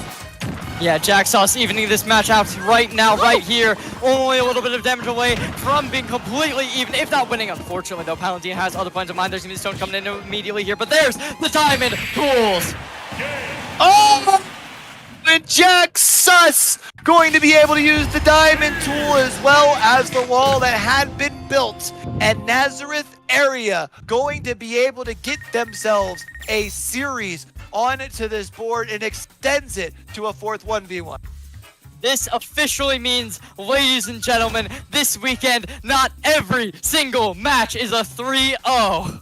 Finally got ourselves our first non-sweep here for the weekend, and what better time than our last series of the weekend here as well. And you know, as much as we talked about how loud Ken and Mac could be getting if it got closer and closer to them being able to call themselves state champions, this Nazareth area squad, they've got quite a few gamers in there. They started coming back and making quite a bit of noise in their own right. So as much as it looked like this thing was done, dusted, and all wrapped up for the Big Macs, Nazareth area, they're here to fight. Absolutely. I mean, what better time to be cheering on your team than in the grand finals of the PIEA? We'll see whether or not they can even potentially bring it back here, though. I mean, I think, let's be honest, if Nazareth does start to bring it back, those people might need to get some new voices. Like, there's no way. They might need to get some new voices. We might need to get some new voices, man. We've had ourselves a long weekend. It's been a crazy little end of things here. But you know what? If this is our last battle of the season, what better way to go out than going out with a best of 5 that does go the distance. But do our 4 battles here, and it seems like as much as Nazareth area, we are getting ready to close the book on that. They want to write a few more chapters. Yeah, I mean, Nazareth area, they don't want to go down in a 3-0 fashion. I mean, it's not like anyone does, but they're really showing why they will not be doing that. And I mean, you got to think about it. Like, this team, they're showing why they're good. They're showing why both of these teams are in the Elite Division.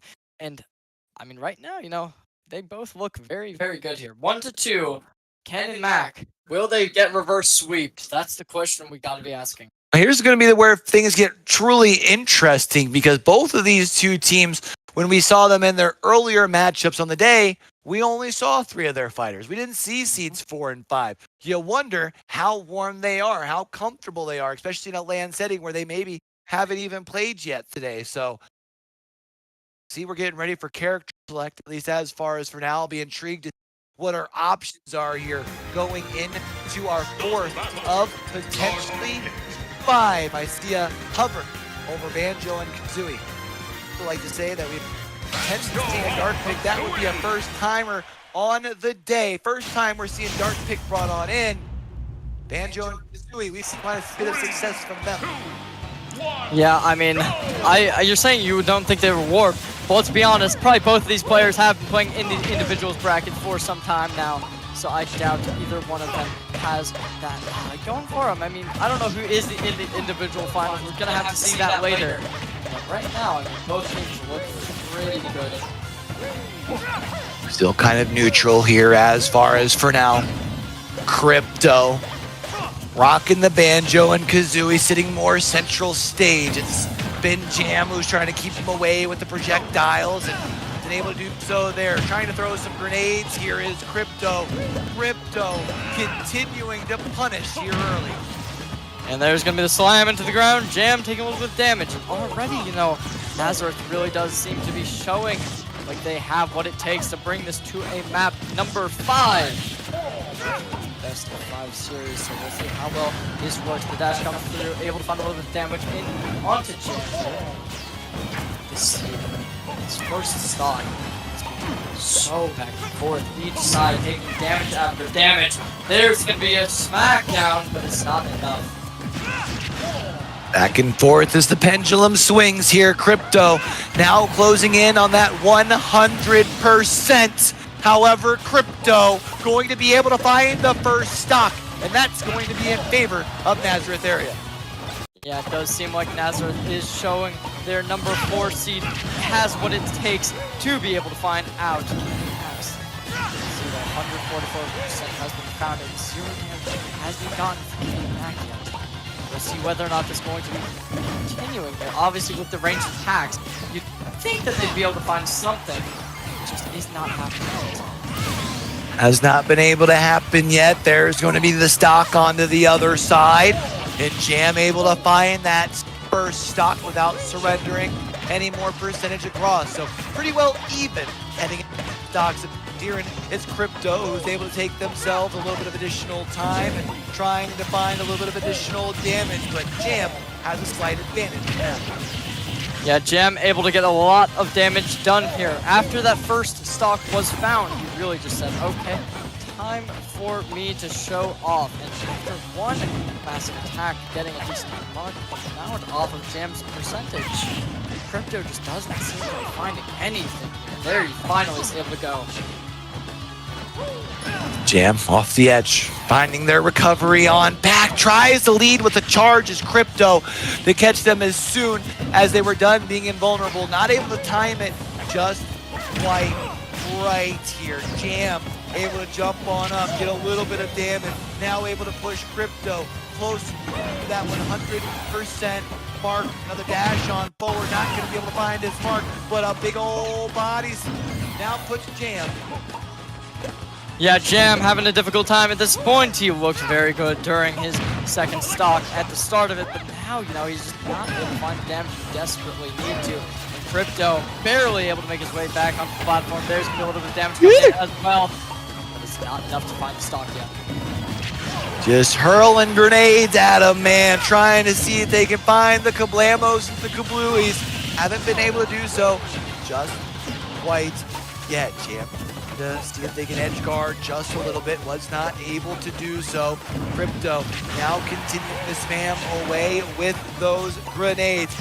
Banjo and Kazooie at risk on the edge, going to be able to find themselves in, but a big shot from Jam, and that's another stop. Yeah, 140% is being found. Jam's going to get a little bit more damage taken in, but it's not going to be enough to find stock yet, but there it is! 1-1. 1-1 and all evened up here. This has been oh so close. Our first map and our 4th match up here in our grand finals for our PIEA State Championship. It's been neck and neck, and even thus far into our final stock, I mean, it's only a couple percentage point difference. Yeah, 55 versus 44% has been found. There's going to be tying it up. In fact, giving Ken Mac a little bit of an advantage here. Shield comes through. It's not going to be much, but Crypto going to take a little bit more damage. Rather than back it up, sorry. Jam is just going to keep going in, but it's not going to be for much. Trying to get recovered, and Crypto, a big O hit, and that is going to be Nazareth area getting the first point on the board in our 4th matchup. And you know, Ken and Mac, they're starting to sound a little bit quiet in there. We don't hear them cheering on nearly as much as we did before. We'll see whether or not they're starting to get scared, starting to think that maybe Nazareth does have what it takes to bring it to a match number 5 and potentially even bring out our first best of 5 reverse sweep. You know what, I'm definitely here for it. That would definitely be a story to tell, especially to be able to end out our season here in the PIEA. Let's go ahead and head back PS2 here. for our second map, our second iteration of Crypto versus Jam. Crypto taking some damage early. Yes, to a map we've seen so often already here. We'll see whether or not Jam's going to be able to bring it back already. It does seem like the answer might be yes. Finding a little bit of damage, Crypto is going to bring to 26 HP. Sorry, no, not HP percentage here. It's just going to keep adding on. However, Crypto as well. Just a little bit of damage. The ranged attacks are here. No dark pit. Somebody with that bow and arrow able to find a little bit of damage, but it's not going to happen. The swinging around. Jam's going to be a little bit disoriented after that one. Gonna be a little disoriented here, but Jam going to be able to find their way on back. Crypto with the body slam, keeping the pressure forward. Counter attack up here from Jam. Trying to leave off the grenades is Banjo and Kazooie, but Banjo and Kazooie already at almost 100%. They've got to be careful because one shot is all it takes. Yeah, this stock has been going on forever. We saw this in match number 1 as well. We'll see how well it happens here. Both sides bringing their percentages up. Unfortunately, Jam off the map. We'll see whether or not he's going to be able to find a recovery. The answer is going to be yes to that one. Crypto is not done yet. Crypto catches a foot to the back, pushes him up off the stage, able to get the recovery here, and a big shot in return from Crypto. Gets the first stock here. Yeah, 150% found for Crypto. Still, we'll see if he's able to find any damage onto Jam. He's off the map. He's going to be able to find his way back on. Drain percentages here. It's not going to happen, though. Crypto not able to find anything onto Jam. We'll see whether or not this bomb's going to be able to hit him. The answer's not going to be there, and then 180% to be found, but somehow he's still on this match. Able to find his way onto it. There's going to be a little bit of bombs coming in. 10% to be found. Just keep adding it. He needs to be able to find even more if he wants to maintain this match. His proficient behavior that he's been showing so far. Crypto trying to punish Jam as much as possible right now. Collect as much percentage point as they can, realizing that it's not going to be long until they lose this stock. But they have been able to get Jam up to 71%. That should make the second stock come just a little bit quicker to our fighter here from Nazareth area, trying to see if they can keep their squad alive in this best of 5. Yeah, but Jam already at 77%. That's not going to be looking good whatsoever for the side of Canyon Mac. Now, if you lose this, and the answer might be here for Crypto. You're putting him on his last stock is a possibility that is likely, and it's getting more likely by the second here. Jam barely able to make recovery here, but you know, Crypto's going to be punching him. Keep going. The answer's not going to be here just about yet, but there's going to be dropping him in the ground, and the stock's here. There it is, another stock up for Crypto. Jam down to their last one, and Jam gonna take some damage as soon as they get down into the field of battle, but it's Jam responding quickly here, trying to see just how soon they can get Crypto down to their last stock as well. Yeah, and already Crypto getting so much damage taken to him. We'll see whether or not he's going to be able to find anything here. The answer is going to be a bit, but you know, it's not. This is not a character that gets a lot of percentage at once. He's able to find some, but Jam, he's just able to dodge most of these bombs. He's finding only one hitting him. As for now, Crypto still has a stock advantage, trying to find a way to continue to put down a little bit of damage here as they creep in on that 100%. Able to get Jam though over that 60% here. Seeing those bombs continue just be a disruption, a little bit of a nuisance here as well over that 111. Trying to find a way to get Jam close to the 100 in their own right. It just feels like this is Crypto's series. Yeah, Crypto has such a high percentage, but even if he loses, they're still 90% on Jam. But Jam wants to finish this out fast. He's going aggressive. He's going to back up a little bit after Crypto goes for a punch. He's got to be able to find him on the low ground and forcing the last seed for Crypto. Last chance around for Jam. You have to play a pretty well darn perfect round of Super Smash Brothers because they got a lot at their disposal on that side for Crypto. You cannot allow them to open up any sort of combo because that could be all that's needed to be able to send off the map. A nice reverse to be able to send Crypto off the side here. Bombs are coming in to buy the space here for Crypto to find a little bit of room onto the stage. But for Jam, they continue to do things well.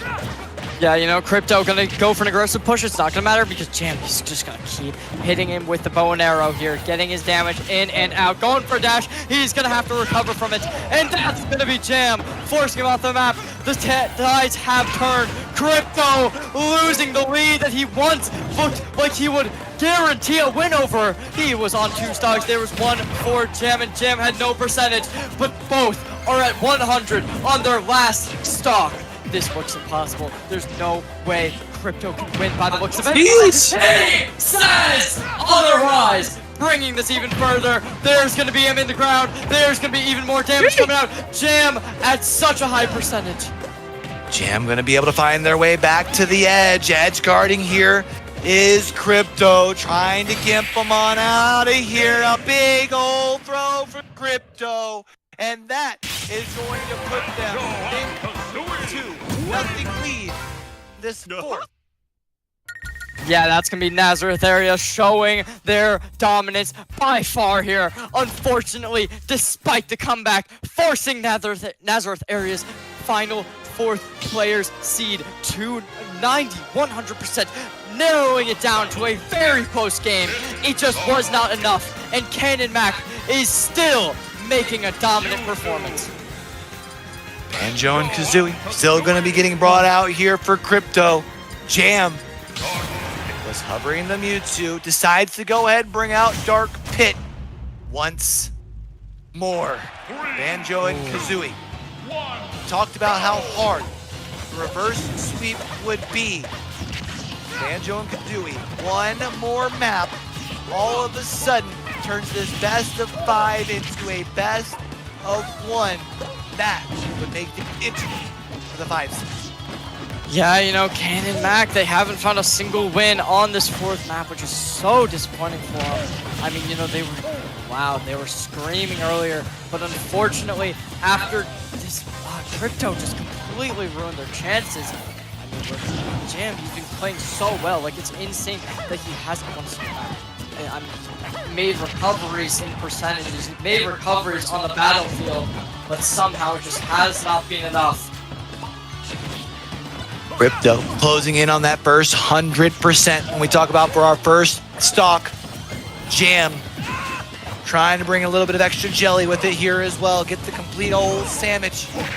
Find themselves a snack. But Crypto going to overextend off the ledge, not going to be able to find the connection, and now chasing down Jam, trying to find the first stop. Yeah, Jam gonna try and find something here, but there's the push! And there's Crypto off the map. Unfortunately, it was not enough to take down the stock. Crypto's still here. He's gonna try and dash forward, but the shield was there. The shield blocks all the damage that he would receive. Force out some damage on Crypto here, but it's not enough to really do any detrimental damage to his stocks.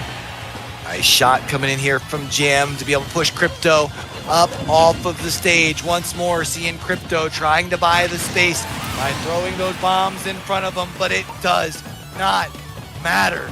Jam going to be able to find the first stock here, and despite the fact that they're at 89%, they're going to try and continue to pile it onto Crypto. Yeah, a little bit too short of a dash for Crypto there, and Jam is going to completely take advantage of it. There's been Jam pushing a little bit too far here. It's not going to matter. Crypto unable to take advantage of Jam's over-aggression here. He's going to try and body slam the ground, but it's just going to give Crypto even more percentage that he has to deal with. Nice little shoulder charge there from Crypto to be able to get themselves their first stock here of this matchup, this series, this go-around for Crypto, continuing to go on round, continuing to put the pressure down. Jam already at 50%, and just as much as it looked like Jam was in control, Crypto is fighting back. Yeah, Crypto at 86%. As we've seen, Jam, though, he's very good at narrowing this down, but it's not going to happen just about yet. This is going to be it. Crypto on his last stock, taking damage. There's going to be the up smash. Is that enough to put himself back into it? See the grab for now. Right now, Jam does have the extra stock as opposed to Crypto on their last life. That's going to be up over 100% with the body slam here from Crypto, trying to close in on the edge of the map. Jam play with PIEA, be able to find connection, tries to push forward with the Ram, not going to be able to dial that one up either. Yeah, there's going to be Crypto taking a little bit of damage. Unfortunately for Jam, though, it's not enough to even out the playing field just about yet. You still have more to go. There's going to be a bomb hitting him. Jam still has so much more to go. 17% to be found. There's going to be Crypto taking way too much. The tie game is here, but a stock is still down for Crypto. Down a stock.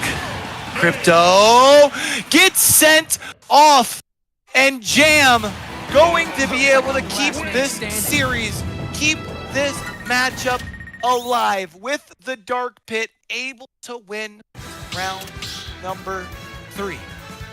And it's kind of crazy. These two players here, they're not concerned about changing the map. We're getting Pokemon Stadium 2 every single time. Yeah, the aura of these players in this building is insane.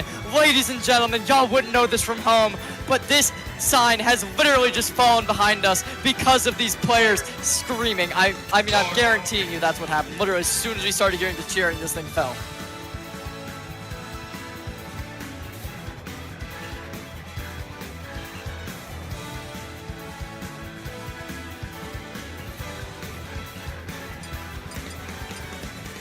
Banjo and Kazooie.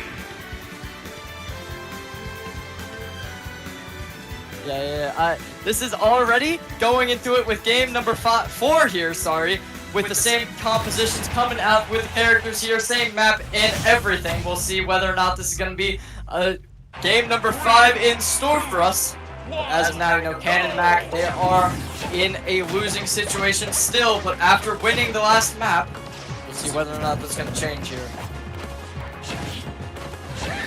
Getting back into it one more time here, and as for now, Crypto has the advantage of the stage.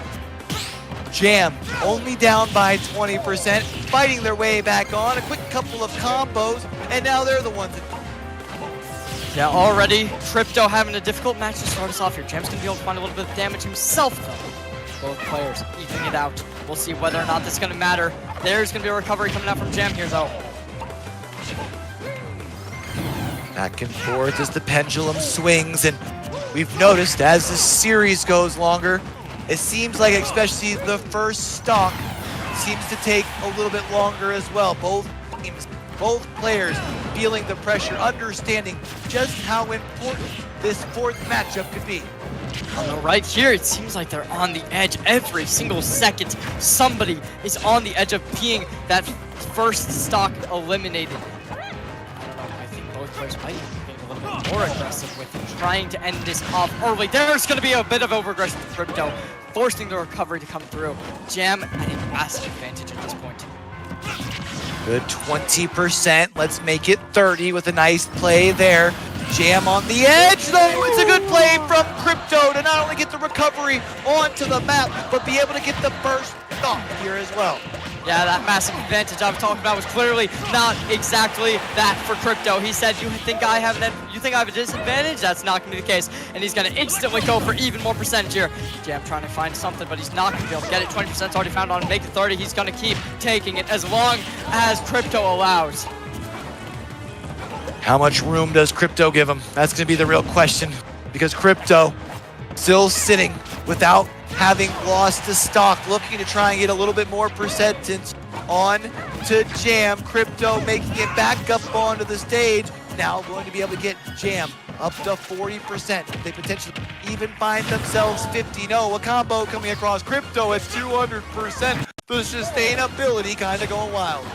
Yeah, the sustainability, as you said, is insane, but it's not insane for long. Crypto finally getting taken up, but they're still 45% already found out for Jam. This is not going to look too good for him, but honestly, Mac, if anyone can do it, it is them. Mac would probably prefer to not force this thing into a 5th and final 1v1, which does mean they got to find a way back up into this fourth matchup, then be able to win the fifth as well. They're really depending on Jam to figure out Crypto. Crypto, though, now going to be at 75%, and the tides kind of turned. Jam doing exactly what they're looking to achieve here. They're now slowly putting themselves in the driver's seat. Yeah, Crypto able to move himself forward here. Unfortunately, it's just not enough. Being back on the platform is fun, but when you're trading it for percentage, it might be the greatest idea. Jam's going to be able to find something in Crypto at such a low HP line. He's not going to be able to dash onto the platform and hit Jam. The dash is only going to allow him to get back inside of the ledge, and it's not enough. Jam was literally just sitting there waiting for the charge to finish up, knew that there wasn't enough range, able to get the grab from there. Jam has Crypto where you think that they would want them, but Jam take potentially a little bit too much damage. I thought Crypto was going to be able to find a big hit off the side of the stage there. Unfortunately unable to do so. And look how long it's taken for these players to get a second stock. But there it is from Crypto. Over 20% was found for Crypto against Jam's percentage, but it didn't matter. He still found it, but that's it! 0-0. It's going the whole way. Another 5-round matchup here. Remember, for Crypto, you win this, you force a fifth 1v1. For Jam, you could be, or sorry, for Jam, if they win this, they could force themselves into one last one. For Nazareth, you would just like to be able to end things here. I mean, there's so much on the stake, so much on the line. It all comes down to this. Yeah, absolutely. Either way, though, this is not the end. Both teams need to win this. Right here, right now, Crypto, he's at such a higher percentage on his final stock, despite having such a good second stock performance. Let's see, though, will he be able to finish it off early? It's the combo from Crypto. Jam going to be off the edge here, able to get the recovery, then able to get a roll back behind Crypto. A quick little second of vulnerability, and now it's Crypto once more finding their way back on the stage. Crypto, 91% against 71% of Jam. Already is not looking too good, but it's about the same as what we saw in the second stock. He's going to be able to make it back, bringing 10% over towards Jam here. And he's going to make it even more! Will he be able to combo him more? That's the question we're going to be asking him. The answer's not going to be here just about yet. Jam's going to be able to find him off the edge, but he's still in this match. And that's it! Wow! And there it goes! Crypto and Banjo and Kazooie are going to be able to force this thing the distance. They are going to win this fourth matchup and are all tied up at 2 apiece.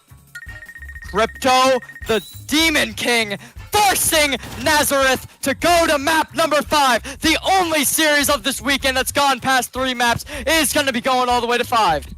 Going to be going to 5 here. Now just the question becomes which of these two teams is going to be able to pull it out. I mean, they've gone the distance here. It's been close. It's been a banger so far here today. And as much as it looked like early Cannon Mac was going to be bringing out the brooms, we talked how tough the reverse sweep would be. And here we are going into the 5th matchup. Nazareth area looking to do just that. Yeah, you know, Nazareth area, they're actually making this go all the way. Both these teams have played so well all day long. And I gotta say, I want to see it. I want to see Nazareth win after that one. They completely brought it back. They were down 0-1. They were down 0-2. And they brought it back. Nazareth area would be able to pull themselves off a nice little comeback here.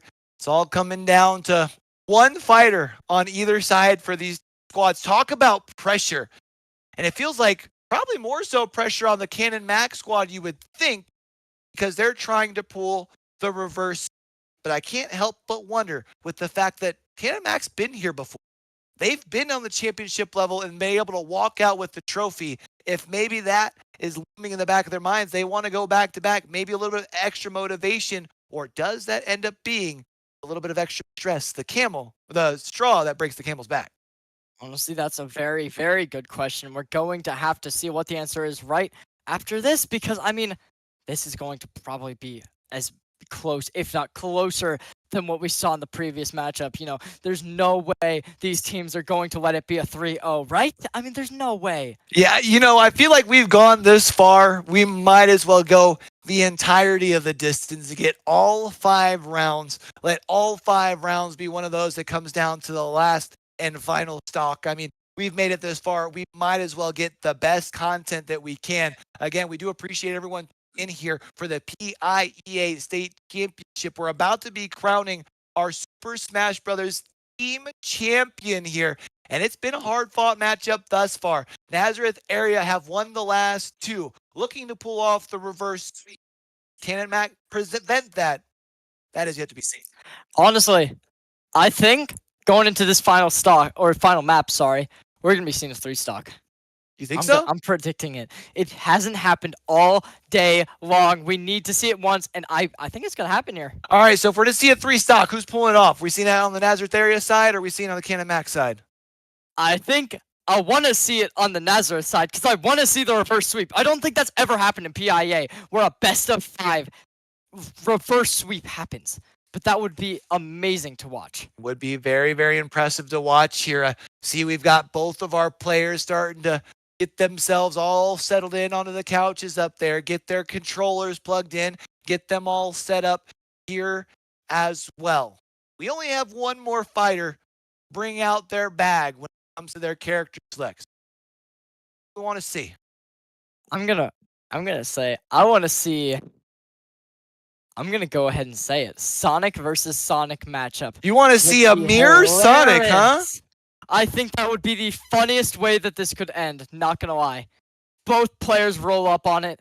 Would be going actually probably the funniest way. Either that or like I don't know.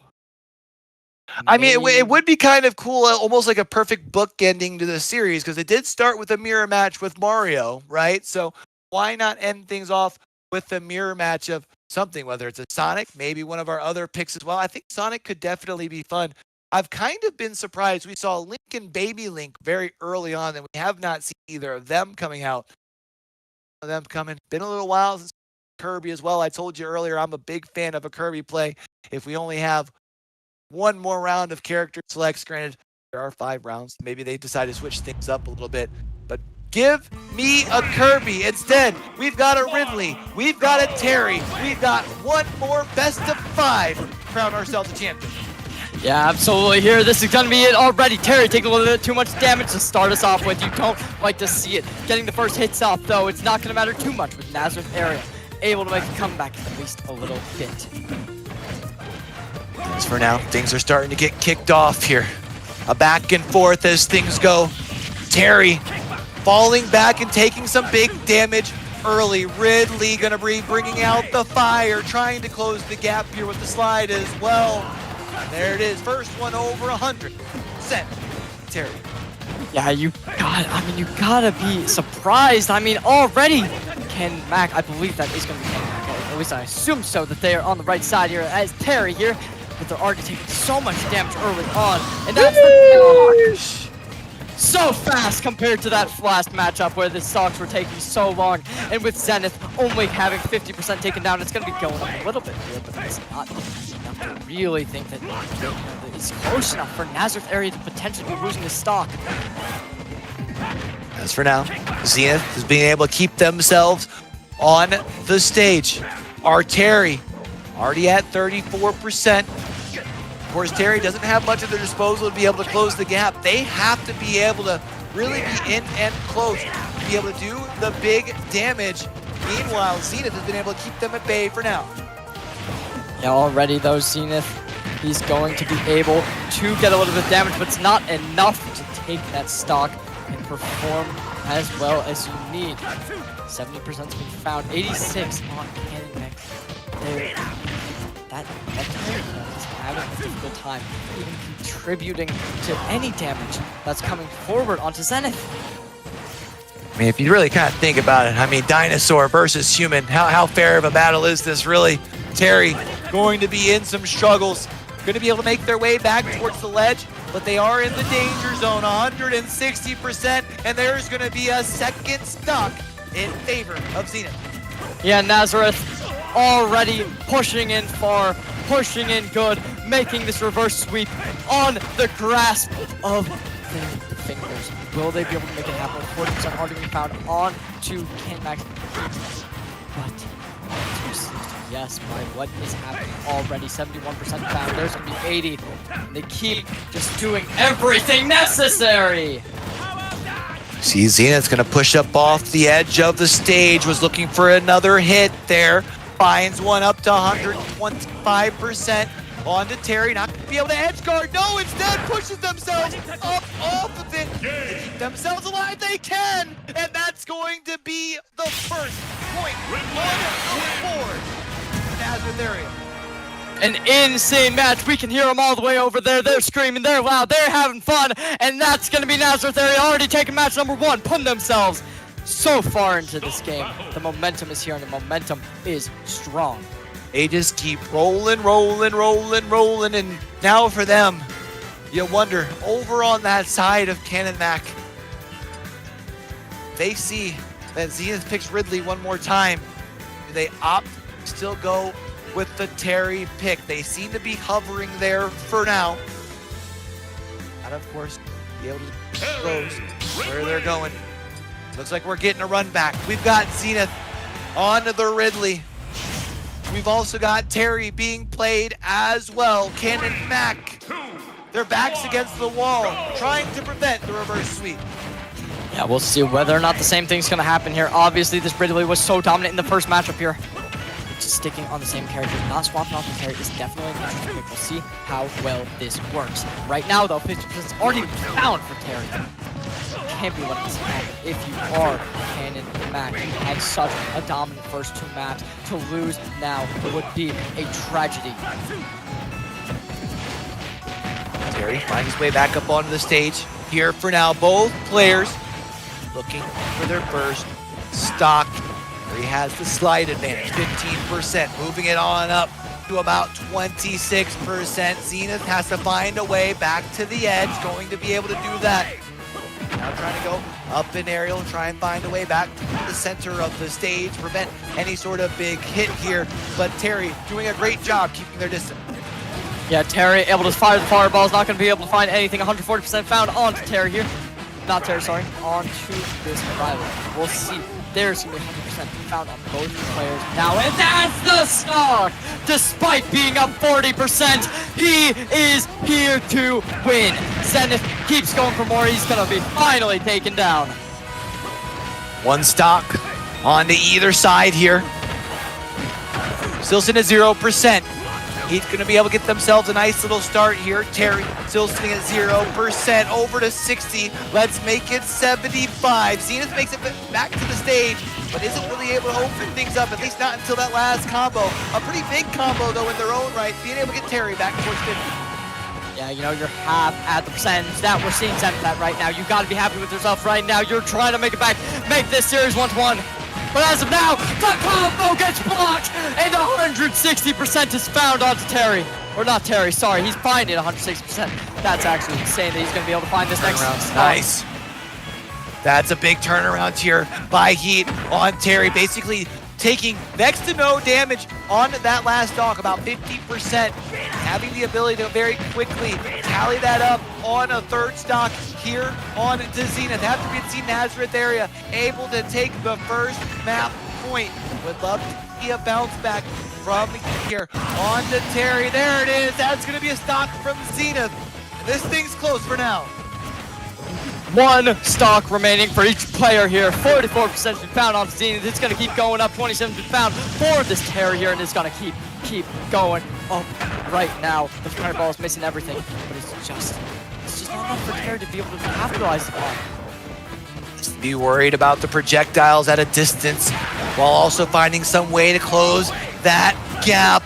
Currently doing a great job of it. Has Zenith up to 120%. That's going to be a big hit, and that's going to be the turnaround. Cannon Mac send this thing to the rubber match, all tied up to 1. Despite losing match to 1, This was not over. Kane and Max said this is our game to win. We lost momentum, but we bring it back here. In this last matchup, the best of 5 maps is now turned into a best of 3. It's a race to 2 here as for now. And unsurprisingly, it does look like neither of our players are going to opt to change things up. Let's see which one of these 2 fighters are going to be able to put their school on a championship. Yeah, you know, this is going to be a match that matters a lot, and already the championship trophy's fallen over in the studio. Interesting way to start off this match for sure. Both players at a pretty low percentage, but you know, the Zenith taking hit after hit, not able to cancel anything. Zenith here, currently down in the percentages. When we talk about for our first stock, Terry, an absolute barrage of combos, keeping Zenith on the edge map, able to punch them on down, and stock number 1 goes to Cannon Mac. Cannon Mac having a fantastic showing already here, putting this Zenith on the edge, not able to find any damage, so 55% found for Terry. Will he keep going up? And the answer is going to be yes here, but Zenith taking damage. You can't be letting this happen. You got to finish him off, and you got to finish it off quick, because his stocks are still above yours. And you be it! Tying this up.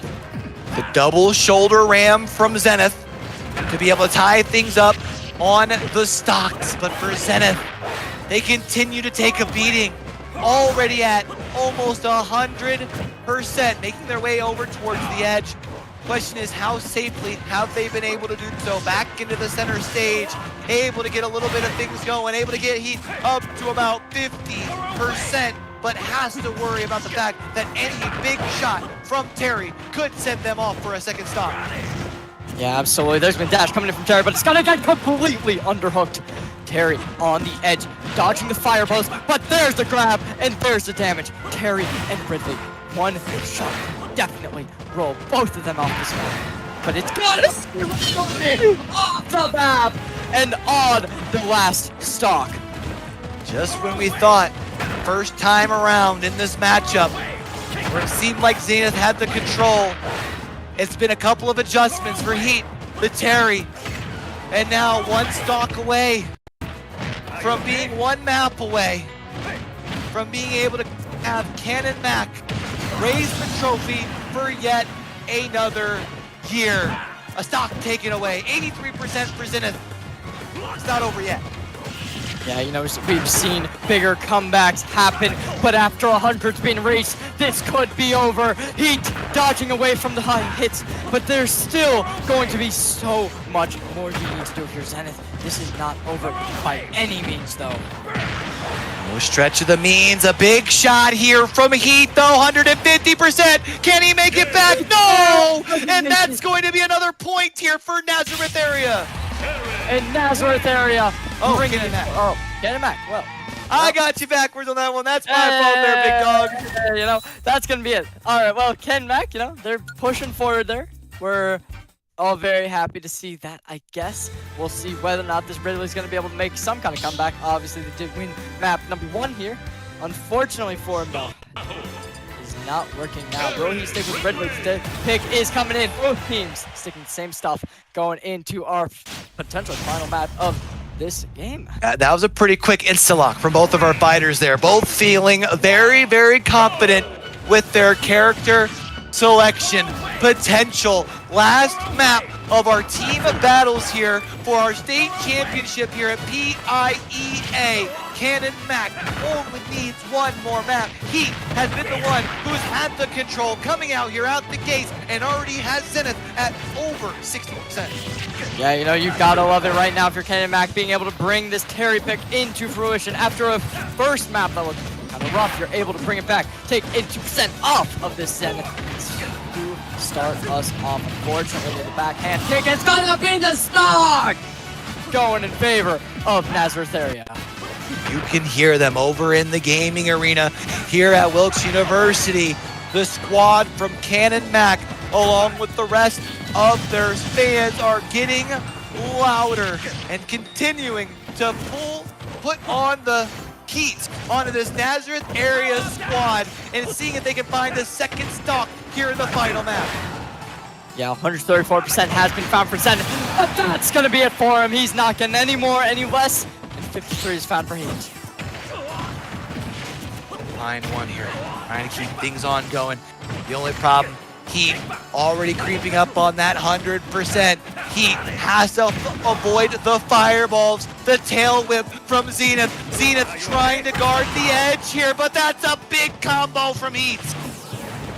Yeah, this has been a crazy matchup. We do see Heat at a high percentage, and that's it! 51's here for Ridley. Will he be able to lower Heat? That's the question. That's 70% here. You would love to at least be able to get Heat up to about 50 before you lose your last stock. You're able to make it back towards the edge. A big combo from Heat. It isn't happening. Oh no!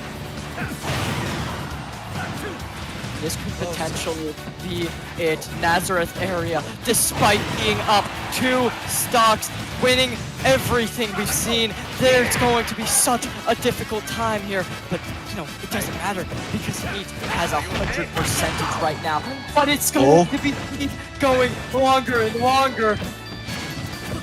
Right now, though, Heat is in the danger zone. 109% Zenith on the edge, able to find their way back towards the center. Combo coming across from Heat. Guard gonna go up, able to open things up with a quick sweep of the leg. A second one here as well. Could that potentially penalty end for Zenith? Another in as well, and that's gonna seal the deal. That's going to be it, and it's going to be Cannon back, going back to back at our PIEA Super Smash Brother Championships. Despite being up 50%, Nazareth area could not bring it to map number 5, and their attempt at bringing the reverse sweep into fruition has been shut down by Cannon Mac. Ooh-wee. It looked like Nazareth area there was going to be able to pull off the reverse sweep, man. That was a banging series that went the distance, but at the end of the day, it was ice in the veins for Cannon Mac, and they're going to be able to go back to back. Yeah, that championship might have been the most entertaining one we've seen in PIEA history right there. Definitely a fun one. And ladies and gentlemen, you know, we still do have our individual finals. I mean, that's going to be one show to say the least. One more best of 5, and it's only a sole best of 5 because that is our individual championship. But as far as for the Big Macs from Cannon Mac, they get to add another plaque, another trophy to their trophy case. And man, I mean, Nazareth area, they tried to be able to say that they were the best when it comes to Super Smash Brothers. I mean, they took Division 3 and they just about pulled off the reverse sweep to take that trophy here today as well. Yeah, absolutely. Nazareth, despite being the SSBU Division 3 champions, they were unable to really pull it through and get themselves as the PIEA Super Smash Bros. Champions. Does sound like here in just a moment we are going to get to talk to one of the coaches as well as one of the players from Cannon Mac. This is a squad from Cannon Mac. We talked about it. They won last year. They had 3 seniors on the roster this year. It felt like if you were going to be able to win, you were able to come out on top. We're just going to avoid and ignore the fact that that thing fell down here behind us. We're going to take ourselves a very quick break, and then we'll be back with that interview here in a quick second.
All right, and what it do, what it do? It's your boy Q, man. We are back after we just had a banging series to be able to declare our state champions here at the PIA Super Smash Brothers Spring Championships. And we've got one of our players, Logan, here. First off, congratulations, Logan. That was an amazing series.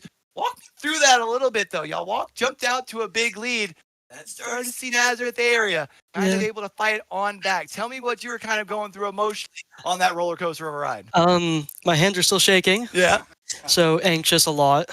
But after all, Able to feeling call great. yourself champion, right? Back to Yeah. back here. Now, I think you're one of our seniors. Is that correct? I'm a sophomore. You're one of the sophomores, so you're going to be back here next year. Yeah. Okay. So you're a sophomore. You were part of the squad last year that went and won this thing last year? No. No. So it's your first taste at victory. I'm kind of curious. What was it about this year, as far as for the second go-round for this squad, that was so special, especially your first trip out here as far as for state champion? The people, Yeah? everyone out there is amazing. Loving the squad out here. Great team. All right. So I know you got a couple of on the squad this year, right? So what is it going to take for you as one of the returning players, as well as obviously you got a couple back, try and put yourselves back on this stage next spring and try and go back to back to back? Hopefully some of the new players can come with us next year. Yeah. Yeah. Try and be able to extend that thing to the top, I love it. I love it. Now, before we switch things on over to coach, for anybody at home that might be watching, parents, friends, family, the dog walker, your cousin, whoever happens to be watching, cheering you guys on today, anything you'd like to say? Thank you for letting me do this. Been a lot of fun. All right, coach, let's get you on here as well. Obviously, the players always have a great time, but they get to kind of they have a control of things out there in the arena. Your control is all in the prep, right? Once it comes to game day, you just kind of got to enjoy the ride. Tell me what that was like, seeing that best of 5. Oh, it was a wild ride, man. You know, it's like you train every day and you prep them, and ultimately they come out and they do it. They put in the work. They're the athletes. It's an incredible experience. I'm so thankful to be a part of it. So tell me a little bit. Obviously, you guys hoisted the trophy last year, and then y'all had a very, very strong throughout the course of the spring. What do the conversations look like heading into playoffs, and more particularly heading into land here to keep focus and be like, hey, at any point in time, a team like a Nazareth area has the ability to come out and catch you guys off guard? Yeah, obviously a lot of strong competitors here in Nazareth. Props to them. Upper St. Clair, Bell Vernon area, great teams all around. And it just, we do what we can. We come out, we do our best. They put in the work, though, and that's what it is.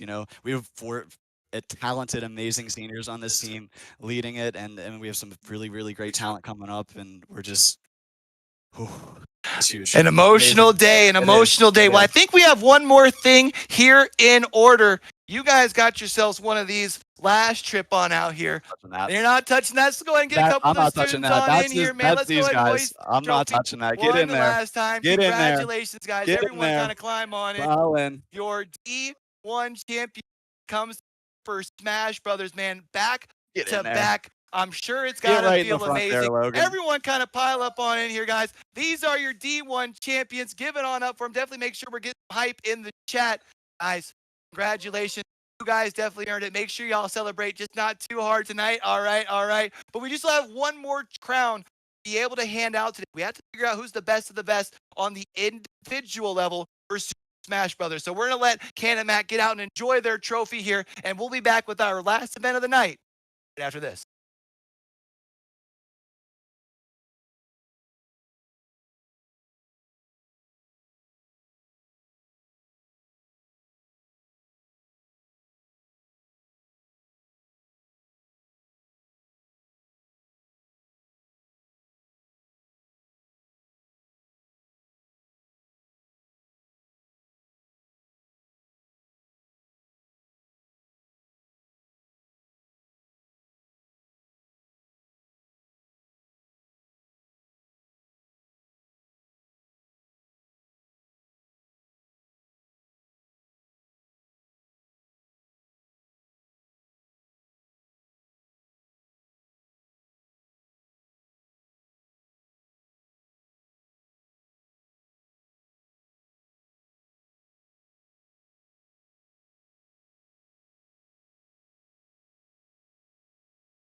Hey, yo, what it do, what it do? It's your boy Q, and we are back one more time. Get down and do what it do. We've already crowned our state champions for the team event.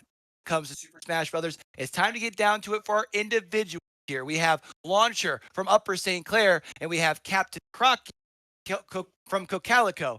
Be a good series. Yeah, going to be very fun indeed. Obviously, we saw Upper St. Clair just a little bit ago playing in this bracket. And, now we're going to be seeing Cocalico make their thing here. And as we can see, Captain Crocky losing to Launcher in round number 1, going down to the lower bracket, and then making 4 wins in a row to bring it back to the finals. So going through quite the impressive lower bracket run there. Now getting that shot at redemption against, well, the very player that sent you down there to begin with here. Same sort of deal here. Best of 5. 5 different maps. And we saw last time that these two went, it was a as well in favor of Launcher. But you know what? There's no more time to talk about it here, Cherry. Let's go ahead and be about it. Yeah, instantly here we're seeing the Ridley, a similar character as we saw in previous matchup. Different player, same character, and Falco, someone who we did see Launcher on earlier. And off to an early fight. Does look like Crocky's going to be able to get themselves a little bit of an advantage here early, but that has now been turned. The Falco here by Launcher, going to be able to add an additional combo as well. Able to send Croc off the side of the map. Is going to take some damage though as Croc back. Both players not wanting to lose this first stock early on here, except the Launcher. He's got a little bit more to him, and that's going to be the spike. Down to the void, giving Crocky that disadvantage, and Launcher's going to go and run with it. The Falcon kick there to be able to send him to the depths to be able to get the first stock here. And now it's up to Crocky to try and apply a little bit of additional pressure, but Launcher turns things onto its head and gets the second stock. Yeah, I don't know what's happening here for Crocky, but Launcher just completely taking this game and running with it. Unfortunately for him, though, he's finally going to lose that first stock. Crocky going to be able to get themselves the first, but of course that does mean Launcher back out onto the stage, and initially was sitting at 0%. Was able to play a little bit more aggressive, doing a great job guarding the edge here as well, trying to see if they can find a way to get Crocky off with a little bit of gimp in action. But not going to be able to do so for now. Still holding the line. The grab doesn't worry about the fact that they could stock, but instead so much pressure from Crocky. Yeah, that almost was very detrimental to Captain Crocky right there. There's going to be Launcher off the map. He's going to get his recovery, and he's going to get a little bit of a dash onto Crocky, enforcing so much damage onto this man. Unfortunately, though, for Launcher, Crocky is not a player who is going to go down easily here. Definitely is going to go down without a fight, right? We've seen it so much. You talked about that lower bracket run they've been on here. Able to make their way back to the stage. Got a little bit more fight, and I'm able to get Launcher down to the 90%, but still is behind by a whole stock. A whole stock and even 50% off that. It's really not looking good for this man right now. We'll see whether or not he's finally going to be able to find something after getting to 100%. Right now, the dash comes through, but it's going to get completely capitalized upon. Now trying to punish them here is Launcher. 1 stock away from taking map number 1, and there it is. What a great start here from Launcher from Upper St. Clair. Yeah, already, he's going on what we saw earlier, where that 3-0 did happen in their first match. Unfortunately, it just seems like that might be repeated here. Cocalico unable to make it, and I believe that they were taken out by Upper St. Clair. So for this to be the case, really not looking good for him. You can't help but wonder what the mental starting to look like a little bit, especially because of the fact that the last time that these two players faced one another, it was a clean sweep over on the side of Launcher, but Crocky doesn't need much time to get the first stop here in map number 2. Yeah, fantastic opening from him, and he doesn't even stop here. 50% already found for Launcher, and he's gonna keep on going. What is this man made of? After a pretty bad first map, he's got 70%. Finally, Launcher's gonna be able to start fighting back, but 40 is nowhere near as what Launcher has already been taken. Rocky looking for a second stock here, trying to guard the edge. Is surrendering quite a bit of damage here for now. I mean, yeah, you got yourself the stock advantage, but you know, we've been looking for the first 3 stock of the land here today. There's the 2 stock, and with Rocky sitting at 59%, there's just maybe... Oh. Yeah, we were thinking it might be happening, but... No answer as far as for now. That is very unfortunate there. Has not been able to find its way. Launcher here now taking a big bit of damage, trying to fight their way back though, doing a little bit against Crocky, looking for the fireballs. Not gonna be able to do it. Yeah, Launcher absolutely going in there, trying to make some plays, but it's gonna be a 1-to-1 early on. These have been so fast, so dominant. Captain Crocky, you know, he brought it back after losing 2 stocks very early last match. He's coming in here and really trying to prove his dominance. Mention how fast this has been. It's really been a sprint. You would have thought that maybe after a long day, these 2 players would be playing a little bit more passive, realizing what is on the line. Instead, trying to speed run our best of 5 and going to the rubber match, all tied up in 1. Yeah, already Launcher taking a little bit of damage, but he's going to completely just give that right back to Crocky. He's not stopping there. He's going to give him the damage he dealt, but even extend it to 96%. Right now, Crocky's going to be able to get back on. It's not going to look too good for him.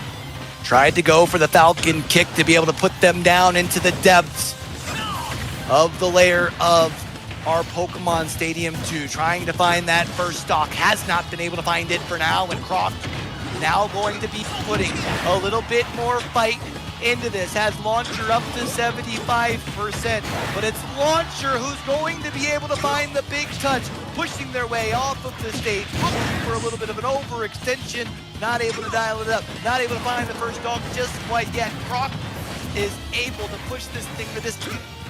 Now Crocky, he needs to find a little bit more damage if he wants to stay in this first shore, and he's still not dead. 100%, even more, 200 almost. Finally, Launcher's going to be able to find a kill. 75% found onto him so far.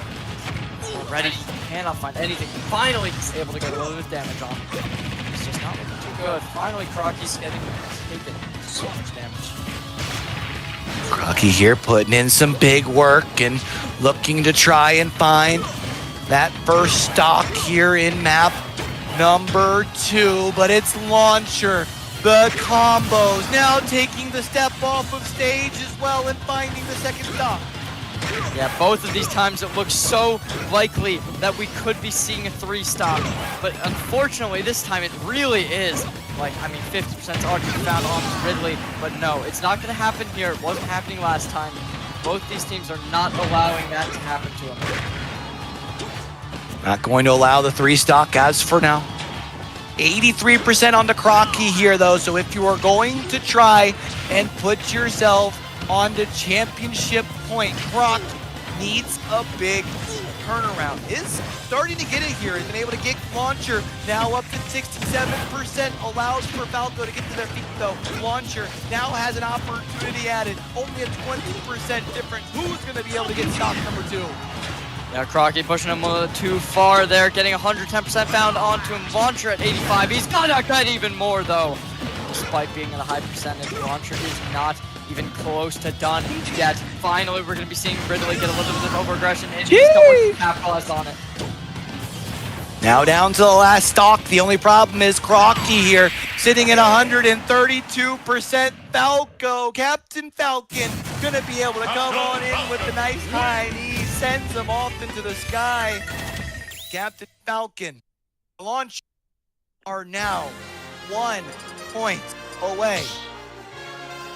Yeah, you know, finishing this off is going to be something that Upper St. Clair will want to do as fast as possible. After losing in the semifinals, they want to be able to bring back winning the finals of the individuals here. The Calico, you know, they have been a team that has been good in the past. They are looking good now. One of the only teams in quarterfinals that is not in the elite division here. So we'll see. Obviously, we're seeing that Captain K rule come in here. King K rule, some might say. We'll see how this works. See if Crocky can pull things off. Unfortunately, at a little bit of a deficit here for now. Starting to fight on back. Now has the advantage when it comes to trying to attain the first stock. Has Launcher at 80%. Able to launch him off the side of the stage here as well. Trying to pull off the edge guard, but King K roll, dive him into the ground, and then he's going to come in with a little bit of a bunny ground, and it's not even close! The cannon hits him in the air, and that's going to be him playing Overwatch like we saw before. You know, shooting him in there, he's playing Widowmaker, he's going for even more. Crocky still able to keep the fight alive as well. Able to deliver 15% damage, would like to deliver a little bit more. Maybe even find a second stock before Captain Falcon is able to find the first. That big kick should be enough. You can see Captain Falcon taking the risk off the edge of the stage, is unable to put Crocky into depth for the first stock. That one there is going to put it up. Yeah, but at 50%, that might not even be enough. Make it 65. There's going to be Cannonball, unable to hit the Captain Falcon, though.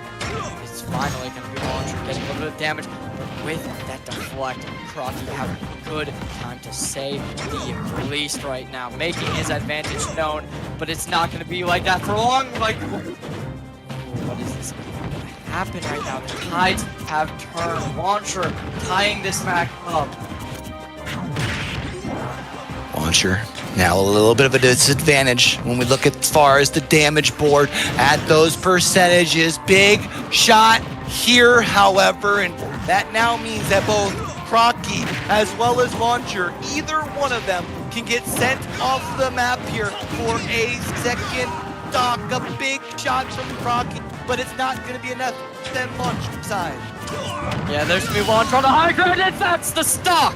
Crocky maintaining his distance and stock's advantage. He's always going to be either one up or on the same, and he's looking very good while doing this. He is on match point, though. If he loses this, he is going to be out with 3 wins for Upper St. Clair here. There's going to be even more damage, though. Still, Launcher at 36%. The crown doesn't hit him, but the fist does!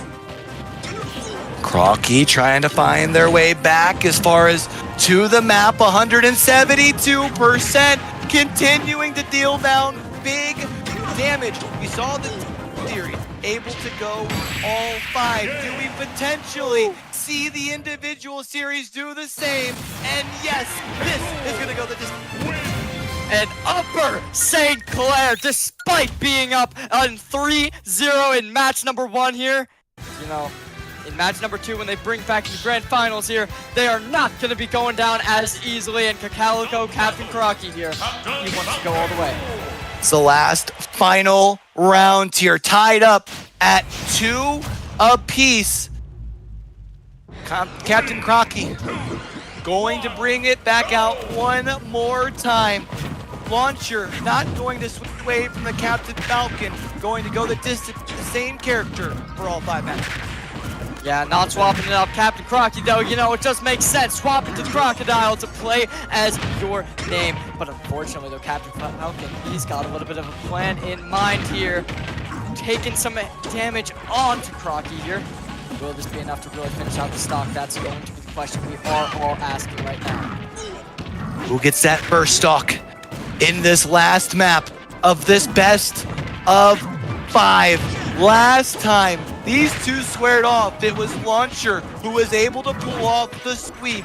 Now for Captain Crocky, looking to try and finish it off, try and finish the comeback. And for Captain Crocky, they have the first stock. Yeah, the boxing glove comes out, and it comes out big, able to take out the first stock here. Launcher already at 13% as well. You know, you got to finish him out, and you got to finish out fast. Unfortunately, though, the crown's not going to hit him. Will this be it for Crocky, though, on his 3rd stock here? Will he be able to find anything? And the answer is going to be yes, able to find a little bit of percentage. Able to find themselves a little bit of a percentage. Crocky still able to keep themselves alive. I think that might have done it. No, instead finding their way on back. Crocky getting sent off to the side of the stage with a nice play here from Launcher. stock apiece. Yeah, there's 64% already found out though, and there's nothing for Crocky just about yet. He makes it even more. Unfortunately for him though, Launcher's finally coming back and finally going to be able to bring this percentage over to an even game. Unsure, be able to bring this to neck and neck, able to put Crocky over the 100%, playing risky, off the edge, trying to edge guard here, trying to see if they can Goomba stomp Crocky, but thus far have been unsuccessful. Yeah, but Crocky, he's not done yet. He launches him in the air, and the cannonball comes out. It's unable to get the hit. Launcher's back on the platform, and he's gonna be knocking off Crocky. But both players, percentage, the crown kills him though. Wow, what a shot from Crocky to take the advantage. The big clap here as well to continue to put down big damage on to Launcher, despite the fact that they are short a stock here, and Captain Falcon in trouble. Crocky though, already at 77% on his final stock. The boxing glove gets nothing. The stop does though. Shield coming out to completely shield off Crocky. He's going to be able to capitalize upon the overaggression from Launcher here. Launcher on the edge, available to avoid that tornado to suck him in. Crocky is still alive and kicking. Able to get their way back to the stage here. And even if they do end up giving up this second stock, the one thing that I've got concerns about is the fact that Launcher is already at 110%. Now going to find the second stock, but going to need to have a darn near perfect round of Super Smash Bros. Yeah, Crocky able to completely negate that aggression. Those combos from Launcher, using his belly, able to find a little bit of damage. Both players trying to make something happen. Crocky taking a little bit more damage than one would have liked. We'll see whether or not he's going to be able to find something here. The Falcon Punch comes through, but it doesn't find anything. Launcher, 1 HP remaining, and he's gone! Oh, hold on! Huh. It's not over yet. Launcher is able to keep the fight alive, and Crocky at 60% has to have you concerned. 67% has that sustainability on the edge, has the ability to put down some big jumps, but instead it is going to be Captain Crocky able to pull it off, and they are going to be your champions of our individual Smash Bros. Bow down, Captain Crocky is this king of the 2024 school year. Absolutely breaking his lower bracket run, coming back to the finals, and destroying his denier of a no-loss run. Talk about the fact that you have to go on a lower bracket run in that fashion here from Captain Crocky. You'll lose so early in the individuals, and to be able to just keep that composure and to be able to go the distance, and at the end of the day, able to crown yourself the individual champion. The best Super Smash Brother in the state, Captain Crocky. That's pretty impressive. Absolutely, absolutely, and you gotta give credit where credit is due. Launcher, number 74 seed, coming into this and still making it to the finals. I mean, it's definitely something that you gotta be proud of yourself for. Definitely got to be very, very proud indeed. So but I am getting informed here, and I was wondering if that might be the case. I mean, it is double elimination, and Launcher here hasn't lost. Huh. So that means we get ourselves a bracket reset. I don't know what that means. That means we're going to run it back for one more best of 5. Oh. Because Captain Calico or Captain Crocky did get sent down to the lower bracket. They've already lost the series. It would be a little unfair if we were to send Launcher home only having lost one series today. So that means now they're going to re-switch things on back. I believe that technically gives Captain Calico the advantage going into this last series as far as like picks and bans and stuff. We have one more best of 5 to figure out an actual champion. We got a little excited there. That's my bad. I'm gonna take the blame for that one. I had a feeling that there might be a bracket reset. I just had not had that confirmed. But let's go the distance. See, one best of 5. We're gonna hand in and do it one more time. We've got both Launcher as well as Captain Crocky back in to the couches. And it's gonna be one more best of 5 to figure out which one of these two can call themselves a state champion in a 1v1 scenario. Now, Well, you know what? I have no clue what happened in the bracket that caused this, but you know what? I guess we're doing it either way, and that's already going to be Launcher falling off the map early on. Well, it's because it's a double elim bracket. Oh. Right, okay. so at the top of things, at the top of the show, well, not the top of the show, but we didn't get to watch, but the first time these two played each other in the upper bracket, Captain Crocky lost and got sent to the lower bracket. Just because they get to the grand finals, Launcher still is allotted two losses in order to be eliminated. Oh, okay, I see. All right, I've just never seen a bracket like that. All right, cool. So now at this point, there are no more second chances. It all comes down to this. A best of 5, one time for the one time. As for now, it does look like Launcher has themselves a little bit of an advantage, but Captain Crocky doing a good job of being able to gatekeep on the edge. A body slam here as well to give themselves the advantage, and that just might be enough for stock number 2. Yeah, there's gonna be Launcher instantly firing back. Crocky is at basically enough to, you just need to step on him. He's probably gonna die. We'll see whether or not that's gonna be the case though. Launcher already losing a little bit of power here, and that's gonna be 50%. Already found out here, but no. Crocky is not living through that. Captain Falcon, gonna be able to find themselves a first stock.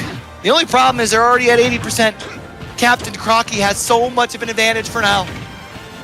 Captain Falcon has to have, a comeback for the ages if they're going to walk away with map number 1. Closing the gap here is Crocky. Launcher at about 100%, but Launcher is not giving up the fight. Yeah, there's gonna be Launcher getting back onto the point here at final stock though. He's only barely above Crocky percentage. He's trying to close the gap, taking down the stock that Crocky does have above him, but it's just not happening yet. We'll see whether or not that's gonna change anytime soon.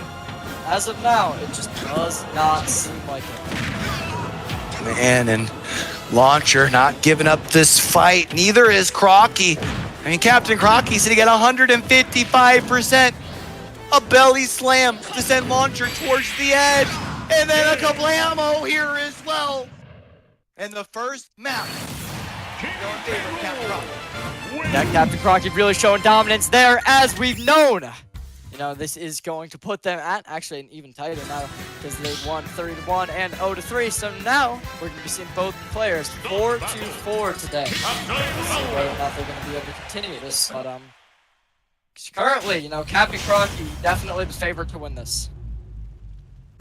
Captain Crocky, since we've seen the character change, has looked very, very good.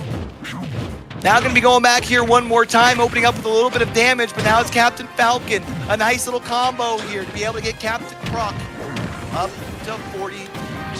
Responded though by Crocky with a nice little combo in their own right. 71% to be found on Launcher. There's going to be the cannonball, able to find a little bit of damage. Crown comes out as well, going to be able to get something here. Launcher trying to stick on the edge as long as possible. Bait out everything. He's still alive and kicking, able to dodge some hits. It's not going to be enough to really get any good damage off on Croc. Pull! Puts him on in, and that's going to be the first one onto the board here for Captain Crocky, but Launcher does not take long to respond in their own right. 31%, 44%. Captain Croc trying to just absolute guard the edge, but has not been able to do so successfully. As a matter of fact, it's Captain Falco who's been able to flip scripts here. 55%, now up to 69%, and Captain Croc is a man on a mission. Yeah, Launcher here at 117% here, going at it. He's going to get hit by the crown again here. Will he be able to dodge even more? He's going to be able to get some hits of his own onto Crocky. We'll see whether or not he's going to be able to find his stock before his own does run out. It looks like the answer might just be no. With 143% already run out. It's going to be him dying instantly. Crocky here now has been able to get a second stock. Launcher has the ability to even things up relatively quick with a good combo, with the fact that Crocky now over that 100%. However, they have surrendered 43% over onto their last stock, now past 57% here as well. And Captain Croc looking to find the last stock here in map number 2. Yeah, there's gonna be a launcher in the ground and off the map. Will he be able to make the recovery? The cannonball doesn't hit him, so he will be able to get back on, but that's not gonna last for long. And Captain Crocky, you know, he says, alright, I wish we had to play again because I can just score all over you even more. King K. Rool has been absolutely cruel since being picked up here by Captain Crocky. Captain Crocky reset the bracket and is now looking to pull off the sweep in the reset bracket.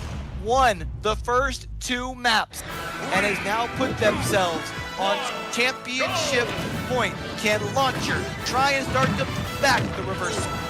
You know, a question I have right now is, did Captain Crocky play Ridley in his first 3 matches against this guy as well? Because if that was the case, that would be really funny of why he got knocked down. But Launcher already at 90% early on here. He's doing better than we've seen so far in previous rounds. It's just not looking good enough. Not looking good enough for now. Both of these teams, both of these fighters looking for that first stock. Captain Crocky currently the only fighter over that 100%. A nice little belly slam onto Launcher. Again, trying to pull off edge protection. Not going to be able to be successful. And either player at risk of finding their first stock here in map number 3. Yeah, there's going to be Captain Crocky going for more. Unfortunately, he's going to lose his lead. 146 has been found on him.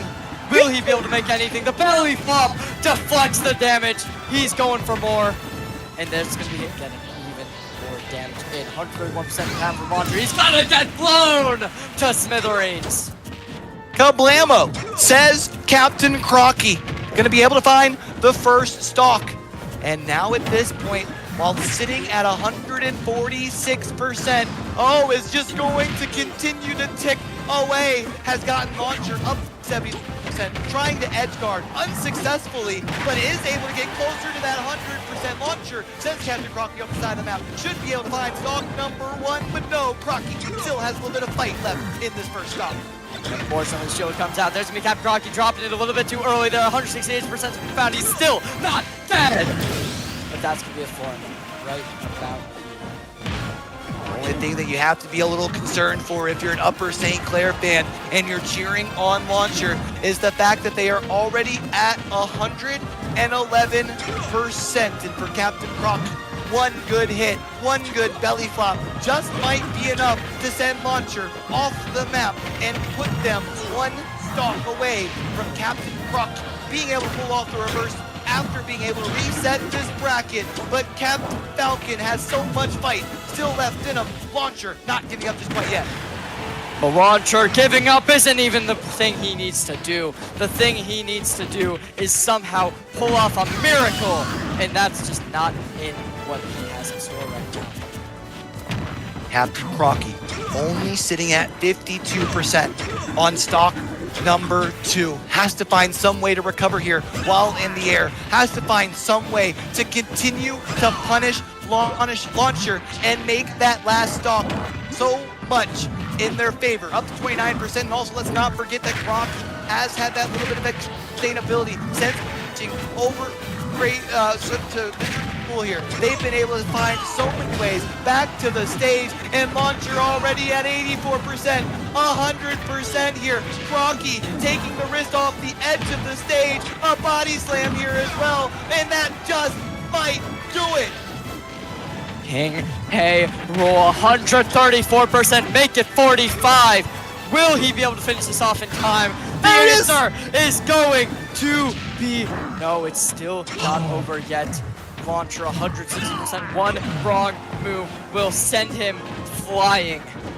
Oh, here's Crocky trying to make the play. Launcher sends him off the side of the map here. Both players trying to find a way.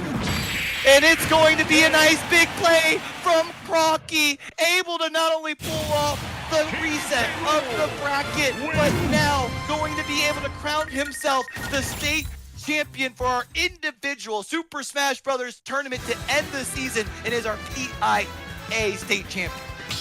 I cannot believe it. It looks like they're still playing potentially, but right now, Captain Crocky, Calico in general, didn't make it to semis, got brought out in quarters, but they went ahead and did it and finished out the individuals with a win in the finals. And also they had somebody who came third. So, you know, this team, fantastic players, fantastic team.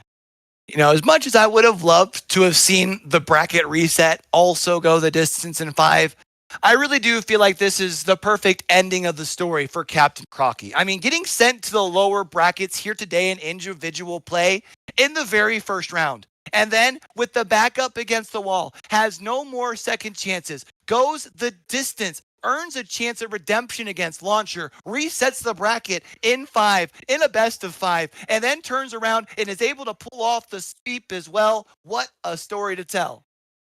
Fantastic playing from them. I mean, I think we have an interview with him. Yeah, we've got an interview coming in just a second here. Of course, got to celebrate a little bit as far as with the squad, with the fans, but we're going to bring them in here a little bit. I'm really excited to kind of hear what the mentality was like. Not so much during the grand finals. During the grand finals, Captain Crocky seemed locked in. I think the big thing I'm really curious about is what that lower bracket run felt like. Seeing yourself getting closer and closer to the final destination of that grand finals here. But does look like we've got our interview here in just a second. By the way, if it's first time through over here on the stream and you made it thus far and you haven't already done so, make sure you hit that follow button. Make sure you turn those notifications on here as well. I think it's about that due time. I hate to do it to you, Cherry, but it has been fun casting you up with you here today. An absolute phenomenal job, my friend. I mean, not only just today, but over the course of the last 2 days. Absolutely. Fun weekend, but I will be heading off right now. Captain Crocky coming in just 1 second for this interview today. All right, Cherry J, an absolute blast for you, my man. I'm going to go ahead and take your headset from you. We're going to get Captain Crocky on in here, our individuals champion here today. I wish I had a little bit of hardware to give you right now, but I'm going to start off at least with a handshake. What an impressive performance from you here today. I'm going to let you get that headset on, then I'm going to have you hold that. Don't worry about the dial. Doesn't really do nothing. I want to talk to you a little bit here because, one, that was impressive. Yeah. But I think more so impressive is you started off the day in individual play. You took an L to this very same player. You took an L here to Launcher. What was the mentality like to go into that lower bracket at such the start, like a very early part of the day, and keep your head held high and say, you know what? It doesn't matter. Next series I'm winning. Next series I'm winning. And all of a sudden you're here playing for the grand finals. Oh yeah, I would say I was a bit nervous because I fought Launcher way back in the past. During the playoffs for our team matches, our matches are extremely close, like 2-2. Like I was still nervous during that. Yeah. And finding him in individuals, I was not in the game at the moment because I was like confused. Yeah. Not know what to do. And I was trying to find any way possible to try to get around him, but he knew what I was doing as King K. Rool or Ridley. But in the end, I came back knowing how he plays out, and I came back from that. It seemed like the switch over to King K. Rool really worked out to your favor. The first couple of go-arounds you just mentioned seemed to have your number on Ridley. Oh yeah. You make the change, you go the distance there in the grand final to force the bracket reset.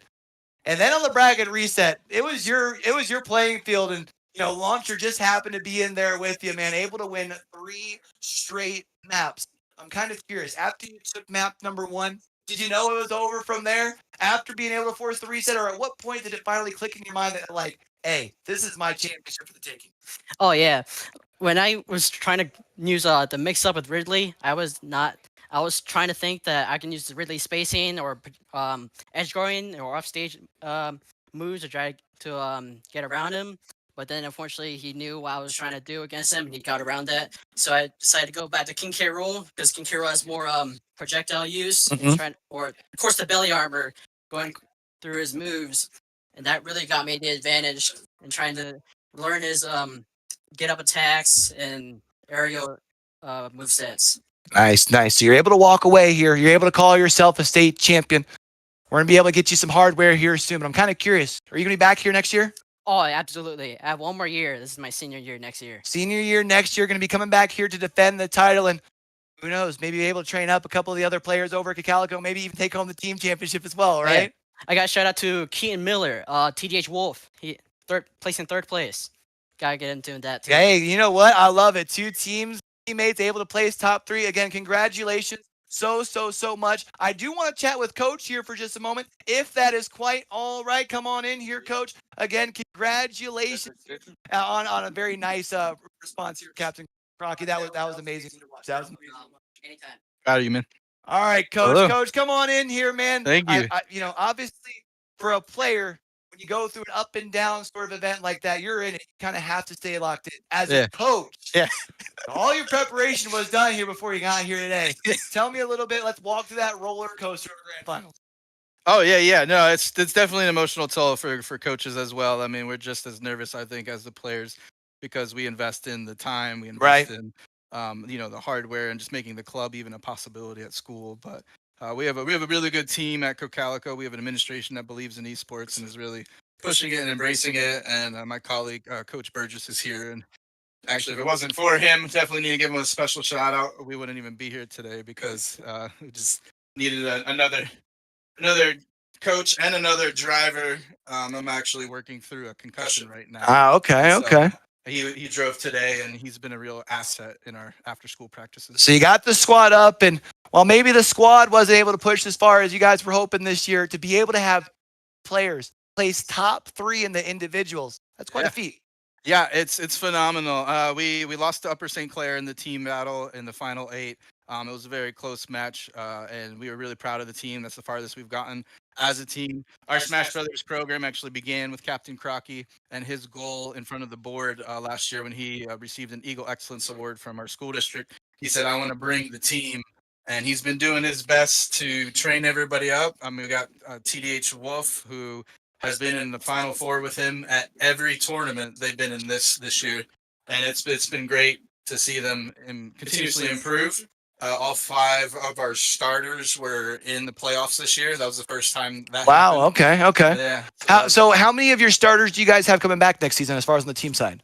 If they choose to, all 5 can come back. All right. Yeah. Had a couple of them there up at the top of the individuals. You said top 8 for the team play as well. So looking to try and maybe come back and make some extra noise next season. I'm kind of curious for anybody at home that's watching that are, Calico fans, friends, family members, people who are just watching here today. Any final words before we get you on out of here, Coach? Hey, we just appreciate your support. Thanks for anybody that's watching on the stream. Thank you, all the parents that made this possible. Thank you to the anonymous donor that made these jerseys possible. We really appreciate you helping us to look good here at the States. We just appreciate all the love and support we get at Calico, and this program wouldn't exist without the parents and the fans and the teachers and the administrators that make this possible. So, all right, well, Coach, congratulations so much. We look forward to seeing you guys back here next year. Thank you so much for your time. All right, guys, we're gonna get up on out of here. As far as for the day, we've crowned a couple of team champions, crowned an individual champion here as well. We've handed out some hardware. And guys, if it's first time through, like I said before, make sure you hit the follow button, turn those notifications on. If it's not your first time through, guys, we have some super exciting announcements coming up over the course of the summer. So make sure you keep an eye out on social medias as well as over on as well. All right. Make sure you guys are enjoying the summer. And before we get out of here, I wanted to give a big shout out not only to all of the crew here at PIEA as well as everybody working in the background here, but also all of the faculty and staff at every one of our schools that give the opportunity to compete at a level like this when it comes to Interscholastic Esports. An absolutely dope program. We're going to be continuing to grow things on up over here. We catch y'all back over for the next one, man. Don't forget, with everything crazy going on in the world today, True, you, Sear, game hard and love hard. All right, y'all. It's your boy Q and the rest of the crew from the front to the back. Have a great rest of your week. Peace. At Wilkes, we know you're capable of more, and we know you'll achieve it. We'll emphasize the academic expertise, dedicated mentoring, and unwavering support that have made Wilkes the best for the first for 90 years. This is an incubator for whatever you find interesting, where you'll be asked one simple question above all: what do you want to do?